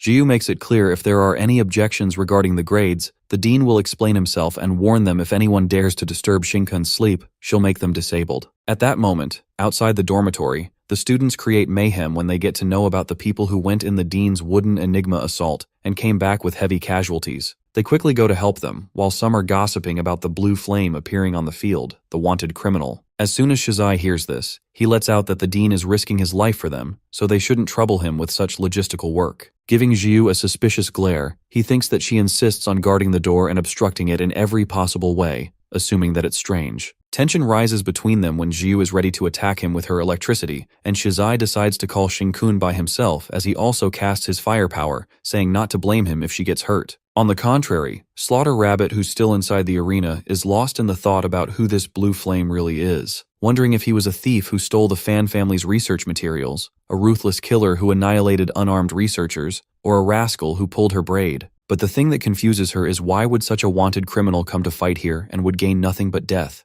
No matter what she thinks about it, it's unreasonable. Regardless of who he is, she stumbles upon a conclusion and thinks that he saved her and her students, so it's only right she assists him and gives it her all. At the very least, she can help him deflect the monster's flame. Just then, using the Wind Dragon's star chart, she releases a wind howl and witnesses Xing-kun dodging the monster's flame and ripping its face. Making her go slack-jawed as she gapes with bewilderment, the rabbit becomes certain that he's a 4-star transcender, and with an impressive burst of power, he can unleash blue flames just like the monsters. With his left hand covered in a layer of black armor which is actually mutated, the girl wonders how fire elemental energy condenses into black armor. She notices that his fighting style completely differs from that of a transcender, given that he engages in close-quarters combat with the monsters, and the fact that he tore the monster's face with bare hands makes it clear that it's something else along with his physical strength. At that moment, Xing-kun spots her and asks why she hasn't left yet, believing he could use her as bait if she's here to cause trouble. The Slaughter Rabbit mumbles that it's a given that no student is here to cause trouble, and she will handle it just fine if she only has to worry about protecting herself. Thinking he's still an uncouth rascal, she tells Xing-kun not to underestimate the monster, confessing that she can make him fly. While our boy is shocked to hear this, she uses wind travel that causes Xing-kun to fly upwards as she commands. She believes that they have an advantage in the wind since the monster can't fly, and Xing-kun is quite impressed by her wind power, revealing that he only remembers one thing about her,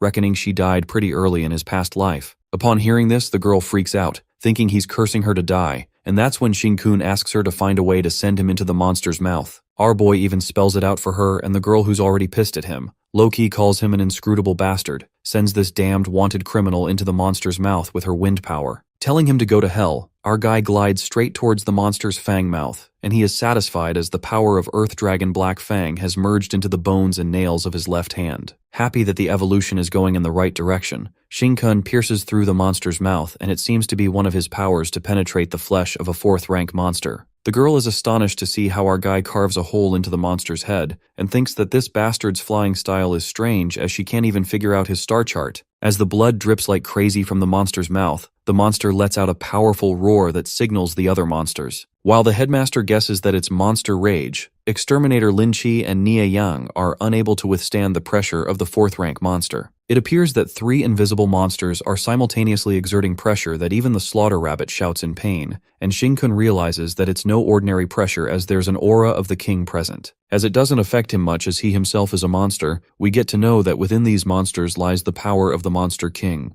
As the pressure gets intense, the Slaughter Rabbit feels like a blade is splitting her skull as her head hurts. The power seems to be cutting off her entire transcendent gene chain and disrupting all her transcendent genes throughout her body. Unable to use her wind powers, she falls down while trying to stabilize her genes rapidly. As she manages to stabilize, the girl topples right into the monster's eyes. While she's certain she can't escape now, she plans to gouge out one of its eyes before being eaten, but she is trapped by a monster's tentacle. Trying to use her powers, she still can't fully control her transcended genes within her no matter how hard she tries, thinking that now she's too powerful as she draws closer to the monster's mouth. At that moment, we are then traveled back to her flashback, where she commands her brother Tu Yang to not waste his time as he can't carry her. It appears that she is stuck under a big piece of rubble, and as her brother Yang is trying to help her, the monster emerges from behind. Suddenly, the father leaps in front of the monster to save his children while the kids are shouting as their dad gets devoured. Coming to the present scene, now she is also getting eaten by the monster, and while she misses her dad for the last time,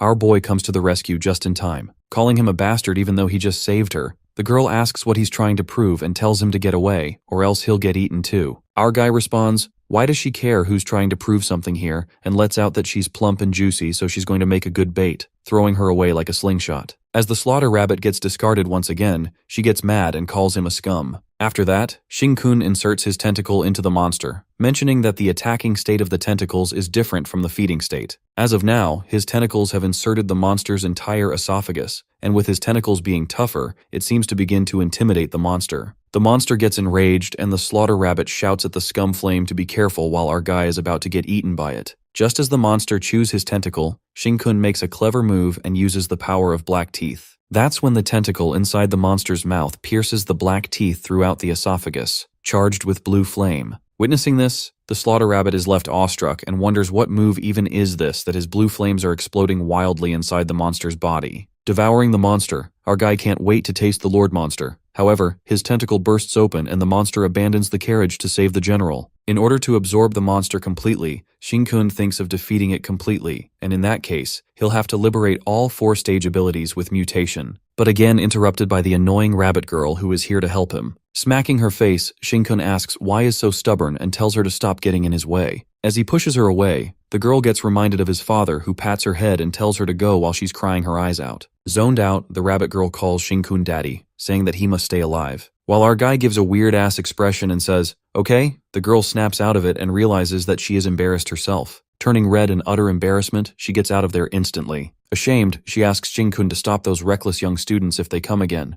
Meanwhile, our guy gets awkward and is deeply hurt as she calls him daddy. The slaughter rabbit feels like dying of embarrassment and blushing hard. She thinks that this little rabbit streamer might be in love now. After that, the scene takes us to before Shizai and Jiu scuffle, where the exterminator asks the young master to get out of the institution since Principal Ching-che's wooden enigma assault won't hold for much longer, so if the monsters rush in, no one in the academy will survive. But Shizai waits a little longer so that he could confirm Shin-kun's identity to help his uncle. He ponders that if he turns out to be the Blue Flame, then it will get much easier because the Fan family needs the transcended gene chain of Shin-kun, the Blue Flame. He adds that if his uncle can decrypt his genes, he'll be able to help Shizai break through the 90% gene transcendence limit, then allowing it to undergo a qualitative change. Nonetheless, he thinks that having over 90% transcended genes is nothing since he has already obtained the Blue Flame on his own. Switching to the fight, Shizai admits that Jiu's talent is indeed exceptional, knowing that she's depleted all her powers in the competition, and she won't be able to recover it in such a short time even with that kind of talent. While he tells her not to push herself hard since her insufficient energy is her greatest weakness,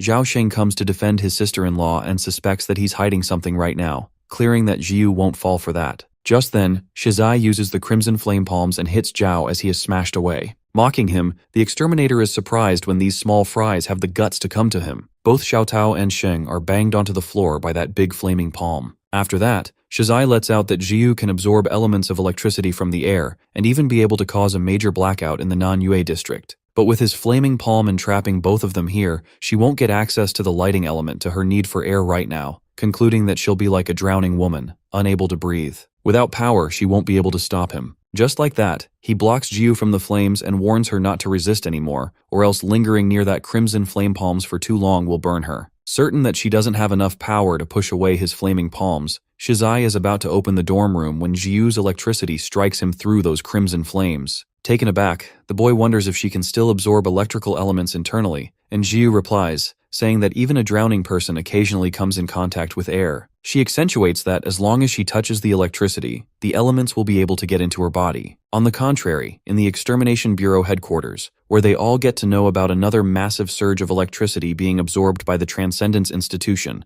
leading to another blackout in Qingchu City. After that, Shizai recalls what his uncle said about breaking through the 90% genes percentage, as more transcended genes are more likely to undergo a qualitative transformation. While Jiyu is flashing towards him as she unleashes the magnetic star, the words echo in Shizai's mind that this kind of qualitative change is beyond the imagination of ordinary people, because for them, no matter how strong a transcendent is, they're just defective products in their eyes. As both of them use their powers, Jiyu freaks out because the amount of electricity she uses in the attack costs at least thousands of electricity bills. Planning a move that doesn't consume that much energy, she thinks of considering Shizai's flaming palms and tries to take energy by creating a satellite of a magnetic star. Watching her use the star chart, Shizai presumes her magnetic star is the result of painstaking research by Huaxia's researchers, but she's actually modifying it so recklessly that it's not even going out of control. He then assumes that either her star chart already has a 50% completion, or she has an unimaginable affinity for electricity. Not to mention that she's doing this in the middle of the battle. The young master is kinda pissed as he realizes that Jiyu never took him seriously to begin with,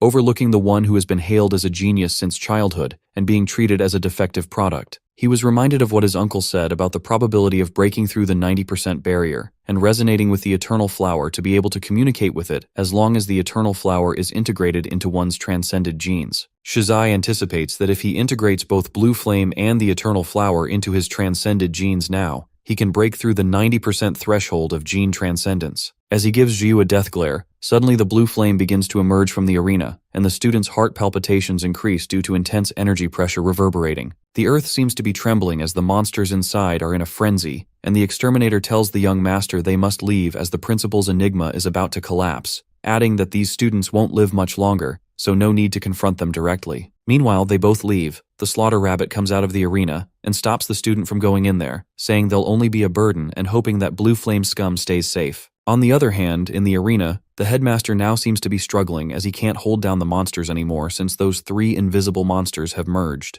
The headmaster gets concerned as the monster is getting stronger, and the aura it's emitting is like the one monster that appeared once before, the 5-stage monster that nearly exhausted all elite transcenders just to defeat it. While Lin Chi is attacking the monster, Nia Yang informs him that the mission has been cancelled, but Lin affirms that it's too late to retreat and is determined that he might as well help him block its path since he's going to get killed by it. At that moment, Xing Kun appears and bumps his head so hard on Lin Chi's head that the poor guy gets smashed into the tree. Poor Lin Chi gets slammed so hard that his head bleeds, and he recognizes that it's the blue flame. Ni Yang is surprised to see that a wanted criminal is actually saving them while Xing Kun finally finds the monster that escaped his sight that is now undergoing a fusion evolution. He reckons that the monster is gradually evolving into the 5th stage monster that requires an immense amount of power, flesh, and blood. In other words, these 3 invisible monster bastards are consuming the power of the Lord that he entrusted to them. After that, the exterminator casts an earthly prison around the monsters, and Nie Yang pulls Xing Kun back, asserting that even if he's Blue Flame, they're no match for that monster. It's beyond their league as the earthly prison that they just used is like a papier-mâché to it. Ni Yang makes him understand that idiot Lin Chi has read way too many comics, so he's just being a dramatic ass by sacrificing himself to protect others. While our guy is being dragged and brainwashed at the same time, the headmaster manages to block the monster's attack with his trees. As the tree branching keeps growing to trap that monster, it gets trapped, and the exterminators are impressed that the headmaster's sword is still so sharp as if he never aged at all. But even if his sword is strong, Qing Che asserts that he can't trap it for long, and sensing Shang Guangkui's presence, he asks to stop hesitating and attack the monster already. Emerging out of the blue, Shang glides high and asks the headmaster to wait, as it's all about waiting for the right wait. With that, she strikes the monster with her iconic water dragon slash, causing some damage to it as it is wounded. The headmaster is left astonished to see Shang get stronger again and commands to prepare for battle as with the blue flame included, they finally have the power to counterattack. He instructs Shang and Blue Flame to lead the charge, telling them to protect themselves and gather information as the enemy's abilities are unknown, while the rest of them, including the headmaster, will clear obstacles for them. The vice captain and the others take on the commands while our guy marches forward and casually grabs Shang's shoulder with his left hand. Our boy utters they all are really used to being bossy and superior as they even decided to include him into the team without asking, and Shang gets mad at him,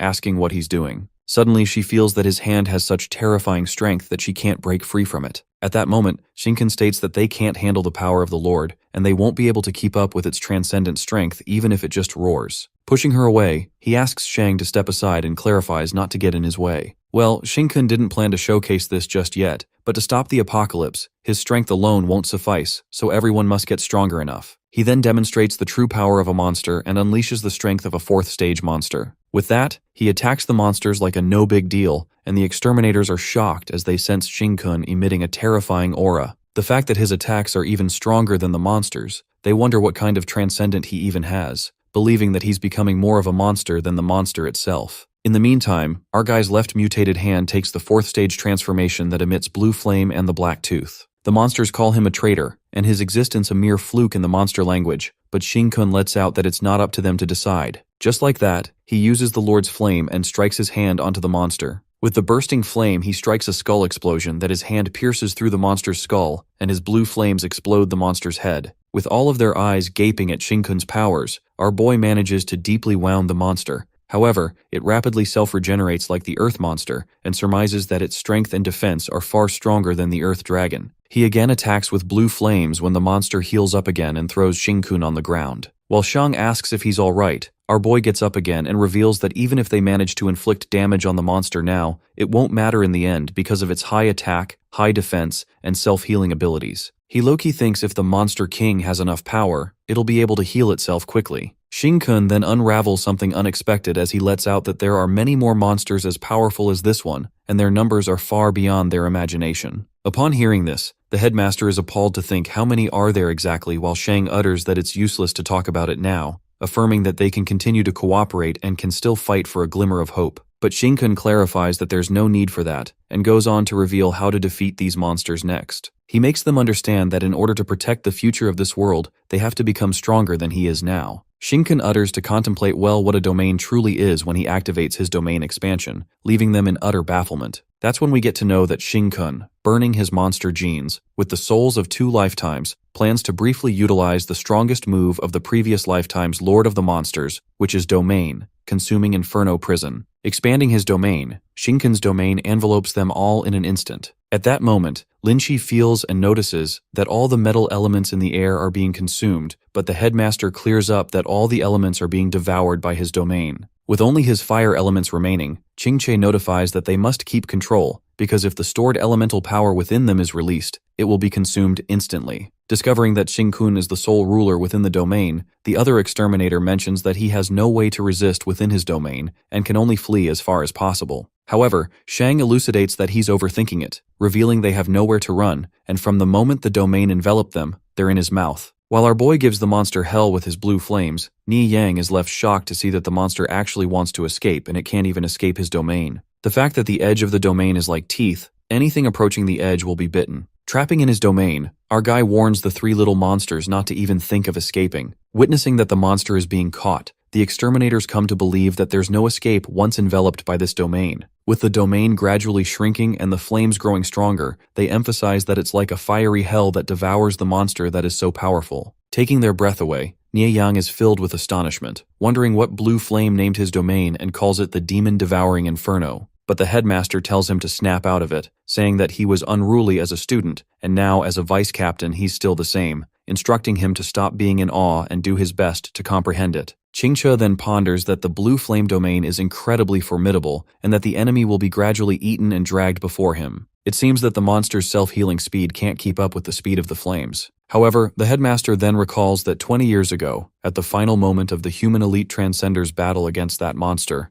it was also a final blow from that 5th-tier monster that killed the 5 strongest transcenders at that time. At that time, the headmaster couldn't see clearly from afar. He clearly remembers that this monster's domain and the Blue Flame's domain are very similar, domineering, and powerful. Well, that monster from 20 years ago was none other than Shinken, who completely transformed into a monster before his reincarnation. On the other hand, our guy seems to be starving to death as he's sucked to the bones. It appears that the monster genes are still not strong enough, plus the consumption of the devouring inferno is too great. Panicked, Shinken presumes if he doesn't fill his stomach, the people behind him will be in trouble. He then asks the monster to be his dinner, and while the monster is trapped in his domain, it asks Zingun how he's able to use a pinnacle 5th-tier domain as he's clearly on the 4th stage. The monster converses with him and lets out that there's no power bestowed by the king can be obtained by him. Our guy responds that it's not for him to decide and uses flames devouring to bite the monster. Using flame devouring, his blue flames rise and kindle like a blue tornado. The flames rise so high that even the students in the institution are left astounded, and Shizai, who seems to be escaping, immediately stops when he witnesses the large blue flame erupting from the arena. The exterminator who's driving him assumes that not many students must have been left to feel this aura, and next the Nan Yue Academy will have to rely on President Fan to rebuild. He then hurries Shizai to get in the car. On the contrary, our guy who almost staves to death now ends up eating too much that he's about to throw up. He recovers and takes some to digest. However, in an unexpected turn of events, they are overwhelmed by the sudden intrusion of the Earth Dragon that bursts out of the ground.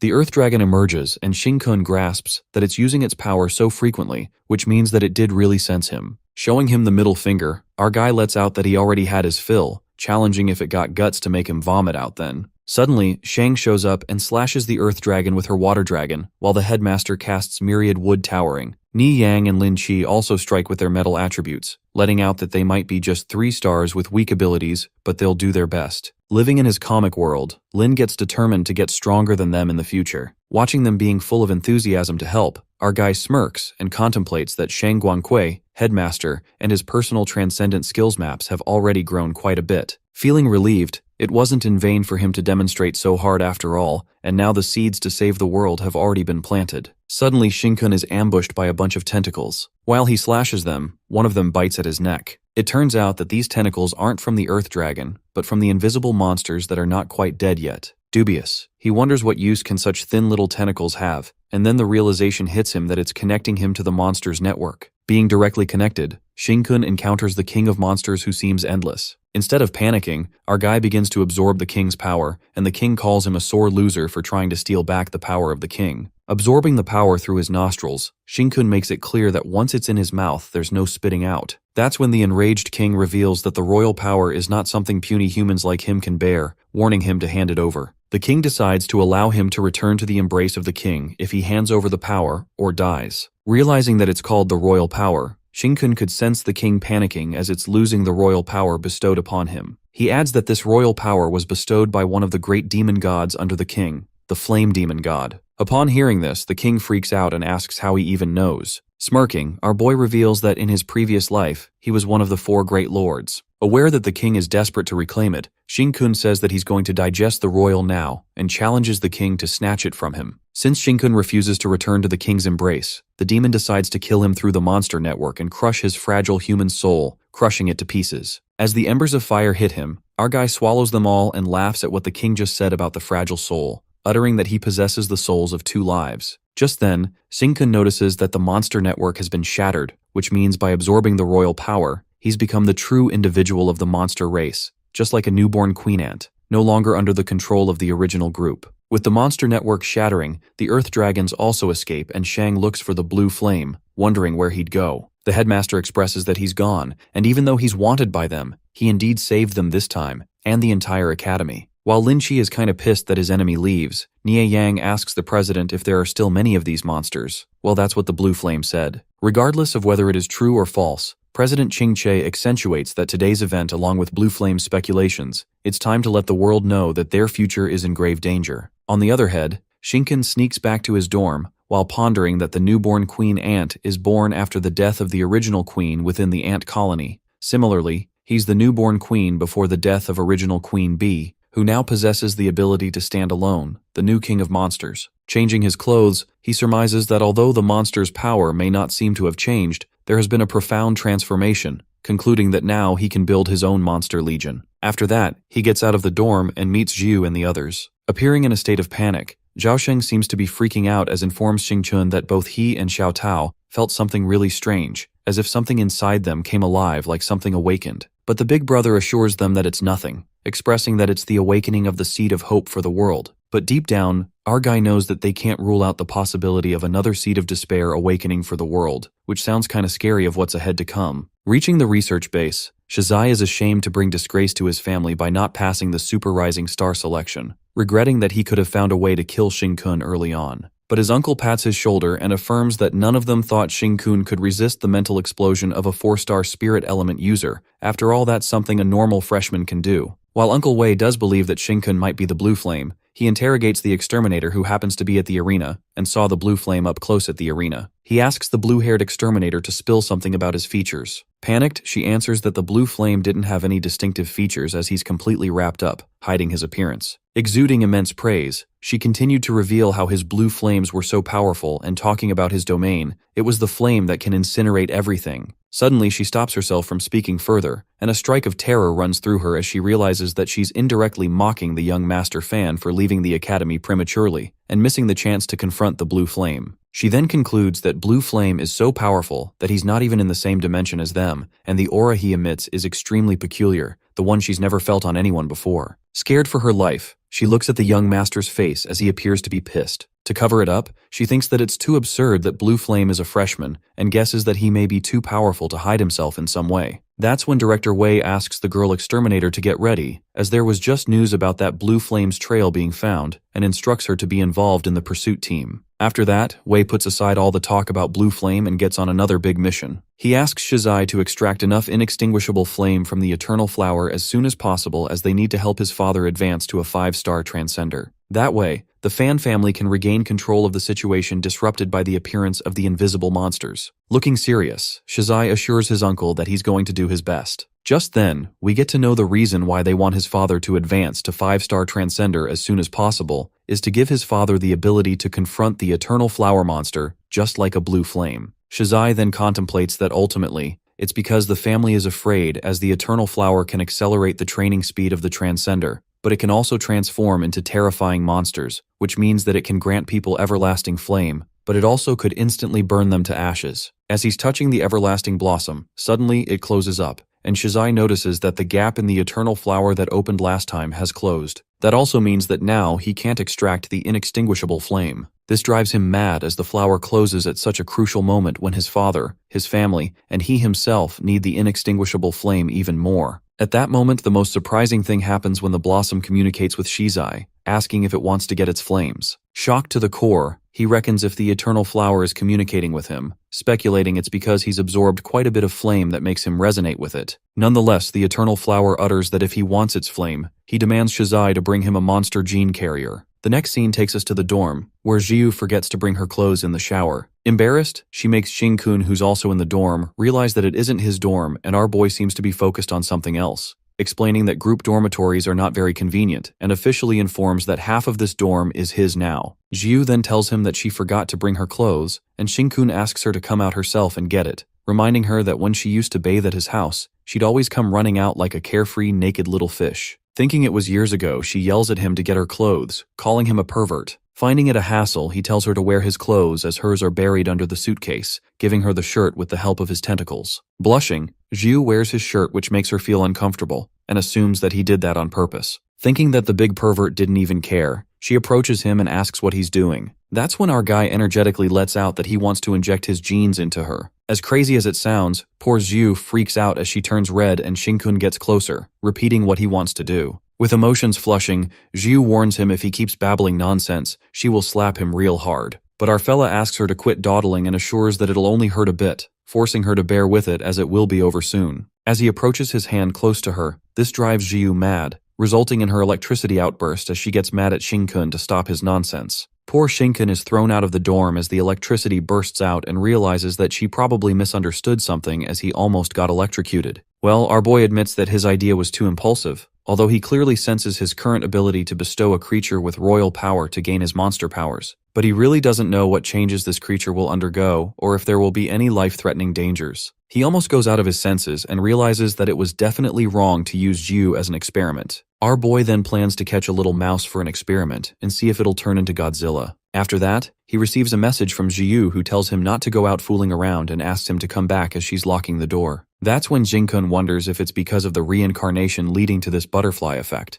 noticing that she has become slightly different. As in his previous life, she always told him to go find some ladies, then secretly reported him disrupting his moment and enjoyed it. At that moment, she also agrees to find a mouse for his experiment, and Shin-kun just looks done for how she is acting so nice now as she nearly electrocuted him a few seconds ago. In the meantime, our guy heads to the forest in search of the mouse, and as expected, a little mouse couldn't withstand his power. Abruptly, someone sneak attacks Shin-kun and senses it immediately. As he asks who it is, someone emerges from the trees and calls Shin-kun Blue Flame. Surprisingly, It turns out to be Headmaster Ching Che, who seems to know the truth about him being the Blue Flame. While the headmaster assures him that he has no ill intentions, our guy goes into denial and acts as if he doesn't know what he's talking about. As he is about to sign off and informs the president that he needs to hurry and inject something, the old man is pissed and reminds him if it weren't for his insisting, Shin-kun might not have had the chance to enter this academy. The headmaster requests to chat with this old man even if he's not Blue Flame and offers him some life essence as a gift to consider his thanks to him. Enticed, our guy clarifies that he's not the Blue Flame, but he's extremely honored to have a conversation with him. Asking him to sit, Ching Che reveals that he noticed him during the night when Jiu's superpowers went out of control. But what really caught his eye was the routine physical examination data Shin-kun did that night at the Manhwa Genetics Institute. His muscle density was 2.45 times higher than the average person, and his metabolism speeds up 3 times that of a normal male. Hearing this, our guy is in awe at how manly he is, while Ching Che lets out that he has always had a research project despite being a president. While Shin-kun seems to be joking around, the headmaster reveals that he's been researching on monster gene carriers who are like transcenders. He adds that they are a special group of people whose mysterious genes undergo mutations, but when they awaken, they will lose their minds due to the monster genes and become monsters. According to some studies, unawakened transcenders have better spirits than ordinary people, like they're more energetic, and monster gene carriers have similar manifestations, as their muscle strength is stronger than ordinary people, metabolism speed is faster, and they tend to be stronger than ordinary people. As our boy is low-key exposed, the headmaster goes on to elucidate that more monster genes make the manifestation more obvious, and judging from Shin-kun's physical test, he's a monster gene carrier, but also happens to possess transcendent genes. This is the reason why Ching Che stopped Fan Jianwei from disqualifying him and allowed him to participate in the final trial. He concludes that although he hasn't tested his genes, he knows that there must be monster genes in his body. The old man then insists on going with him to have a gene test and seems to have blown the whistle on Shin-kun's true identity.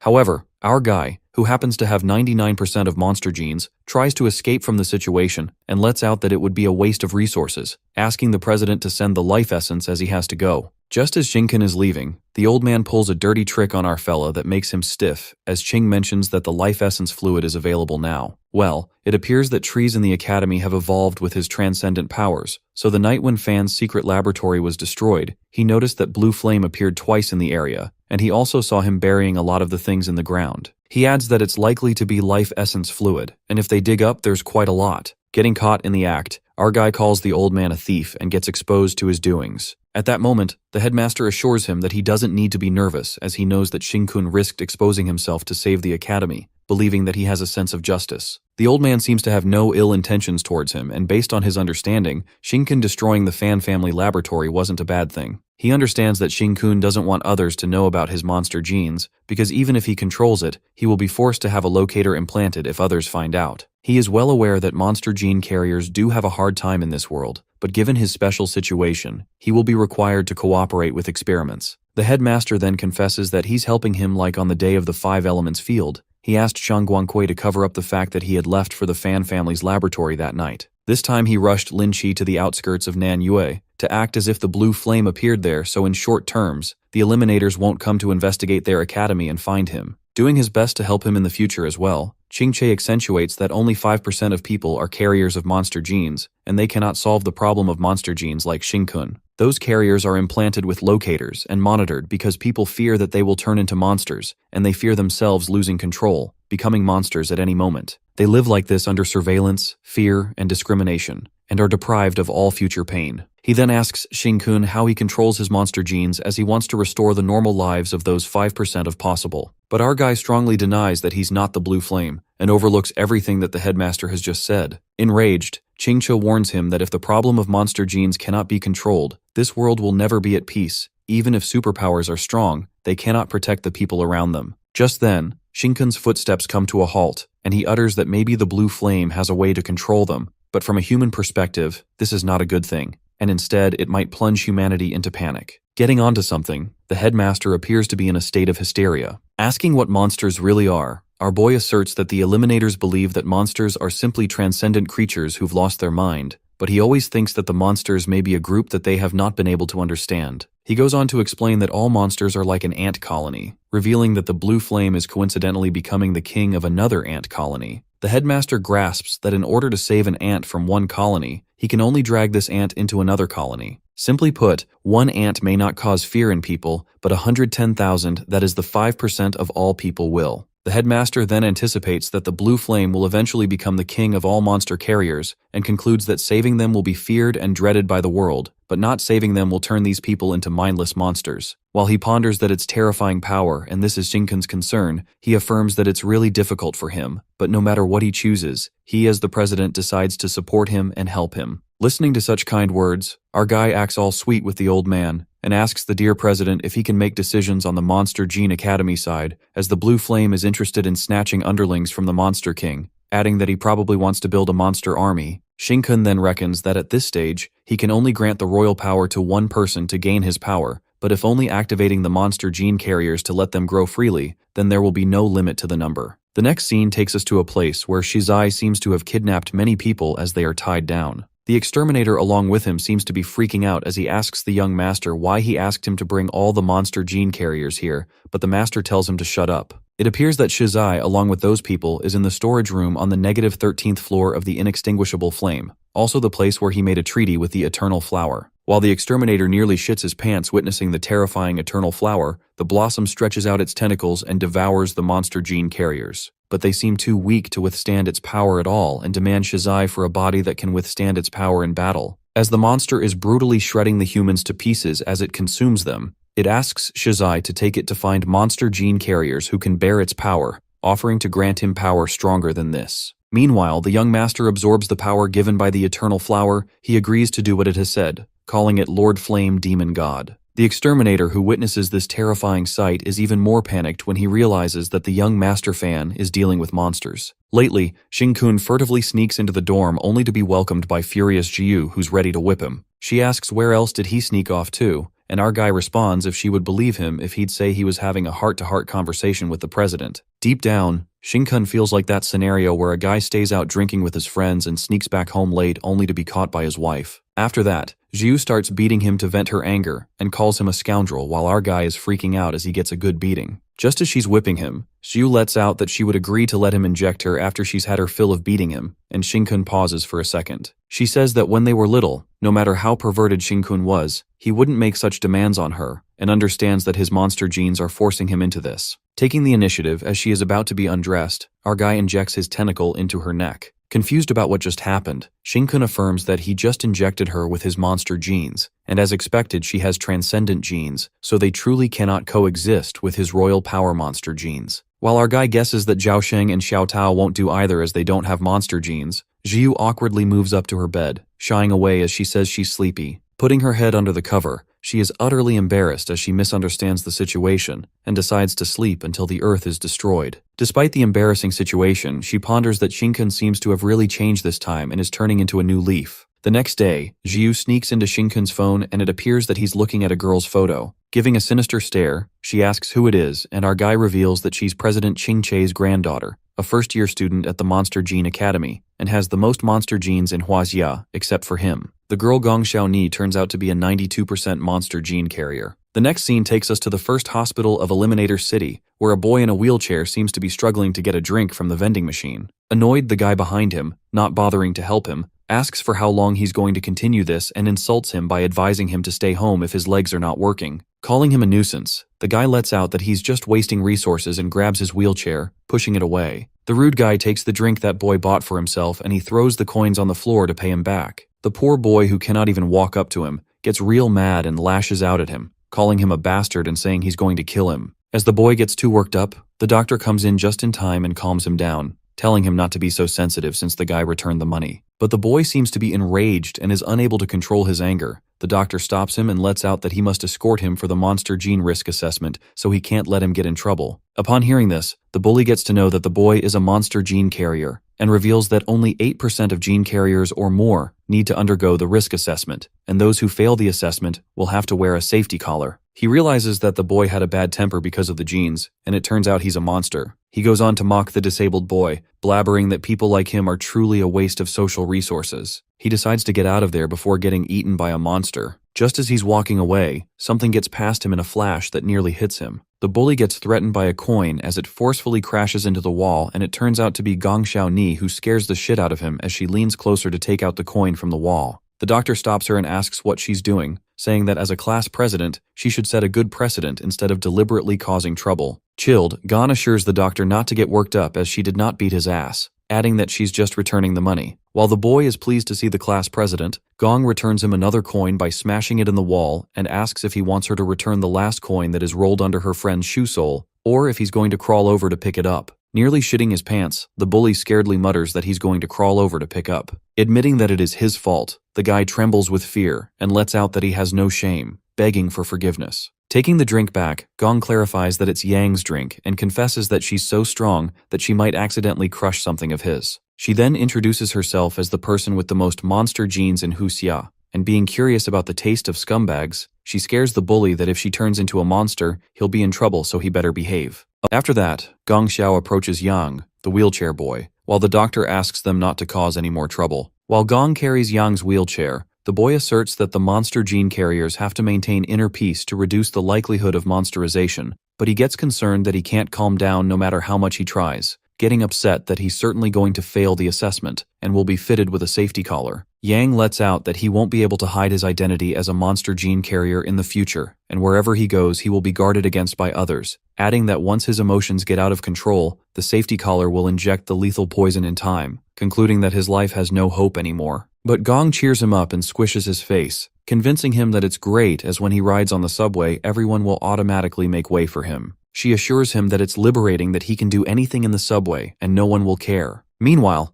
poor Yang freaks out and asks the class monitor not to touch his head or else he'll lose his cool. Joking that he's feeling lustful, she affirms to keep a positive attitude and tells him not to be discouraged, believing that one day the scientists will one day find a way to control monster genes. On the contrary, Xing-kun seems to be heading out to meet the person with the most monster genes in Huaxia, and Jiu decides to tag along with him as he's going to meet a girl. In the hospital, the temperature in the lift seems to be increasing as Gong feels it. The other classmate thinks the class monitor Gong is nervous about the assessment and hopes that this time the four of them, the monster gene carriers, don't need to wear the safety collar like last time. The next scene takes us to the bus station, where jealous Jiu feels like this girl Gong fits Xing-kun's preference. While our boy seems to be busy and doesn't hear what she says, she changes the topic and lets out that Eliminator City is quite remote as they've been waiting for the shuttle for the first hospital forever. Upon this, Xing-kun responds that transcenders attract monsters, and places where transcenders gather tend to have friendlier locals, but he finds it strange as the bus would have arrived half an hour ago. At that moment, our guy spots the shuttle, however, he sniffs something peculiar. The guy inside the bus seems to be wearing a mask and has spotted his target Xing-kun, who's standing at the stop between the academy and the first hospital, initiating the kill mission. Jiu panics as the bus appears to be out of control while our guy activates the artificial transcender device, sniffing a 4-star rank transcender inside that bus. Using his metal abilities, Xing-kun strikes the metal star sword that puts the bus on fire. The assassin inside the bus is baffled as the young master fan mentioned that he was a powerful fire-type transcender, but instead, he's a metal-type transcender. As the bus is on fire, the assassin wonders if this is even possible, as the boy just used a small amount of metal transcendent power to condense a large quantity of common titanium into a standard attack. The assassin then jumps out of the bus, and as expected, the plan to kill Xing-kun with a bus crash was unrealistic to begin with. But he decides to go all out to complete the young master's special task. After all, he did intense training in front of the Eternal Flower, so his strength has skyrocketed. Now putting it to the test, the assassin using his fire attribute attacks him with a flame serpent, but to his surprise, his flames get cut by a laser light as it penetrates through his head, killing him instantly. Looking at the transcendent device, Xing-kun lets out that this glove is like his external body. It stores 9% of the transcendent genes he refined. Although it can't compare to his innate transcendent genes, he's managed to gather 10% genes, enough to form a weak star map of 10,000 swords, and it's decent enough to wield the transcendent powers. After that, he informs the president that he had killed someone at the bus stop who didn't look like a good person anyway, while the president freaks out and screams through the phone that they just started working together, and he's killed someone already. He then asks Ching Che to pick that guy up and send someone to take them to the hospital since he suspects there might be trouble over there. Giving him the idea, Jiu calls him Pervy Xing and whispers that this roadside attacker randomly assaulting innocent people can be considered a snack. But our guy seems to have plenty of genes to digest and thinks that handing this assassin over to the president might reveal something as he looks like a commando from the Fan family. Just then, our guy is worried about the hospital, contemplating that in his previous life, he was there at this time, got encouraged by that obscenity girl Gong Xiao with her dirty words to cheerfully undergo the danger assessment. He recalls that nothing major happened that day apart from failing the danger, but today he seems to have a bad feeling about it. Meanwhile, at the hospital, Gong Xiaoni is undergoing the assessment and learns that her strength is 3 times that of an ordinary person, which is highly abnormal. The woman conducting her test accentuates that Gong's monster gene has started to significantly affect her body, and even if her mental state and emotions are stable, as a safety gene inspector she must be responsible for all of humanity. Therefore, she cannot let her pass the safety inspection. Appearing to be fine, Gong walks out wearing the safety collar and gets a call from her grandpa. Sounding energetic as ever, Qingche asks her if she passed the assessment, but Gong tells him that she didn't. Just then, he assures Gong that she'll be fine, and reveals that someone is coming to see her soon, so she must listen to him, as he can help her break free from the shackles of monster genes. While Qingche lets out that there's only one spot for now, Gong asks who's that person, uttering that it's so fucking impressive. As Grandpa tells her to mind her language, Gong peeks at Tu Yang, who's in the wheelchair, and feels like one spot is pretty stingy. Sensing what she's trying to do, Qingche lashes out at her and affirms that there will be more spots in the future. Given that there will be more spots in the future, Gong lets out that someone needs this spot more than she does. But she gets scolded again as her grandpa is aware that her current situation is dangerous, commanding her to take the spot first. As her eardrums are about to burst, Gong assures him that her self-control is stronger than anyone's, and Qingche warns him that she has the most monster genes, which means she can transform at any moment. If something happens to her, he won't be able to face his deceased daughter. Upon hearing this, Xiaoni responds that even her dad says she's like Grandpa, and if he was also in a situation like she is today, she's certain that he would have undoubtedly given the spot to someone who needs it more. Promising to not let her grandfather's lifelong reputation be tarnished, she turns off the phone. Concerned, Qingche takes a deep sigh and hopes that Xingkun chooses Gong Xiao as she's such an angelic child. On the other hand, 2 classmates approached Tu Yang to look at his safety collar. Getting mad again, he asks them to go ahead and look, and furiously mutters that putting this safety collar on him won't strip away his humanity and label him as a monster. Calming him down, one of his classmates tells Tu Yang not to act so rashly because if he breaks the collar, it will inject a lethal dose, and there will be no one to complain to. The other classmate affirms that he can't be so emotional. The matter of fact is they have monsters and they can't help it. Lashing out, Tu Yang refuses to compromise with this damned world and refuses to be a monster. During his emotional breakdown, Tu Yang receives a call from his sister and asks everyone to keep quiet. Lying to his sister, he informs her that he's passed the danger assessment and asks her not to come visit him as he's planning to watch a movie with his classmates. His sister turns out to be the Slaughter Rabbit, the streamer, who's already reached the hospital door, and she ends her broadcast after informing that she was talking to the person she loves the most apart from her fans. As she's floating her way up the stairs, suddenly the ground begins to crack. Witnessing the hospital falling to the ground, a strike of terror runs through her as she thinks of her brother Tu Yang. The hospital seems to be sunken several meters and the rock walls begin collapsing as well. As the rocks are about to fall on the floating Slaughter Rabbit, she realizes that the hospital will be buried if this happens, and there are still 5 people down there. Using her wind abilities, she scatters the rocks with great power to save the people. Panicked, one of the guys asks his wife to stay calm as the exterminators will come to protect them. After saving them, the Slaughter Rabbit tells them to leave this place as she has to go somewhere else. But one of the guys insists they come with her, as they are safer with her. That's when she reveals that headed to the 18th floor. Hearing this, the guy freaks out when he realizes that it's the Monster Gene Evaluation Department, and those with abnormal monster genes need to go there. He frantically warns her not to go there because in situations like this, everyone will be emotional and would have turned into monsters by now. But the rabbit is certain that her brother Yang will control himself when suddenly something starts beeping. Going into a state of hysteria, the people recognize that it's the sound of the locator on the monster gene carrier's neck, pointing out that the woman is a monster gene carrier as she's about to turn into a monster. Meanwhile, the guy tries to calm her wife down, asking her not to be afraid. However, the worst thing happens: the wife transforms into a monster followed by her husband, who also turns out to be a monster. As they turn into monsters, the rabbit, fulfilling her duty as an eliminator officer, seems to have no choice and annihilates them. After she kills them, the guy warns the eliminator officer that she saw herself, but the Slaughter Rabbit is determined to go there in case there are still survivors and instructs those people to follow her and help her find them out, assuring that rescue will come soon. On the contrary, Secretary Yang comes to take Xingchun and Zhu in a cute private car. They assume that it'll be dark by the time they reach the hospital, but just then the principal calls them and notifies them that it's not the time to worry about that, as they just got news that the hospital collapsed and suddenly sank into the ground. He further affirms that the Eliminator headquarters started an investigation right away, and they found it was a particularly large ground subsidence. The hospital is buried underground by fallen rocks, but luckily wasn't crushed. With life detection showing no major casualties in the hospital for now,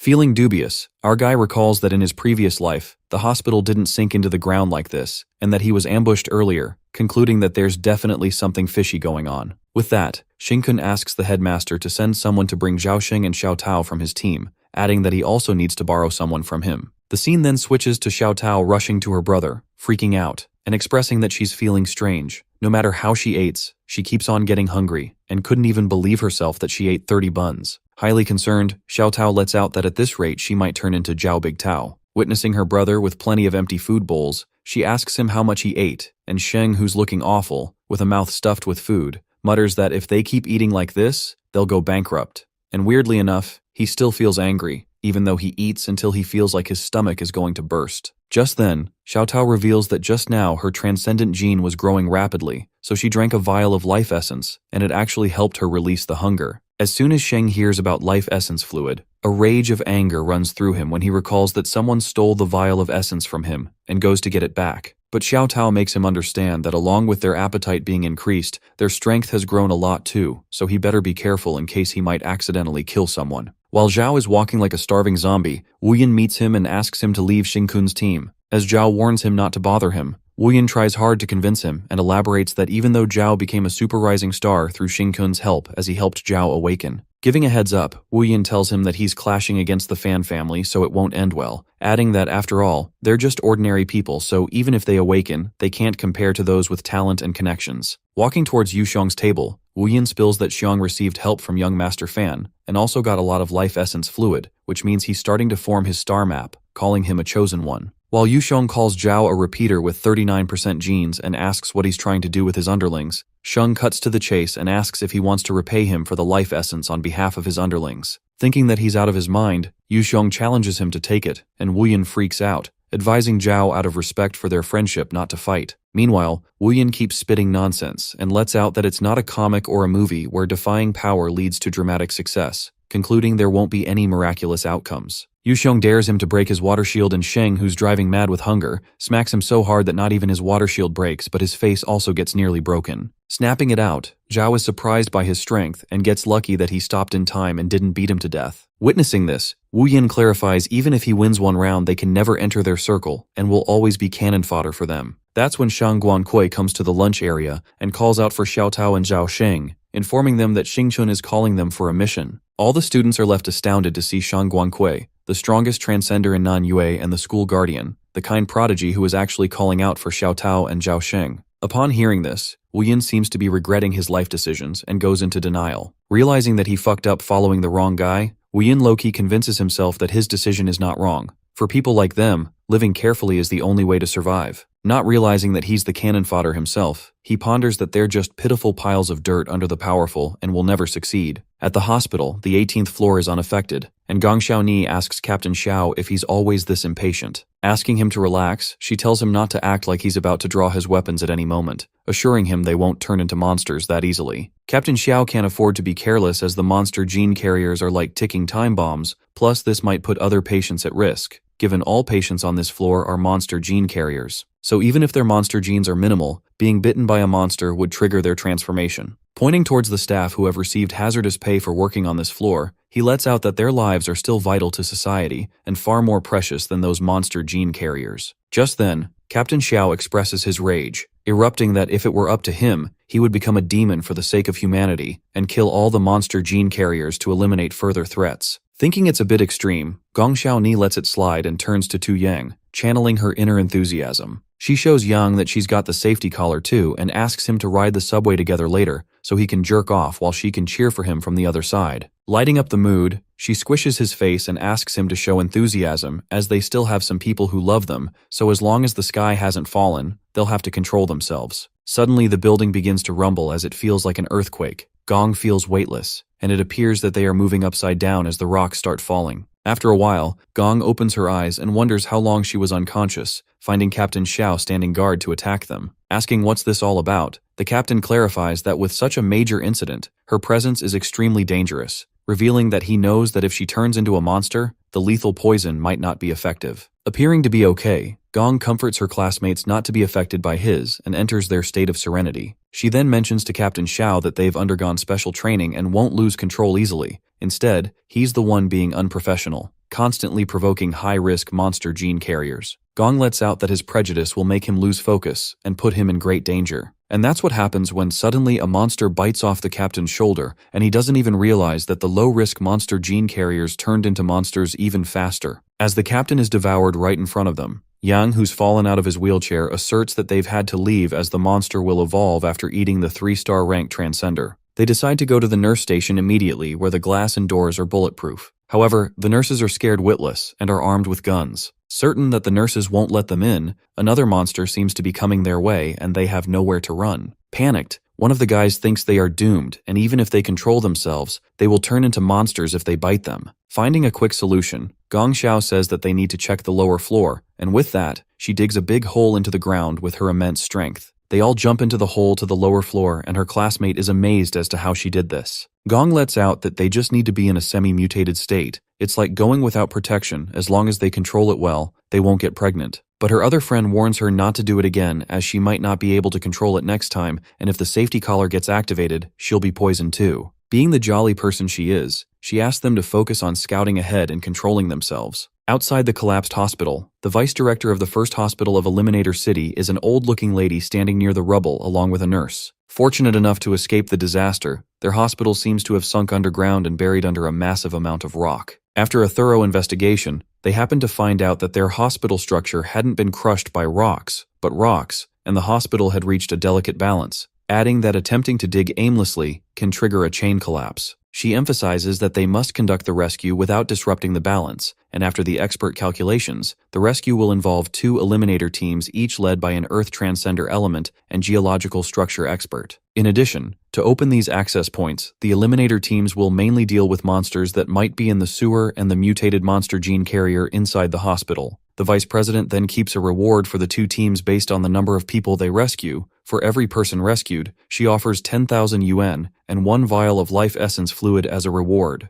As there are only 2 slots, she asks the team captains to sign up. That's when the Doomsday Spark member Xiu comes forward and signs up for the mission. Hearing this, the old woman finds the team's name quite unfamiliar and asks if it's a new exterminators team. Stopping them from participating, the vice president seems to be very concerned about the safety of their colleagues and patients, so prefer a more experienced team. At that moment, the nurse whispers to her and informs them that there are no more teams than Doomsday. That's the only team that has come forward. Shocked, the old lady wonders if their hospital's reputation is so poor, blaming herself for being incompetent. The nurse then shakes the vice president and tells her to pull herself together, reminding her about the last monster tide that caused severe injuries, the fact that most of the elites from the Transcendent Academy Transcenders are still recovering, adding that even 4-star generals are severely wounded. As the realization hits her that they must begin the rescue immediately, the vice president welcomes the Doomsday Sparks team with open arms and inclines towards flattery by saying from the moment they arrived, she sensed their extraordinary presence, concluding they are the chosen ones for the mission. But the old lady notices that it will be hard to split them in 2 since there are fewer people, but Xiu assures her that they're already prepared. Just then, Xiu informs Xingkun that they've secured 2 slots, so there's no need to block anyone else. The scene then takes us to half an hour ago, at the 2 paths of the hospital, where Shang Guangqui seems to be blocking her fellow exterminators' way, and clarifies that they must pass through first her if they want to join the mission.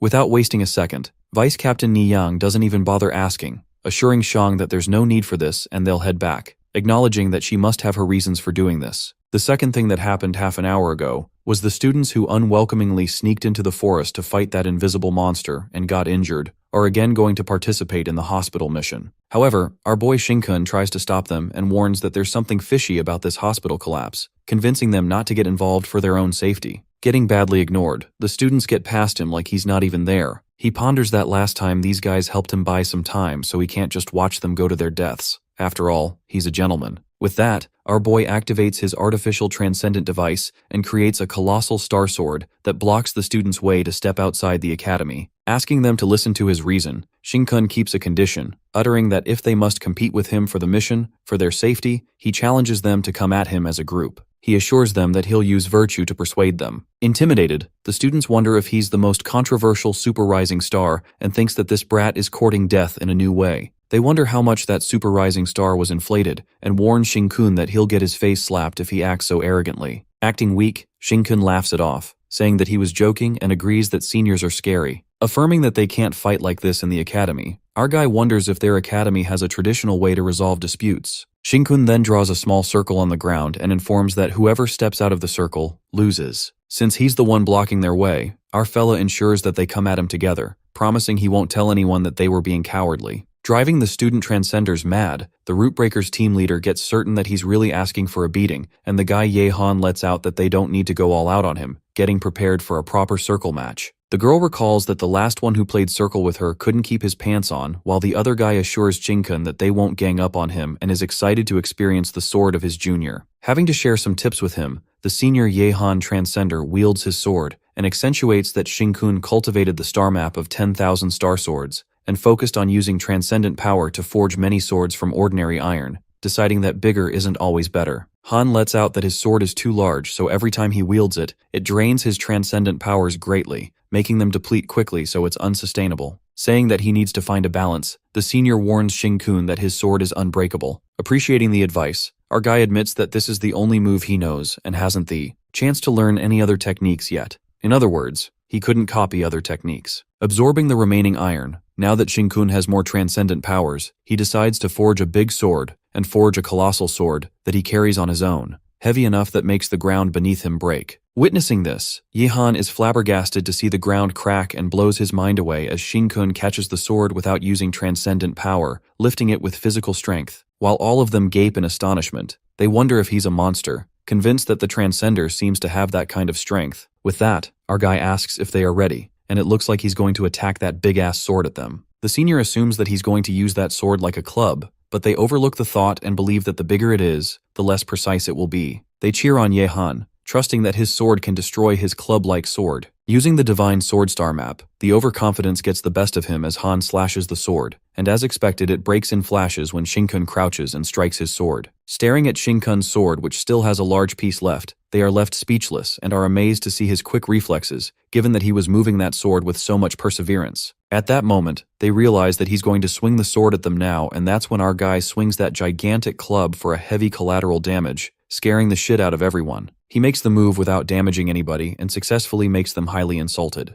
As they think that Shinkun's club is actually a perfect weapon for this circle game, our guy excitedly decides to swing again, swinging that club like a damn yo-yo. Having enough of his bullshit, Jianying comes forward and gets determined to shred his pants. Half an hour later, Jian gets humble real quick as she gets smacked by Shinkun. As time passes, our boy decides to leave and thanks the seniors for holding back. Deep down, he appreciates them for buying him time like last time and announces that he'll repay with an unbelievable surprise. Meanwhile, all the seniors are giving him a death stare, wondering what the hell he is planning now. The scene then takes us to the collapsed hospital. Exterminator Song Yin announces to all the survivors through his mind transmission to avoid disturbing the collapse's balance, ensuring that their team has begun their mission, and asks the survivors to move to the locations where they have established escape routes. On the other hand, Gong Xiaoni and the others are hiding in a room, and Gong asks everyone to keep their voices down as it can attract the monsters. She tells them to wait until they're rescued and gives them hope, saying many exterminator guards in the hospital will eliminate the mutated monsters outside. In a state of panic, the guy Chen Fei seems to be losing control and asks why they haven't seen any other exterminators besides the one who escorted them here, anticipating that something must have gone wrong. As Gong tries to calm him down and asks him not to overthink it,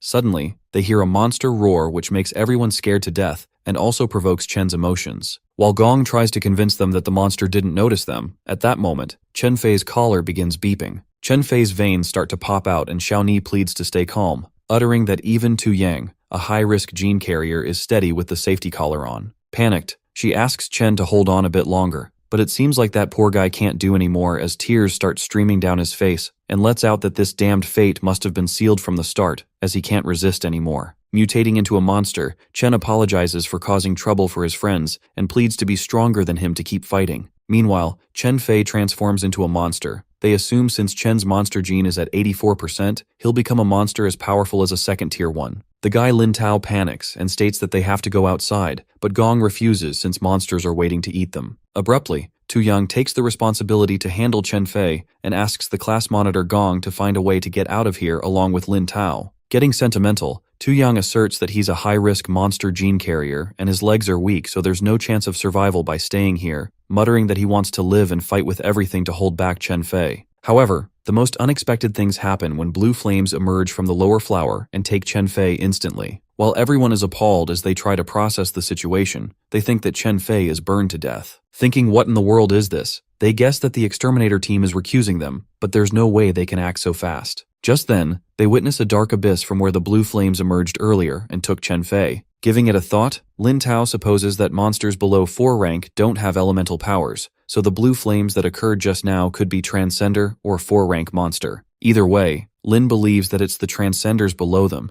because if they had been monsters, they would have died by now. But it seems to be quite down below, making him think that Transcenders would have made some noise if they were down the abyss, and gets convinced that maybe they can't speak loud like them to avoid attracting monsters outside. Thinking it was a good opportunity, Lin Tao decided to jump in as the Transcender's telepathy instructed them to go to the 11th floor or 6th floor for rescue. As it seems like the best shortcut, Lin climbs down and decides to check it out first. However, Gongxiao screams and asks Tu Yang to hold him. Tu Yang grabs Lin by the neck and lashes out at him, asking if he ever realized his flop luck, and there's no possibility that a way out appears when they're in trouble. Referring to themselves, Tu Yang states that they're the unluckiest people in the world, the type to find instant noodles without seasoning packs, so their exit is most likely a trap. But Lin Tao reminds them that there was a Transcender at the academy using blue flames a few days ago. That's when Gong Xiaoni lets out that this may be a once-in-a-lifetime luck, but they can't take the risk as wishful thinking is dangerous, given that the blue flame could have been used by a Transcender, but also the monster. Surviving this long through patience and caution, she affirms that they must stay vigilant. Watching Chen Fei turn into a monster, Lin Tao is scared and expresses that he doesn't want to turn into a monster, he wants to live. Sobbing, he becomes certain that people with monster gene carriers are hated by everyone, so no one will come to save them as they can't wait for all of them to die. But being positive as ever, Gong wipes his tears and tells Lin that he just needs to focus on himself and not worry about what others think. She asks him to keep a fake smile to fool their brains and elaborates that the brain will release neurotransmitters that make them feel happy and they'll feel better immediately. Just then, Tu Yang puts his ear on the door and notices that it's been quiet outside for a while now, assuming maybe the monsters moved away. Thinking of going outside, Tu Yang discreetly opens the door slightly and witnesses the monsters. Trembling with fear, he immediately locks the door and concludes they can't get out at all. Concerned, Lin Tao asks the class monitor what they should do since they can't go out and it's hard to go down. They're trapped. The hospital collapse was a major incident, but besides the captain who brought them here up until now, they haven't seen a single exterminator. Freaking out, Lin Tao wonders where's all the security as it's been silent all the way, and no sounds of fighting. Letting overthinking get the best of him, Lin lets out that there could be a possibility that all the Transcenders are dead. At that moment, he also gets reminded of Tu Yang's sister, who also came to the hospital before the incident,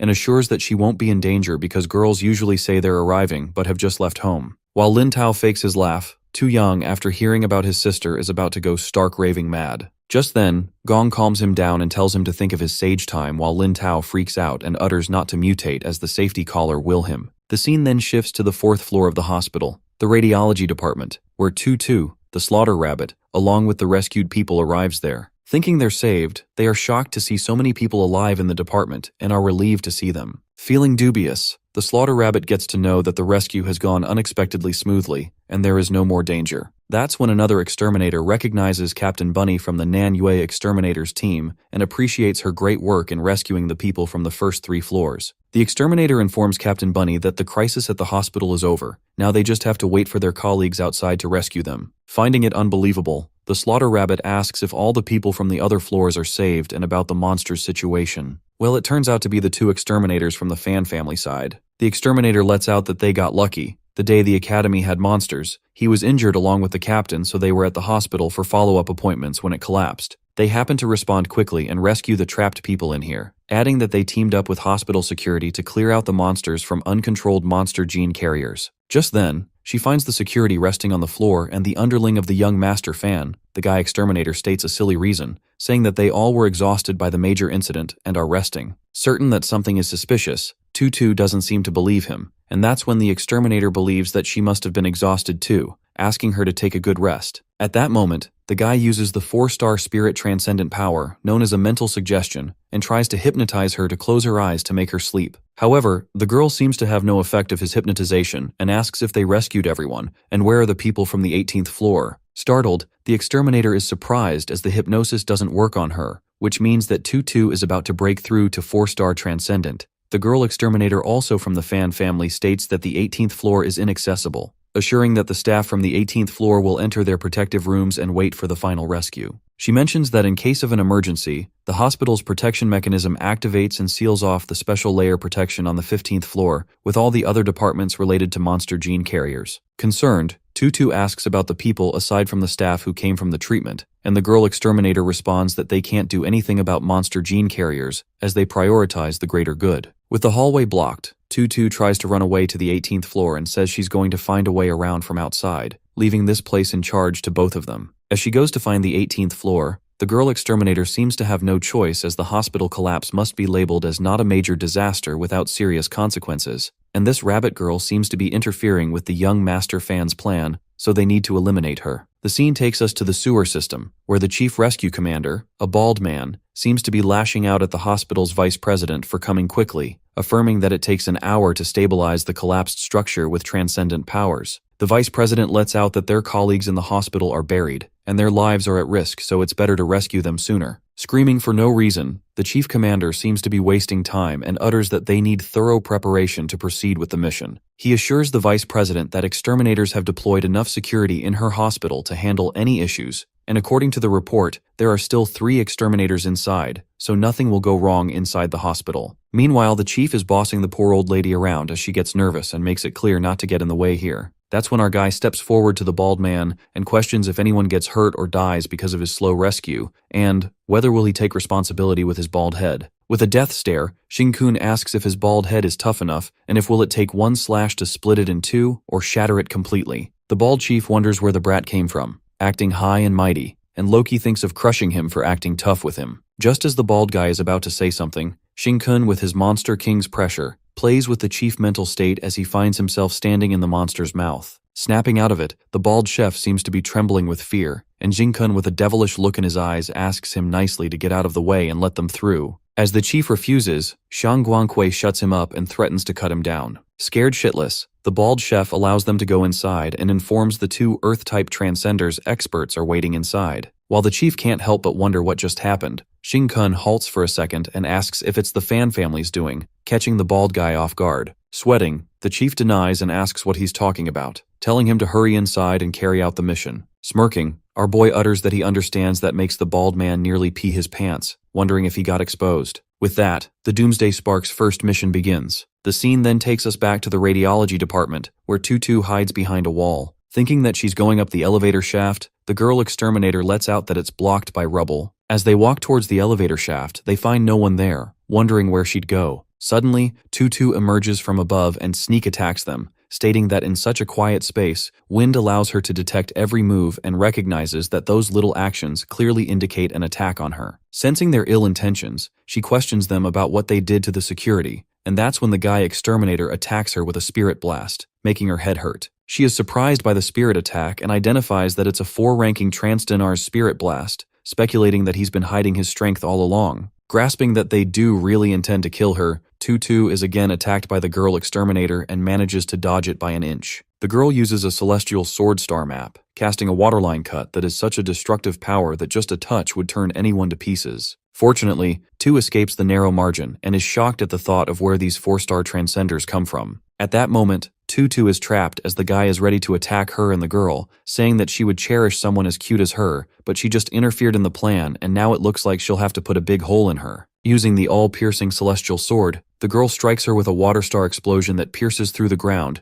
making a deep hole in the ground. As expected from the rising star from the previous batch, Slaughter Rabbit seems to have progressed rapidly, reaching the 4-star transcender threshold in such a short time and even managing to avoid death at the crucial moment at the cost of her hands. Hurting her hands badly, the girl transcender lets out that her whole body must be feeling like it's falling apart, and now with her hands being injured, she can't fly anymore or use her wind abilities. Aiming to strike her, she plans to blow Tutu's head, making it look like it was eaten by monsters so her family can be martyrs if she has one. Badly hurt, Tutu tries hard to use her powers and manages to escape by her power wind ride. While she is carried away by the wind in the abyss, the guy transcender shouts at his fellow transcender to chase after her and not to let her escape. But the girl transcender gets reluctant and mentions that this area is specially sealed off by a young master fan, but the guy blames her as she's the one who pierced through it and let that wind transcender escape. He tells her to finish her off, or else if that wind girl interferes with the young master fan's plan, they'll be in deep trouble. After that, Both transcenders walk inside the path that looks like an endless abyss,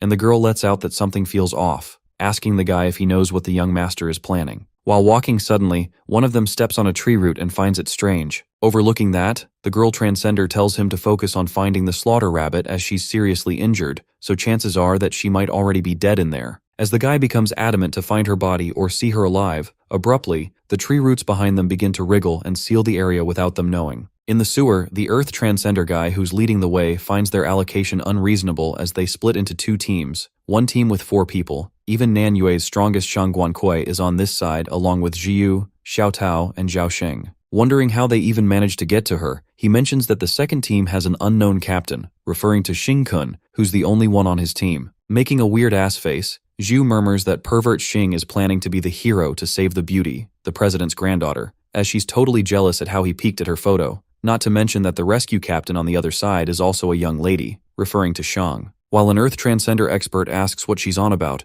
Zhu delightfully tells him to establish the passageway. Fulfilling his duty, the guy uses a Rock City star map and casts Mountain Push with full power unleashed. In a flash, the rescue passage is ready and Zhu is left in awe. As the rescuers are impatiently waiting, the guy asks them not to panic and wait for instructions. He then calls the Doomsday Sparks team to assist him in preventing any potential monster attack. Paving the way, the expert reckons that he's enough personnel and even Shang is here, so he really feels secure but gets worried about the other side. Meanwhile, on the other side, the Earth-type transcender expert, who's a girl, creates a passage and calls out the team captain. She asks Xingkun to come forward and protect her as she needs to widen the passage. However, she looks back and finds the Doomsday Sparks captain missing, wondering where the hell did he go. Freaking out, the girl gets scared for her life as she had only one person on her team to help her, and now he's gone too. Suddenly, she hears the voice of the captain thanking her for her hard work and informs that he senses no monster gene carriers, so there won't be any monsters, and she can rescue the people safely. Going mad, the girl lashes out at Xingkun and calls it nonsense that he can sense no monsters, saying that she will file a complaint against him. After that, Xingkun enters the radiology department and wakes up the security, asking him to go assist in the rescue. Acting strangely, the security guard seems to be looking for a person and starts waking the other guards. Our guy then assumes that Gongxiao must be on the 18th floor and witnesses that the elevator area is blocked by rubble. He then decides to take the stairs, however. As he sniffs, he smells the scent of transcender genes somewhere near. Noticing the signs of battle, Xingkun could sense a familiar scent and went further to see who it was. While it looks like our guy is dilly-dallying, he's actually walking into real danger. Being quick-witted, he immediately grasps that the Fan family is behind all this and recalls that they did no such thing in his previous life. Then his eyes land on the tree roots sealing the area and recognizes that even the flame demon god is involved, supposing that he's cooperating with humans. As things started to get a little serious here, our guy wonders what kind of butterfly effect his previous actions caused. He thinks about what kind of butterfly effect it could make the mighty flame demon god lower itself to cooperate with food. He finds it ridiculous that, like a competitive eater, the demon god is collaborating with its meal. To his surprise, the eternal blossom, the flame demon god, senses him. Well, the good news is our boy doesn't have to waste time searching for the Fan family's laboratory to find this underground flame demon king, as it seems to have shown itself. But the bad news is he can't definitely win. Getting attacked by multiple tentacles, it's obvious to Xingkun that there's no chance of challenging this flame demon without 5th tier strength. Not to mention that even with his 6th tier self from his previous life as a monster lord, might also have been unable to defeat it. Given how insanely powerful the flame demon is, goosebumps run down his spine as he is frightened by it. While he thinks that the everlasting blossom is on vacation in the Fan family's laboratory, our guy waits to confront it until he evolves more, until Jiu reaches 5-star transcendence, and Zhao Sheng and Xiao Tao get stronger. But the plan seems far-fetched as the flame demon god is impatient and starts attacking Xingkun right away. Freaked out, our guy runs for his life. Not even giving him time to grow, he speculates that it's even conspiring with the Fan family, and the fact the flame demon god would cooperate with food is strange in itself. With the tentacles moving so fast, Xingkun observes that compared to that terrifying figure, they are too weak, guessing it might not be fully revived yet, afraid to use its full strength. As the tentacles ambush him at once, our guy concludes that the flame demon god is afraid that it, as a disease, might be discovered by the world. At this point in time, our guy manifests that its monster tentacles don't have enough power to fight the entire world, because if they did, there would be no need to wait another year to destroy the world. He slashes the tentacles with his transcendent powers, and finds it strange that the monster is not consuming the defenseless people, and even sparing the delicious security with transcendent power, which leads him to believe that it wants something more special. Hitting the nail on the head, our guy anticipates that it needs Gongxiao Ni, a strong monster gene carrier. Meanwhile, the tentacles entangle. Shinkun states that he must be a troublesome opponent, a monster gene carrier with both looks and brains. Assuming that the transcendent power won't harm them anymore, our guy decides to try his 4th-tier monster form with royal power. With his new power, Shinkun looks more iconic with black armor and a red horn on his head, with blue flames emerging from within. His left mutated hand transforms and, using a demonized body, he strikes flame bites, producing a big blue flame to burn the tentacles. As it seems like the monster's current state is off, our fella is overwhelmed by endless tentacles that even his blue flames don't seem to have any effect on them. While it looks like the mighty flame demon god is resorting to stalling tactics, our guy takes the chance and runs away as he is unable to fight them. The endless tentacles happen to be entangling Shinkun among them, and our guy immediately thinks of a way to avoid these tentacles while heading straight to the 18th floor. Just like that, he uses blue flames that pierce through the walls and break through too many of them that he seems to be losing his way. On the other hand, the girl exterminator catches Tutu once again and punches the poor girl right in the guts. She asks her why she needs to go to the 18th floor, and at that moment, the pretty streamer's feet finally touch the ground. The girl's exterminator asks her to repent before she dies, and affirms that she should be thankful that she's a transcender. She advises Tutu that she should have abandoned her troublesome monster relatives because now she's being dragged down to death by them. That's when the guy transcender interrupts and suggests that they should quickly kill her and leave as he senses something strange is going on here. The brutal girl transcender asks Tutu if she regrets coming to save her monster relatives, but she spits on her face as an answer. This makes the girl mad when she grabs Tu's head and gets adamant about killing her with her own hands. However, this crucial moment is interrupted by Shinkun's sudden arrival as he crashes through the wall and smells 3 familiar scents. Finding a way to get upstairs, our guy immediately takes hold of Tutu and saves her as he jerks the girl's hand off her. While the girl transcender is shocked at his immense strength and asks who the hell he is, our fella questions if she's the one to injure his transportation, referring to the wind transcender rabbit. Furious, the girl is not quite happy with another transcender barging into the wrong place and asks Shinkun to die along with the streamer. Using a celestial sword star map, the transcender strikes a water explosion, which makes Shinkun surprised as it looks like his previous transformation of the domain helped her, but it's a pity she didn't use it for the right path. Witnessing her water star explosion getting deflected by his strange left hand just like that, she is shocked to the core as she recognizes that it's blue flame while our guy burns her to death with his blue flames. He then claims that he can barge wherever he wants to, but they have chosen a dead-end path. Meanwhile, it looks like our guy is burning the girl. He is actually replenishing his powers by draining her. During this, the guy transcender, the underling of Fan Shizai, gets panicked when he witnesses the blue flame. Speaking words of wisdom, Shinkun states that the Fan family has betrayed humanity by teaming up with monsters, so he urges the guy to turn back and leave the darkness for light. He asks the underling about their schemes while the guy tries to use his mere mind explosion and scampers away, saying that he wouldn't dare to betray someone like a Fan family. Unfortunately, the underling meets his unfateful end when he's devoured by the monster with endless tentacles. Our boy then calls him a fool and lets out that he's just food cooperating with monsters. Such extreme use of transcendent power creates a temptation.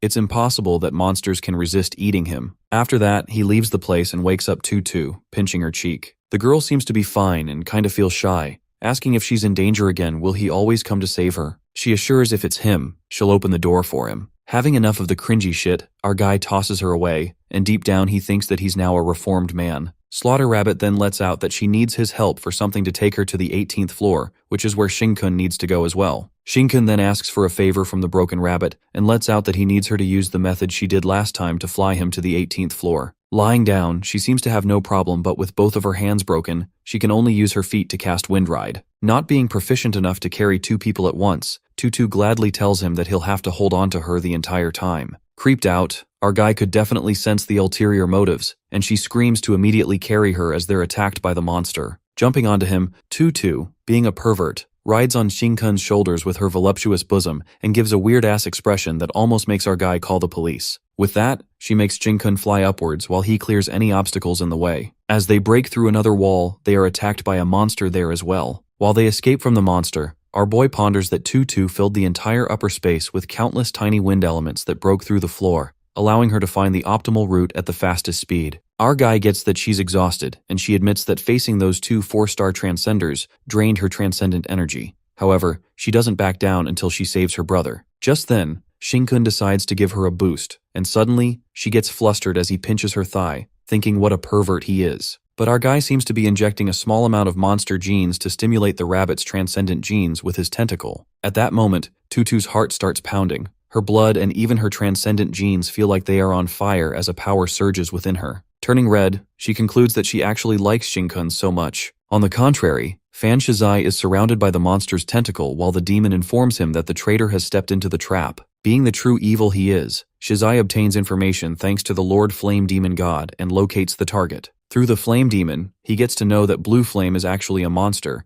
and when he learns that he has stolen the royal power, he is likely to seek out strong monster gene carriers. Roughly judging the Blue Flame's real identity, he decides to set a trap after further confirmation. As the trap succeeds, the Flame Demon rewards Shizai as it activates the power within him, the power that belongs to the demon. He activates the power through a human body who's likely a monster gene carrier. The blue flame surges within Shizai and the Flame Lord asks him to be a fishhook. Meanwhile, the Flame Demon King plans to fish and deliver the fatal blow to the prey. It commands Shizai to take care of other interfering food. With Shizai being its first subordinate, the Flame Demon expects him to also evolve into his first monster lord. As the Flame Demon consumes the power of the monster gene carrier, it forwards to the upcoming harvest. After all, in this game, it won from the start. The scene then switches to the room where Tu Yang is frightened to death as he witnesses strange plants moving along with the monsters. Skeptical if his eyes are not deceiving him, Tu Yang lets out that those branches are trying to prevent them from leaving. That's when Lin Tao calls the monitor and asks her to take a look in the hole, the abyss, as there's something strange under the hole. Being confined for long enough now, Gong Xiao makes a way to escape as she cracks the wall open and assures that she's been in her sage mode for so long that she won't turn into a monster. However, as the wall breaks, they witness more branches emerge from there. While these two idiot naive puppies keep calling them plants, Gong Xiao accentuates that they are tentacles that drag people into strange hell. Suddenly, the tentacles start appearing from everywhere and surround the room, trapping them. As all of them are in a state of panic, Tu Yang assumes that these monsters have been blocking doors, and they've been waiting for these tentacles to surround them. Well, everything begins to unravel when Shizai ascends through that hole, and Lin Tao instantly recognizes that he's the third young master of the Fan family, Fan Shizai. Innocent Lin Tao expects that he's here to save them as he's the heir of a big family and expresses his gratitude.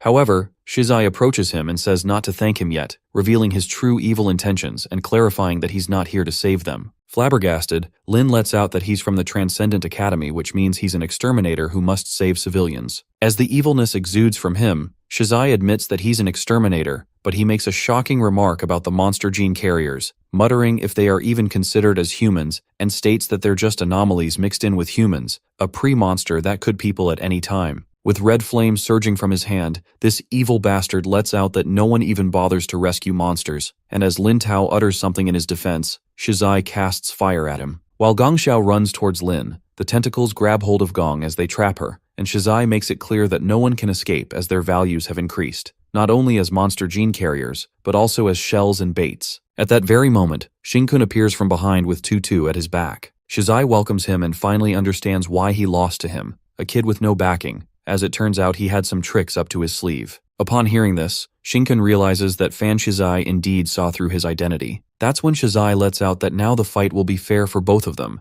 and surprisingly, his right hand mutates into a monster's arm, just like Shin-kun. While it leaves everyone staggered as they wonder what kind of transcender power even is, Shin-kun pushes Tutu off her back and asks her to find a way to save those people. The poor girl gets thrown again and finally gets happy to see her brother Tu Yang in good condition, while Lin Tao pleads with the sister rabbit to save them as he's grabbed by the tentacles. Watching both of the mutated monsters fight, Tutu ponders if this is really a fight between two transcenders, given that the aftermath of the collision has such momentum. Just then, Tu Yang screams as the weird tentacle with fangs is about to bite him, and while Lin Tao is also scared, Gong Xiao crushes the tentacle's head for daring to bite her. Peeking that they're trapped by the tentacles, Tutu determines that she has to stop all the tentacles at the same time without hurting them. Reluctant, she conjectures that only a fully advanced 4-star transcender who is able to use elemental life can do it, but she's only touched the threshold of a 4-star rank. Believing that it's impossible for her to do it, suddenly a spark of motivation gushes through her that makes her think that she can pull this off. Feeling that she could do this, the part where the blue flame touched her thigh, her heart has been pounding since then, and all her transcended genes seem to be going crazy right now. Unaware that it's an effect of monster genes, poor Tutu mistakes it for the power of love and determines that it's the rhythm of love. As all her wind elements get crazy, she builds a wind dragon star chart and calls this move Love Tornado, which makes Gong Xiao fall in love with her. The scene then switches to Shizai, who asserts that Shin-kun was just lucky to get his powers from a monster, but now he possesses it too. That's when his mutated hand splits open, and the blue flames emerge out of it. Gushing with pride, Shizai states that the monster that gave him power is not on the same level as Shinkun, unveiling that it's the flame demon that humans have never seen, one that they wouldn't and cannot imagine. Just like that, Shizai strikes a flame roar that smashes Shinkun away, and our guy is stunned to witness that the guy just attacked him with the ultimate move of a 4th stage power-type monster. During this, Fan Shizai mentions that with his status, Shinkun wouldn't have the ability to understand the inside info of the siege in the 5th stage monster 20 years ago. He then reveals that 5th stage monster killed 17 4-star ranked transcenders worldwide with this very move, accentuating that this move was given to him by the flame demon. He then asks Shinkun what move the monster gave him,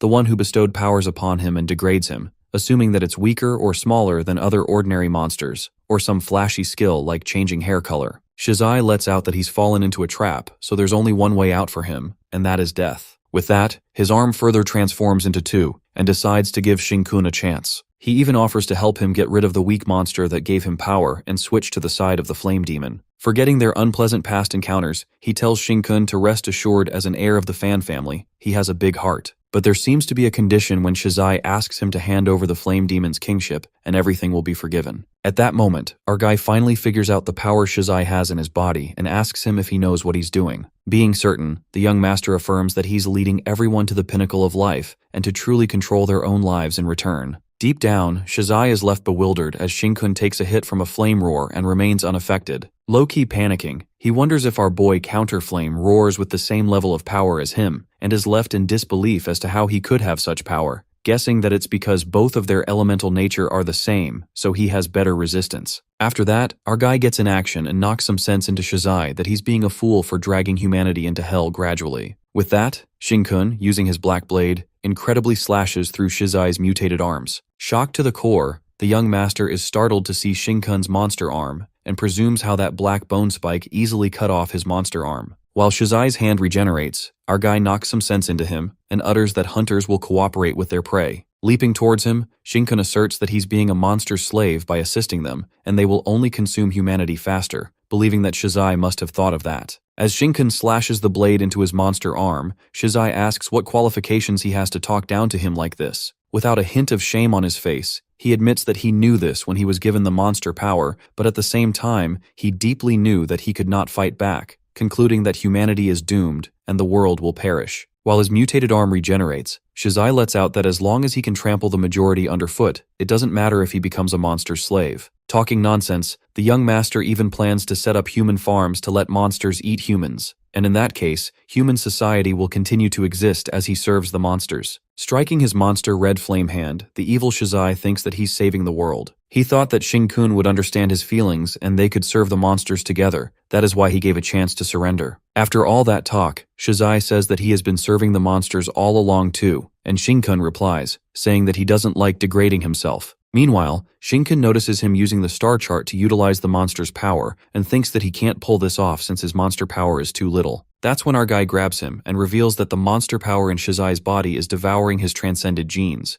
believing that he'll die. Being considerate, Shinkun affirms that he can remove the monster genes that don't belong in his body, and as a human, he can give him a chance to turn back. However, being the egotistical bastard he is, Shizai clarifies that he doesn't need it, and at that moment he realizes that Shinkun is eating his monster genes. Going berserk, Shizai lets out that all he wanted to give him a chance to join him, but gets adamant about killing him after refusing his offer. As a giant monster mouth appears behind Shinkun, the young master confesses that he's the hook, and Shinkun is the fish who's firmly bitten the bait. The scene takes us to 1 hour ago, where Shizai is holding the pictures of Gong Xiao, Lin Tao, Tu Yang, and Chan Fie. These 4 monster gene carriers seem to be his primary goal of the mission to get a body for the Lord Demon God. Having a foolproof plan, Shizai starts preparing for the next target. Shinkun and his team discover his exact location at the hospital, but it seems that they lost contact with them. Burning Shinkun's picture, he ascertains that there's a high probability Blue Flame is in extreme condition. He then asks the Lord Flame to begin the fishing and collapse the hospital. That's when we get to know that the Flame Demon brought Shizai to the hospital, over 100 meters underground, just to sink the hospital into the ground. Given that the hospital is big, it's nearly impossible that it would collapse in such a short time. Besides, the Flame Demon's current body is weak, a human body that is barely able to withstand its power. Suddenly, the blue flames devour that body's arm, and Little Black releases at the cost of that one hand.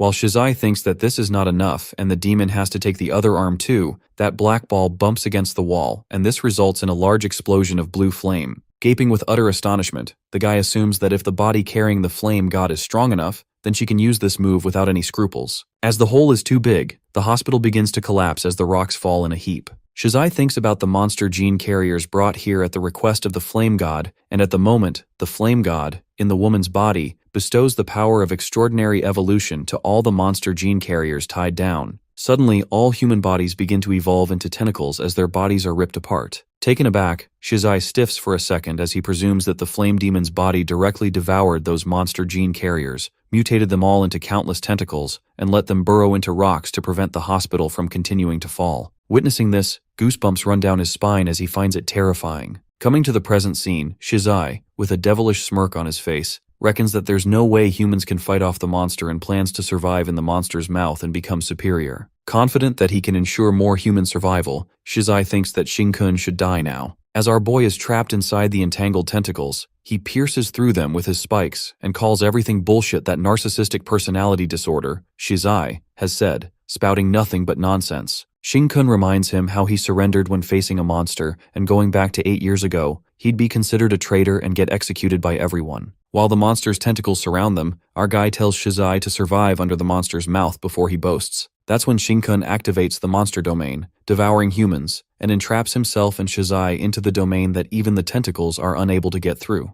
Saying the quality of the fishhook isn't good, our guy grabs Shizai's head and lets out that he's risking his life, calling him pig brain. Laughing, the young master responds that he has no idea of Lord Flame's demon's power, and is pretty certain he is convinced as long as he still has value, Lord Flame's god will never let him die. As Shinkun thinks that he's beyond saving, suddenly his domain starts breaking and his eyes widen with shock when he witnesses hellfire, a black hole. It is then revealed to us that when the monsters attacked the city in the past life, the entire Nanyue gathered all the power it had at that time and launched one and only counterattack. But their all-out attack was instantly defeated by this thing. This defeat repelled the confidence of humans, and the world truly became an apocalypse. The humans named it Hellfire, and now this thing actually appeared here. While the tentacles tightly grapple Shinkun, Shizai expresses that this is the despairing power of the Lord Flame God, ensuring that he and his companions will be reduced to ashes and disappear from this world. Meanwhile, Zhao Sheng and the others are struggling to fight a terrifying monster. With immense power, Shizai seems unstoppable, and our boy lets out that no one can stop his steps to ensure humanity's survival. Striking his black blade, Shinkun ponders that when he absorbed the king's power, his black blade already gained the strength of earth dragon teeth. Penetrating the black blade into the Hellfire's movement is not fast, yet Black Blade still cannot stop it. During this, Shizai makes it clear that humans cannot defeat monsters, saying that he foolishly chose the wrong path to death.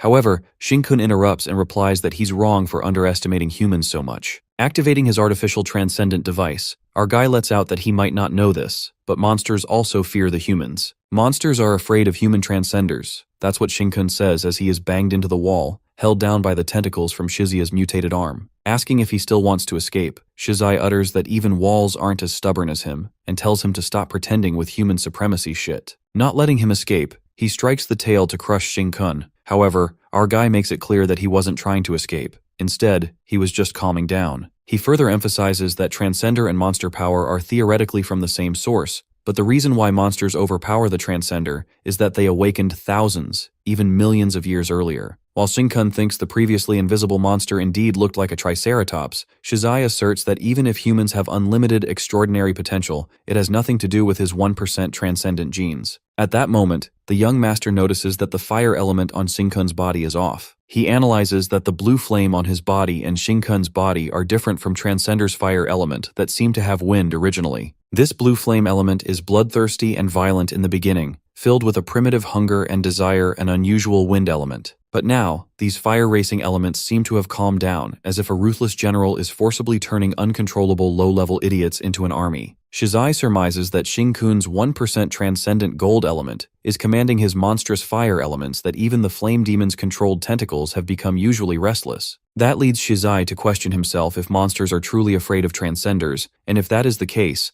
then the nefarious plot he's been scheming all along will go down in vain. The scene then switches to the rescue team captain who's rescuing the people and assures the people that Officer Shang is here to protect them. Meanwhile, Shang Guangkui is examining the men from top to bottom, and rumor has it that she's a pervert and likes to examine men. The team captain runs to Shang and asks if he may have a word with her. Taking a deep sigh, Shang lets out that all the men look fragile and they might be able to have children. Creeped out by her pervy behavior, the team captain asks what she's doing as monsters are breaking through the staircase barrier, but Guankui affirms that the team of them are in that place, pointing to Jiu, Xiao Tao, and Zhao Sheng. The captain seems to be concerned about the monsters charging from a sealed-off area, and the number is unexpectedly large, while the three of them are students who recently gained transcendent abilities, so they haven't faced monsters before. Thinking that Shang has formed a team, the guy assumes that she's training the new members, hoping they grow quickly, but the intensity they have to face is impossible even for the strongest in heaven. Suddenly the monsters appear and the captain screams at the kids to fall back, given that they haven't even been taught to face monsters yet. Running towards them, he mentions that their strength is several times theirs, and although they're transcenders who can wield elements, they absolutely cannot find a way to fight them head-on. However, Zhao Sheng seems to be fighting with his blood and sweat, even though he has low transcendent genes of 39%. Deducing that there's only one way to fight, which is fighting it head-on in close combat, Zhao creates a Flood Dragon star map and attacks the monsters with Blood Flood Dragon as it slashes through them. Shocked, the captain is left slack-jawed as he wonders what kind of transcendent fighting method Zhao is using that they actually smash the monster directly. Just then, the second-level monsters make their way to them, and the captain warns them to watch out as they're greater in strength and speed. While Zhao attacks with blood vines, Jiu asks them to get down and points her finger toward the monsters, releasing immense power to electrocute them. Witnessing this, the captain corroborates with Shang if these kids just recently became transcenders, as he almost got killed in an instant by the Jiu's electricity, supposing it could be the Academy's secret weapons developed over the years. Left in disbelief, the captain is freaking out to see their physical strength so great, assuming they drink life essence every day like water,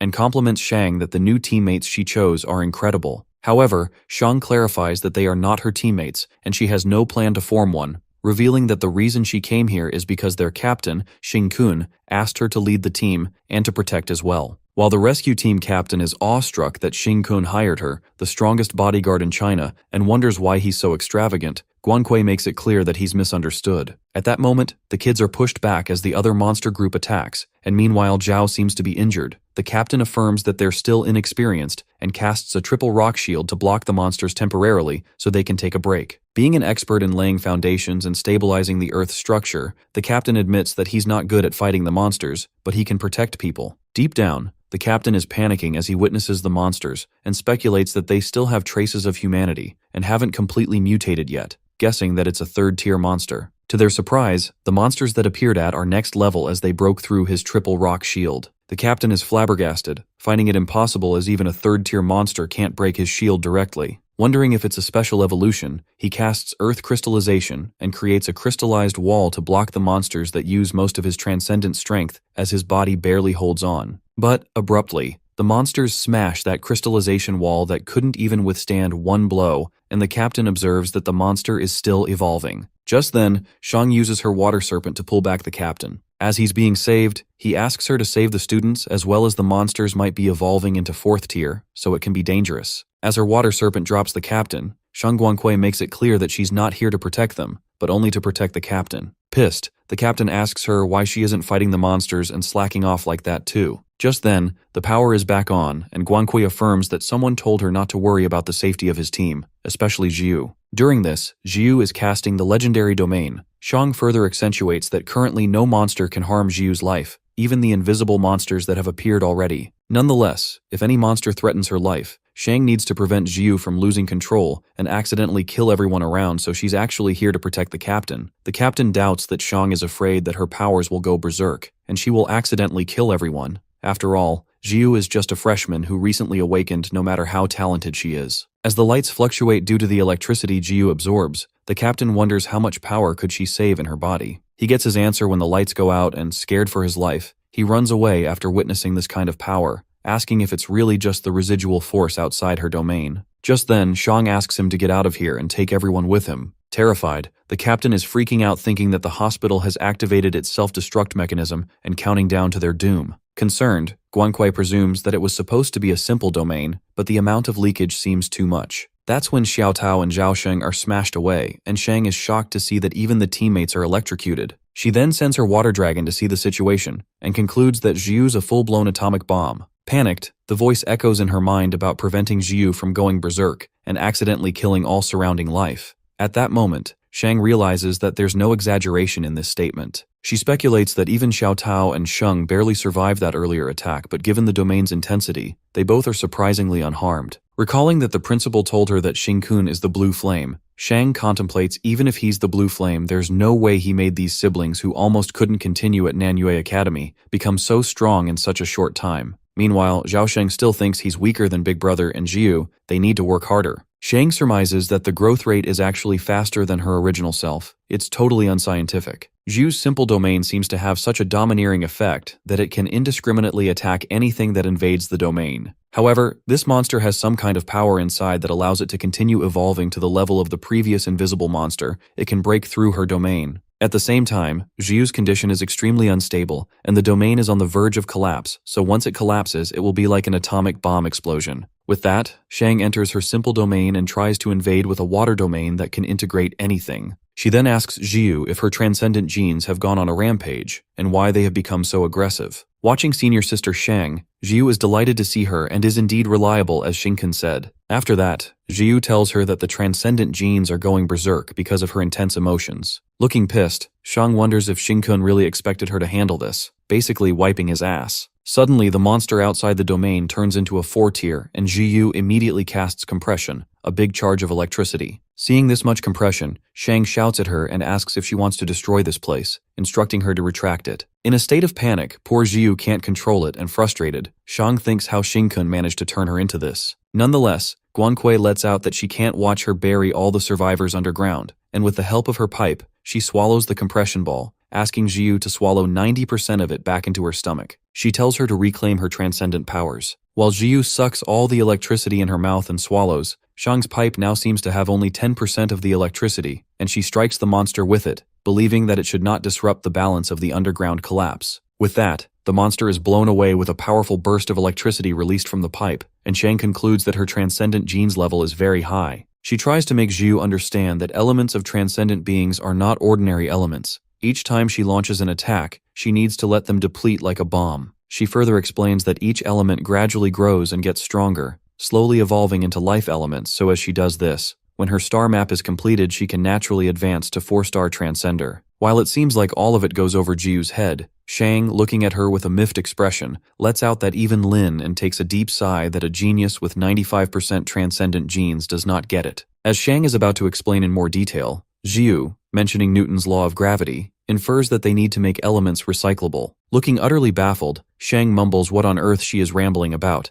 and without a flinch, Zhiu responds that she's talking about the principle of satellites, adding that senior sister Shang was terrible in physics and maths in school. Losing her nerve, Guangque finds her not cute at all. However, she notices that her simple domain is starting to change. Abruptly, Shang catches a glimpse of the monster being connected to multiple tentacles, wondering what these vines are. They scrutinize that these are biological tentacles and they smell like monsters. What's more shocking is that tentacles are supplying this monster with power, making it evolve again. The monster appears to be stronger and terrifying than before. Meanwhile, Shang immediately senses its killing intent, as it seems to be targeting Zhiu. At that moment, Shang walks out of the domain and is aware that the monster is afraid of Zhiu continuing to grow. However, it should be more concerned about the growth of the strongest transcender. On the other hand, Shizai is still struggling to keep hold of Xingkun as his tentacles keep disintegrating. While Shizai is stunned to see the power of the star map, our boy reveals that Hellfire is a move. It's like using a cannon to kill a mosquito, and the purpose is to eliminate potential transcendent beings. Assuming that he's talking bullshit, Shizai can't seem to believe him as he lets out that Hellfire has never appeared in the world before. However, in Xingkun's previous life, the first appearance of the Hellfire was to eliminate Shang Guangque, and in this life, it's Xingkun himself. Bringing it on, our guy decides to experiment to see if they can use transcendent methods to use the power of monsters to break through this Hellfire. With that, he creates a monster elemental star map with 99% of monster genes and launches 10,000 sword star map which strikes the Hellfire. The scene takes us to the past conversation between Uncle Wei and Shizai, where he gets to know that a star map is a battle formation that condenses scattered power into a single force, unleashing greater strength.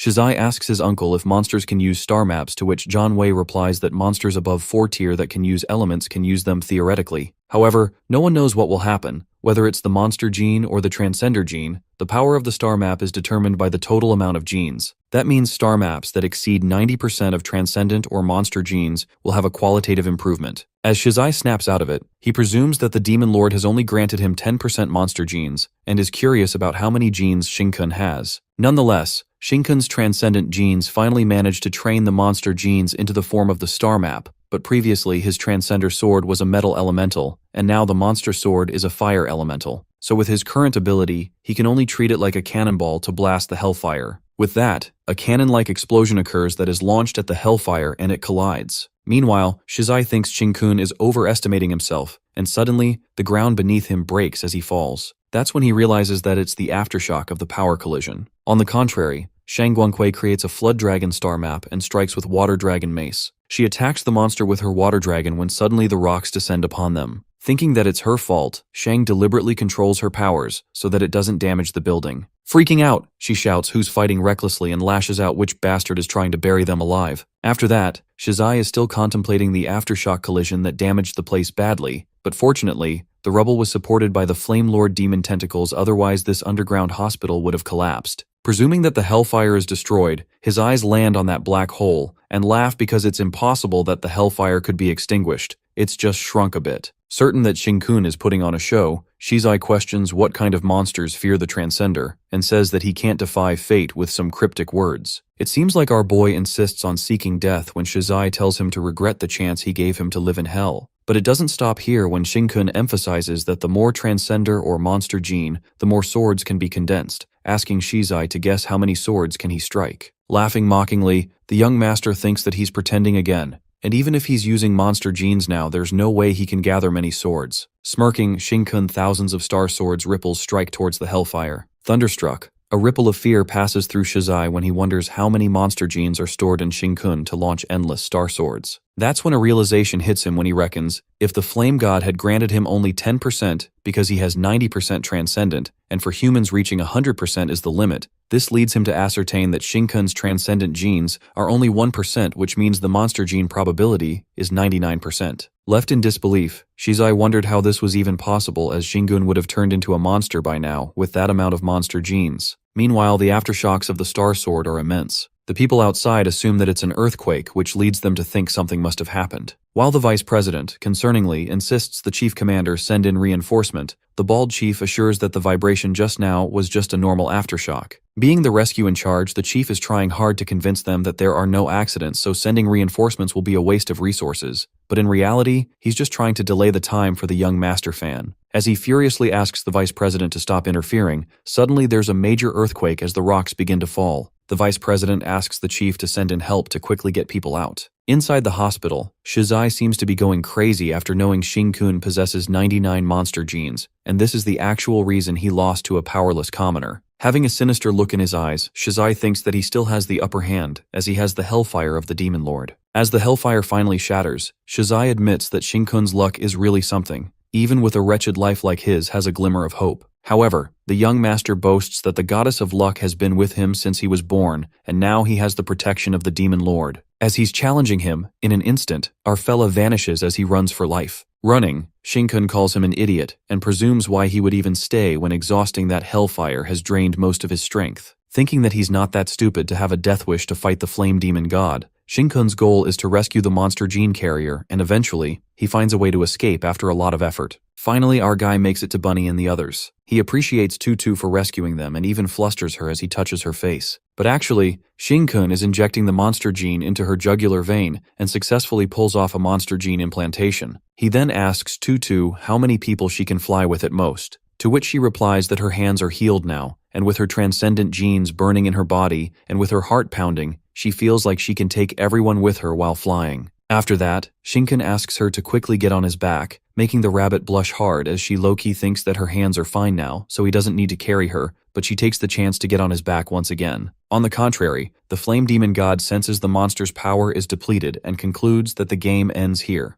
At that moment, two safety collars start beeping, and it turns out to be Gong Xiao and Tu Yang. On the contrary, Zhao Sheng asks his sister if the skin of the 4th-tier monster is tough. Hearing this, Xiao Tao is kinda disappointed in him and tells him to pay attention in class. Xiao Tao then reveals that 20 years ago, when a 4th-tier monster was about to evolve into the 5th tier, it broke into one of the cities in Tianzhu called Nabad and massacred humans. The camera clearly recorded the last moments of that army. That 4th-tier monster withstood the combined fire of 3 divisions and over 3 anti-tank missiles. That monster forced its way into Nabad and devoured people mercilessly. When the army decided to level the city with missiles at the time, that monster had already evolved into a 5th-tier monster, where even missiles couldn't harm it. She then concludes that it was terrifyingly strong. Left in awe, Zhao Sheng is obsessed with senior sister Shang, who's more powerful than an anti-tank missile, to be fighting with that 4th-tier monster. He finds it fortunate to have the opportunity and to be able to see her fight, because it's rumored that men turn and run when they see her.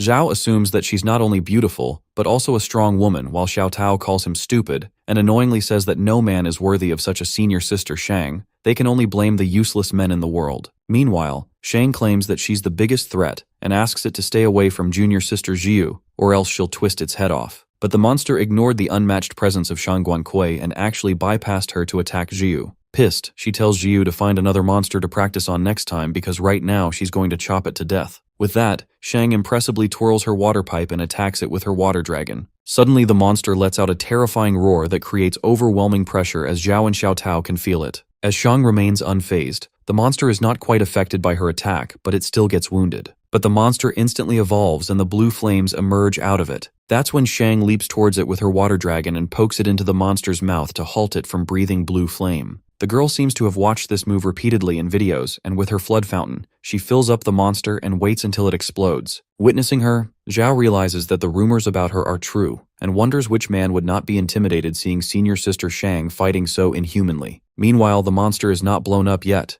This makes Shang hopping mad as she notices these damn tentacles replenishing its energy again. Deciding to chop it all off, she stops when she peeks at the endless tentacles intertwining. While Shang is overwhelmed by the amount of tentacles, which seems like a hassle, suddenly she notices a fish floating beside her. Well, it turns out to be Jiu's satellite super move as the fish strikes out electricity, smashing the monster. As the fish circles back to Jiu, Shang finds the power of the lighting element strong, and how she took advantage of the monster's recovery and knocked it down, but the appearance of the childish kinda creeps her out. Nonetheless, Jiu warns the senior sister that they must be cautious, as it's not over yet. She could sense that all the underground lightning elements had been devoured. They infer that this is a very terrifying monster, and Shang tells her to be careful as the monster comes back again. At that moment, Jiu gives a heads up that this place is about to collapse, and it seems like bad things keep coming one after another. The scene then switches to Shingun, who's carrying the bunny on her back, and it appears that he's stimulating her transcendent genes with his monster genes to keep her transcendent in an excited state at all times. Meanwhile, the bunny turns pink, and her heart can't stop pounding after Shingun touches her earlier. Gong Xiao, Tu Yang, and Lin Tao are also floating and dodging the rocks with the help of the bunny's wind ride. Given that the building is constantly collapsing,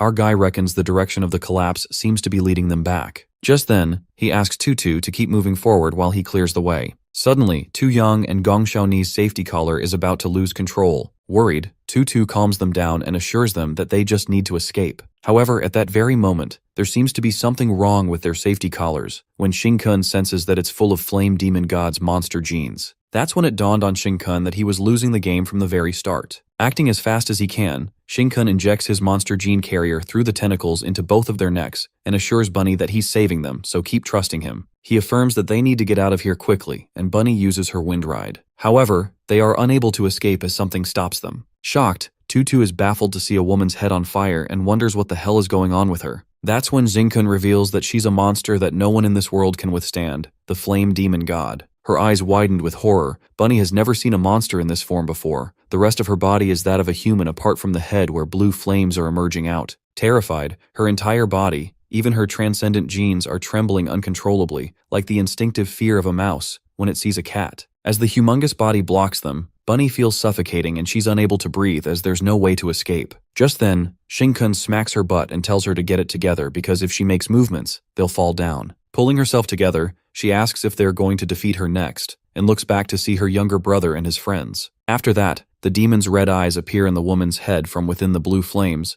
pulling Tu Yang and Gong Xiao towards it. The flame demon confesses that it's going to possess a body that can withstand my immense power, and disguising itself in a human body is truly marvelous. it can secretly devour the Transcenders to replenish its energy. Talking in monster language, Shinkun then converses with the demon and makes it clear that he can't get either of them as he pulls them back through the tentacles. Calling out the flame demon god, he reminds the demon that it has been buried underground for too long, and monster genes have been around for so many years, which means that human research has made quite a progress. He affirms that some people, despite facing countless criticism and difficulties, continue to research so that they can save monster gene carriers. Shinkun then reveals that after 20 years of research, a blocking vaccine was developed that can stop monster genes from infecting the human brain, although it might be only for a second. Given that the monsterization of ordinary humans is worthless, it's not the case for him because even if the demon's monster gene has already invaded their brains, under the drug's interference, it's forced to compete with genes on the same starting line. Suddenly, the woman's right leg explodes as it is consumed by the demon and turns into raging blue flames. That's when the flame demon strikes heaven-devouring prison flames and creates a domain called Flame Bites, which takes all of them into the demon's mouth surrounded by edges. Abruptly, Tu Yang and Gong Xiao are pulled with a force, drawing near the demon. Meanwhile, Bunny screams as Tu Yang is getting away. Just then, Shinkun commands Tutu to protect him and try not to let him get disturbed. As our guy holds onto them strongly, the flame demon erupts that these monster gene carriers belong to him.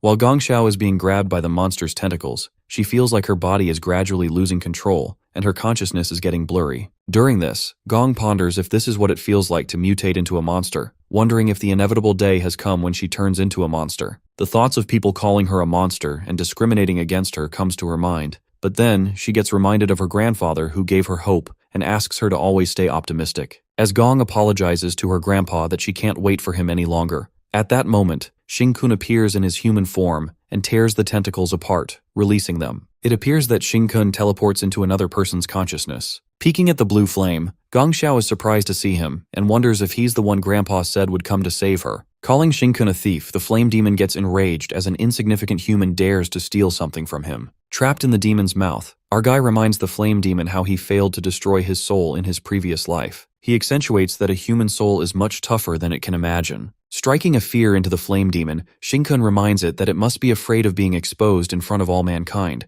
After all, its true king has not awakened with enough power yet. He provokes the demon, mumbling that it won't dare and cannot trigger before the king awakens. He anticipates an all-out war between humans and monsters, thinking of a possibility that humanity's resistance could exhaust enough power for the king to awaken. And if the king awakens, the flame demon will be one to blame to ruin the king's plan. For this reason, the flame demon needs a carrier to hide its identity, to disguise itself as a human and devour the Transcenders. Furious, the flame demon in its terrifying form calls Shinkun a damn thief, wanting him to turn him into rotten flesh. After that, Shinkun cuts to the chase and lets out that he can save both Tu Yang and Gong Xiao, temporarily from her mouth. However, he can only save one of them to stop them from transforming. He confesses that he can only grant power to one person. With their eyes widened in disbelief, Tu Yang is beyond happy to hear that one of them has a chance to survive. He then pushes Gong Xiao and asks Shinkun to grant his powers to the class monitor as she is the most suitable. Meanwhile, Bunny assures Tu Yang that Blue Flame will save him. Abruptly, the flame demon consumes another leg and an arm to gain energy. Surprisingly, a bunch of tentacles burst out her leg and Tutu dodges the tentacles to prevent it from interfering with Blue Flame. However, in order to stop them from disturbing Shinkun, the tentacles attack Lin Tao as it stabs inside his body, making him instantly turn into a monster. That's when Lin Tao transforms into a monster and leaps towards Bunny. While it seems like Lin Tao hasn't mutated completely, tears stream down his face as he pleads that he won't want to be a monster to harm anyone,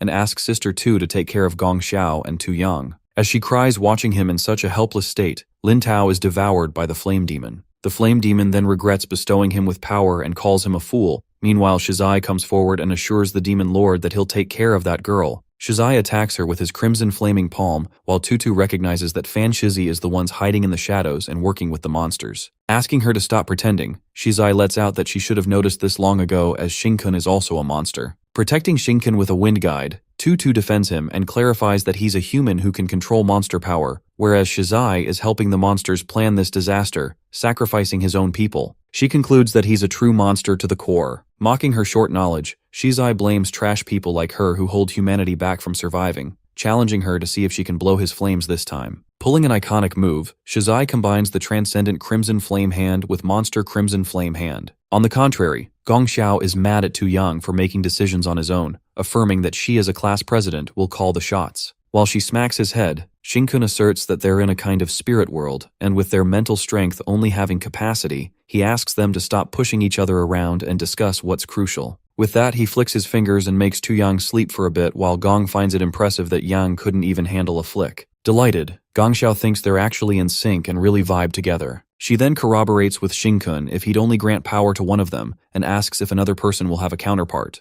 Our guy then reveals that he can preserve consciousness even after turning into a monster. Though it will be a low-level monster without power infusion, he ensures the flame demon won't be able to take over her body. Curious, Gongxiao asks if the person who turns into a monster is never able to change back, but Shinkun states that he'll find a restore in the future. Gong then asks him if they can defeat the flame demon, to which our boy responds that they definitely can't win as of now. Instead, they can risk everything to escape, and if it comes to a deep end, then he'll have to use his trump card. Concerned, Gongxiao thinks of a possibility of the flame demon finding another monster body capable of bearing her power to serve her as a new carrier, to which our guy responds that no one will be able to stop the flame demon and they'll have to find a way to speed up our growth, adding that it try to exterminate humanity ahead of time. After she gets to know Shinkun's name, Gong states that if the flame demon steps out of the war against humanity, Transcenders might have a chance to survive, but the ordinary people would have no way of living through it. As our boy could sense the light of the righteous path, Gongxiao seems to have a plan and affirms that Shinkun has worked hard, so now he shares the burden with her by half. Our boy is aware that Gong would definitely make this choice because she's the light from the past life who fought through the world's rejection even in defeat. On the other hand, Tutu is trapped between the blue flame palm and the fire crimson palm.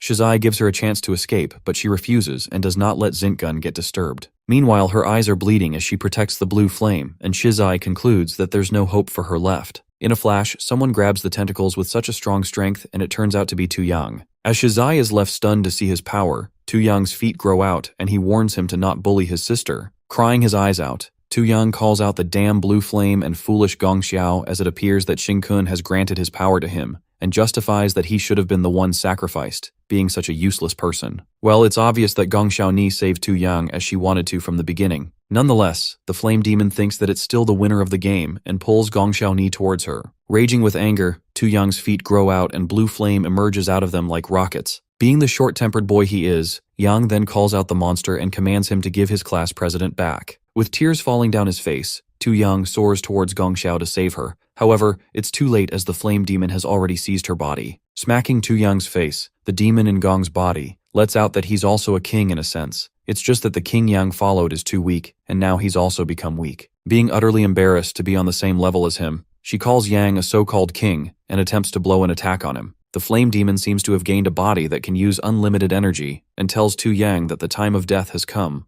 With that, she flicks her finger to cast Hellfire, and while Tutu calls out her brother out of concern, Zintgun assures her that this level of attack won't kill him. As Tutu asks what they should do now, our boy, calling Tu Yang an idiot who just received his powers and rushed up without hesitation, says that they have to wait. The scene then takes us back a few minutes earlier, where Shinkun deduces that Gongxiao's plan has a slight chance of success. However, if there's the slightest mistake, it'll be over. Being the ray of positivity, she gladly assures Shinkun not to worry as they cannot sacrifice more people and affirms that she's been waiting for this day a long time to put her strongest monster genes to good use. Having a possibility she might fail in the plan, Gong hopefully manifests that Shinkun will be able to take everyone and escape. Coming to the present scene, the flame demon somehow grasps what they're trying to do, as the original owner's consciousness is still in this body. Calling it a mere childish trick, the demon elucidates that the human consciousness is stored in the host's brain. At that moment, she swallows something and Gongxiao Ni's head explodes, because if her brain is blown up, her consciousness will be cut off. As the tentacles appear out of Gong's head, Shinkun creates a 10,000 sword star map and strikes starlight towards the demon. While Tutu is scared that it might accidentally hurt Gongxiao, our guy clarifies that the body no longer belongs to Gong. Shockingly, 2 mutated arms spring up from her back, and the flame demon pities how fragile the human brain is. The insignificant consciousness is unworthy of this body, and the regenerated head is now formed from her genes. Wondering what schemes their little brain could come up with, the flame demon is aware that the remaining energy in Shinkun's body might not be enough to escape.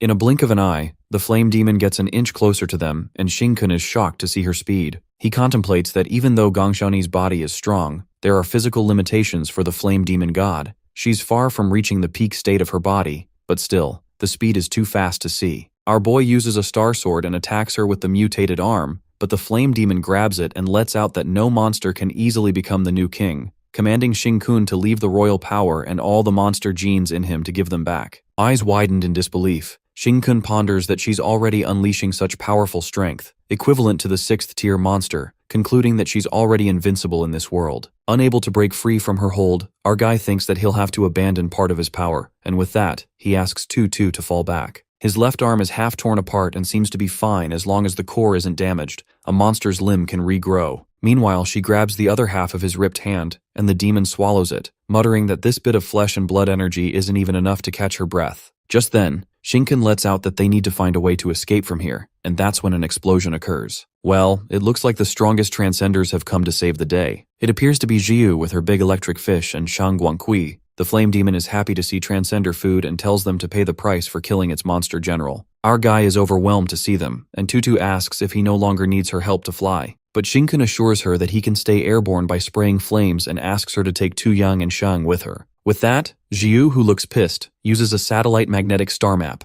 and the big fat fish is directed towards Xing-kun. While our boy is scared by that fish, she realizes that Jiu came to deliver energy to him, and tells Tutu to save her brother quickly. As the flame demon is confused as to what on earth is happening, the dead monster general emerges out of that fish, and our guy devours the monster to replenish his energy. Without a second, Shang Guangqui, using her Flood Dragon star map, leaps towards the flame demon with her Water Dragon scythe. As Shang is about to launch the attack, she asks Blue Flame how Gong Xiaoni ends up like this and demands an explanation afterward. Agreeing, our guy graciously accepts the monster general's flesh and blood energy. In that time, Xing-kun ends up in another dimension, which is Chen Fei's consciousness. Meeting with him, he asks Chen if he's the monster general of the flame demon god. Our guy makes him recall that he's Gong Xiaoni's classmate and ponders that he was his classmate as well in the previous life, and deep down he feels sorry that Chen became a monster ahead of time in this life. As Chen Fei is confused that he turned into a monster, so how come he still has consciousness? Xing-kun scares the hell out of him when he confesses that he's here to eat him.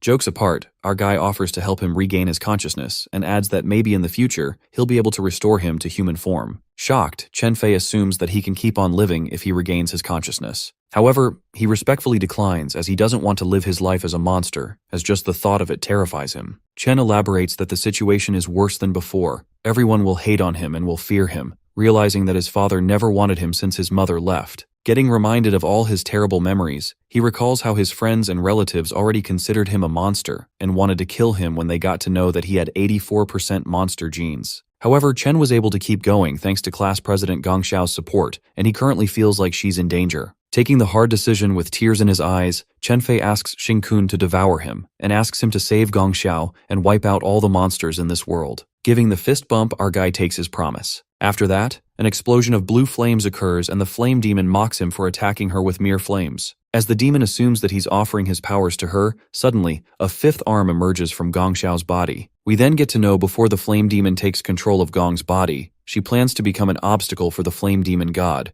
and in that time she instructs Xing-kun to buy themselves time to grow. But our guy puts a brake on her and lets out that the probability of failure is too high. Besides, her grandfather will kill him as he promised to take her home. Even if she returns home, Gong Xiao is aware that going back would mean becoming a monster, assuring that Grandpa will surely understand so he won't blame him. She affirms that only she can accomplish this plan and points toward drooling Tu Yang, asking if he's going to rely on this fool. With Lin Tao also becoming a monster, Gong assumes that according to Xing-kun, there's still a chance to save him, and as a class president, she can't give up on him. She then asks Xing-kun to promise her that he will get stronger, save this world, and take her home. Saying that he would try his best, he then informs Gong Xiao he can't give his powers, but can only stop them from being controlled by the flame demon god. He further explains that her body will be seized by the flame demon god, but her consciousness will not be extinguished. He says that she must find a way to bury her deep within the monster's genes and not let the demon kill her. Xing-kun then tells her to find a way to receive the power he's granting her and to focus on surviving first, then becoming the demon god's little umbrella. Coming back to the scene, it turns out that Gong Xiaoni had found a way to receive Xing-kun power,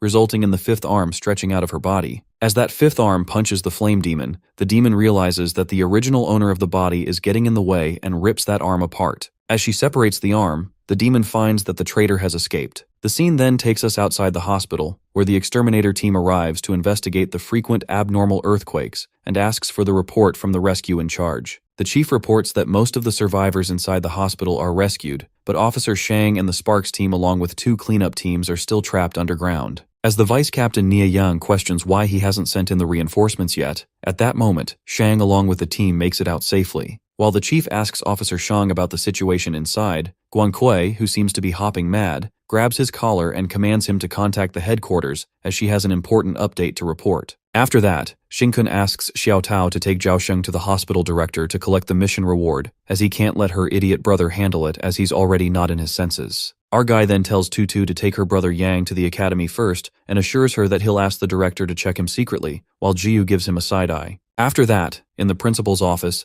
Xingkun reveals everything that happened to Principal Qingche and gives him the sad news that he couldn't bring his granddaughter back this time. The headmaster tries to hide his frustration and anger, saying that he knows Gongxiao the best. The more dangerous the situation will be, the more she'll leave the chance of survival to others just like her parents. He then reveals that his son and daughter-in-law were also killed by monsters while trying to save others, so there's no way his silly granddaughter would be any different. Nonetheless, the headmaster doesn't blame Xingkun and reassures him to ask for help whenever needed, hoping that he can bring Gong, a kind-hearted person, back home. Hearing that the headmaster would help them with anything, Jiu and Xingkun, with a sparkle in their eyes, affirm that they'll do anything to save her. That's when the headmaster regrets what he said and clears not to go overboard with what they ask, considering the old man's tolerance. While Xingkun assures him that they'll restrain themselves, the headmaster mentions that the gap between them and the Fan family is too large. Qingche gives a reality check that the Fan family has developed rapidly and has many industries, not to mention they're one of the top suppliers of life essence in China.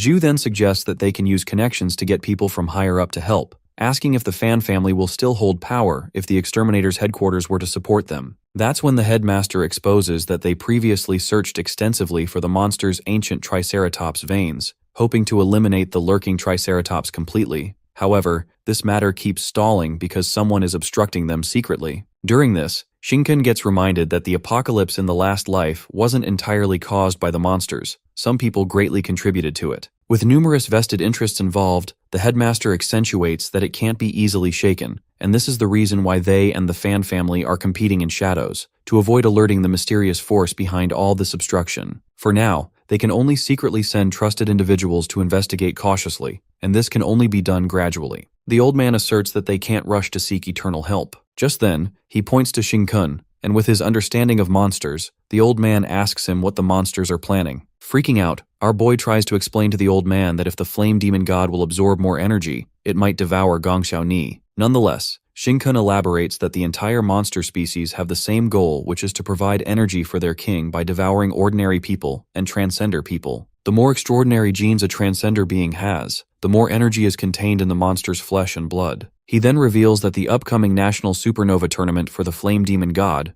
basically it's a feast. At that moment, Xingkun presumes that in his last life, there was a starfall disaster that resulted in the death of all the young talents in the supernova competition, and while the news said that it was due to a monster uprising, it remained unclear. After that, the headmaster assumes that now Xingkun needs to grow stronger, but our guy plans to focus on his growth as the growth of the transcender depends on endless stimulation, although too much can overflow. He then gives an example of Shangguan that if they were to throw her into a sea, her growth rate would stop, and when she was a 3-star she actually did this, almost becoming food for a powerful sea monster. But Xingkun doesn't seem to be talking about Shang here. He lets out that there's a transcender person who's most likely to grow up in modern human society right beside them. Well, he seems to be talking about Jiu. With modern society being different from ancient times, Xingkun emphasizes that electricity is more common than water. It's nearly everywhere. Planning something notorious, our guy gives a freaky, greedy expression, and the headmaster gives him a heads up to control his greed a little. With that, Xingkun notifies him about the locational national supernova competition, which has the country's largest nuclear power plant. While Qingche grasps where he seems to be going with this, slack-jawed, the old man asks him to stop right there. Putting on a weird-ass expression, Xingkun asks the headmaster to manifest and witness the world's first 5-star transcender being, Thunder God, pointing toward Jiu.